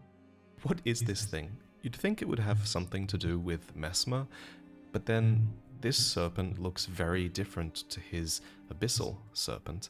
This model actually looks a lot more like the serpent god, or even Eagle in the temple. Eagle. But then, Sounds does this Eagle-y. snake really have a connection to those characters, all the way from the realm of Shadow? I've got some theories, and I'll keep trying to puzzle this one out, but I'm curious to hear what Wow, you guys think that's, as well. That's a surprise. Next up, more. Things bring joy to all. To get the maximum amount of things from him before his quest moves on, there's a certain pest you'll need to find. Now, there's 6 friendly pests found throughout the world, and they all give you forager cookbooks when interacted with. But a couple are a bit trickier to get because the pests are injured. For these, you drop a sun warmth stone or a warming stone by them, then reload literally the the game exact same after model. they're healthy, and then Snake god interact related with to them. Rykard. If you heal the pest by the Church of the Crusade in this way, then Moore will be appreciative, and he'll give you a 7th rare cookbook. I don't know if we got This this. cookbook comes with the ability to craft spirit raisins, which give No. Torrent a consumable charge attack, I did which not is borderline get this. useless, unfortunately. Borderline But useless. It also lets you craft charming branches, which can turn a group of enemies I friendly. might have gotten so charming that branches, is an though. extremely useful consumable to have. Once you safely have this cookbook, the fastest way to get Moore's armor, shield, and bell bearing is to tell him to remain sad forever. After this, he'll pass away, cradling Oh his my friend's God. dead body. That's what happens? remain sad forever and he just dies? Alternatively, And then you don't have to fight him in the Letta fight? you can kill a pest and he'll invade you. And when he does, he's not bringing joy. Oh, This thing cannot be forgiven. oh Next, wow. have you Did not know discovered that at all. furnace golems He with can the invade shielded you. feet? To defeat these, you just have to fight fire with fire. Literally, get up high and throw a furnace or fire pot into their giant brazier from above. By the way, if you need more Erdtree fragments, you're not just limited to field items. Some have found. For this next secret, you might have noticed that I've started saying Erdtree different in my videos, Shadu. and that's because I've seen a lot of commentary going around regarding its correct pronunciation. Apparently the word Shadu comes from Old English and means shade or shadow. So this is a shadow tree and it's pronounced Erdtree. Or shadow tree, I guess that's fine as well. Makes sense. It sounds a lot better than saying Skadu all the time. So Skibbity-doo. I was very happy to be educated on this. Next, if you looked at the map and saw this island and wondered if you can get to it, you can. Denser There's a secret Rana. path right off on the western side, and it's underneath this cemetery shade enemy located here. But the real secret is what's on the island. Inside the mausoleum is the dancer of Rana, who, in my Rykard lore video, I recently speculated might be related to Tanith, because Oh. Tanith is a former dancer from a foreign land. Interesting. And luckily, it seems those speculations were on the right track. Thanks to Zully the Witch, we now know that the dancer of Renar shares over 90% of her face data with Tanith. What? Thus, Tanith is almost certainly related to her in some Wait, way. what? How did they Perhaps even look something Renar like that is up? the foreign land that Tanith was from before Rykard took her as his consort. That's Next, crazy. This painting in So the north- does Tanith's model actually have a face underneath her mask that they use for the model in the game has a human face underneath the mask that you never see? They just did a 23andMe on freaking pixels. Every NPC has a face underneath. Oh, wow. northeast of the gravesite plains is unique because it shows a place you can't see yet, and thus you can't get the reward until this place is revealed, so just progress the main quest line until that happens. But if you're interested in getting there, head to this location in the lower ruins area. I've known this old woman before, and we've talked about how returning to her wearing the lion's head will give you a new incantation and some dialogue. What? But if you return again, she'll have made you a delicious scorpion-cooked stew, and you can keep returning to her for more of this stew, since it does give What? you a slight buff. But if you return after killing Mesmer, you'll receive an even better stew. I have prepared a dish in celebration. It would please me much if thou might partake. The buff this stew gives off is... Where is this also lady? I don't think I found this NPC. Or if I did, I completely forgot about her. really small, and it seems you can't get more of this one even if you wanted to. Now, the real secret with this stew is that if you take the first meal to Hornsent, then he'll have a gift for you. Take this for your troubles, won't you? I desire not to be in your debt. You get a furnace visage. The lady is 6 feet under now, sadly. In Ballarat first dungeon. Yeah, okay. After you kill the dancing lion. Behind a door. For number 14, I don't think I did you found know her. that there's a difference between NPCs summoned inside and outside the boss fog gates? Summoning NPCs outside the boss fog will scale the boss's HP up dramatically, whereas if the summon sign is inside, you actually don't have to worry about anything changing. I think this is to encourage some interactions with important NPCs that have flavor dialogue during the fight. Curse you, Bale! Which boss was your favorite? Oh, I would probably say Radon. My favorite boss to fight from the DLC. I would say Radon. I also really liked the group fight. I thought the group fight was done very well. It was much more enjoyable than the group fight, the one where you had to fight like a bunch of summons from Fia's questline in the base game. I also enjoyed Mesmer, but Mesmer was on the easy side. Like, I think a lot of the bosses from the DLC are not gonna stand up to Radahn's level or the bar that Radahn set because they were on the easy side for me. Yeah, the two most challenging fights were definitely Radahn and the Letta group fight. The dialogue from the group fight was really unique. Like having all the lore and the conversation between the NPCs that you've like met throughout the game, and having some on your side, some on their side, very cool. Though some NPCs summoned outside the arena do also have things to say after the fights too. Freya is one example. That was a fine battle indeed. It heartens me that another warrior stands among us, among the beckoned. If you made it this far, here's a bonus secret, and it's that the lava tears are just like little pets for the Smith script golems. Lots of people have been posting about this one online. This interaction is found in the second lava forge in the northwest region, located here, and this is one Smith script golem that you don't want to hit with a crystal dart. Thank you for watching. Aww. Check out the Great Sword merch and the then, limited edition. Then he's gonna version kill his well own if you pets. need a hoodie, and I'll see you in the next one. Saj. Nice, GG's. In the Thank comments, you guys so much for watching, for being here on the journey for our Elden Ring DLC playthrough. It's been great playing Elden Ring again. Very, very much enjoyed it. I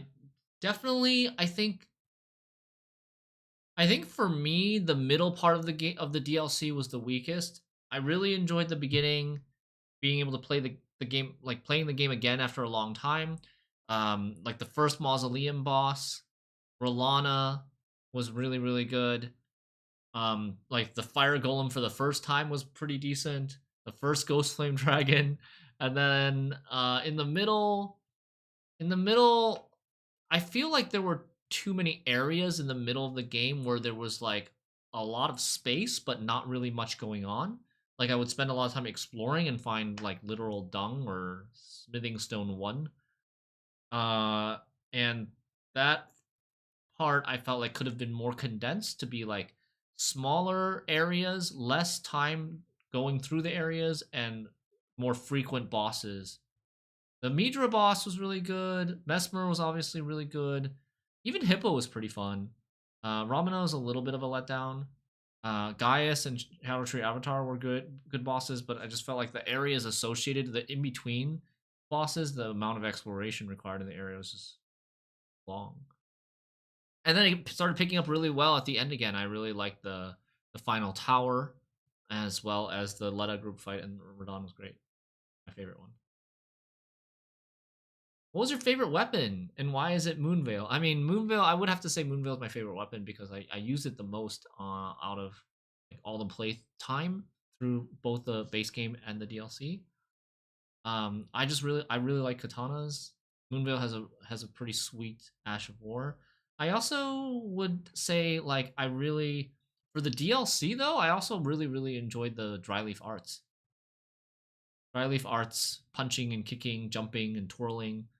Backhand Blade was also really good with its Ash of War that has the iframes dodging while also attacking. And then I also have to give a shout out to Misericord for the extra parry damage when I go parry builds.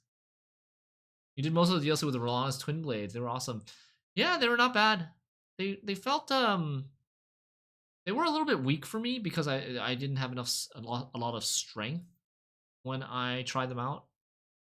But I could have potentially respect, and I think they would have been better. GG's everybody. As for variety going forward, tomorrow we'll probably play. I'm not sure if I will go to do the next variety game we're gonna play is Talos Principle 2 DLC, which is we've already like halfway through it. I actually stopped playing that in order to play Elden Ring DLC, which I almost never do. Um, but I definitely want to finish it. I really, really enjoy the DLC for Talos Principle 2 so far, and it's supposed to have some like really, really good challenges coming up in the third part called Into the Abyss. And so maybe we'll start that, or maybe we'll get back into that tomorrow, or maybe we'll save that for Monday. I'm not sure yet. Have you tried to heard of Nine Souls? I played a demo of Nine Souls. It was pretty good. Yeah, it's definitely on my list of games to try. We might go to it after Talos Principle 2 DLC. We'll see. I haven't decided yet. GG, well played. Thank you, Lucifer. Thank you everybody again for watching, for being here for the end. I will talk to you guys tomorrow. You ever play the new Prince of Persia game? No, I have not. I've never really played any Prince of Persia game. Not really into that IP or have any history with that IP, at least I should say. All right. Good night. It's actually worked out pretty well, this timing. Leo's going to be home soon. So, yeah. Take care, and we'll see you tomorrow. Bye, chat. Bye-bye.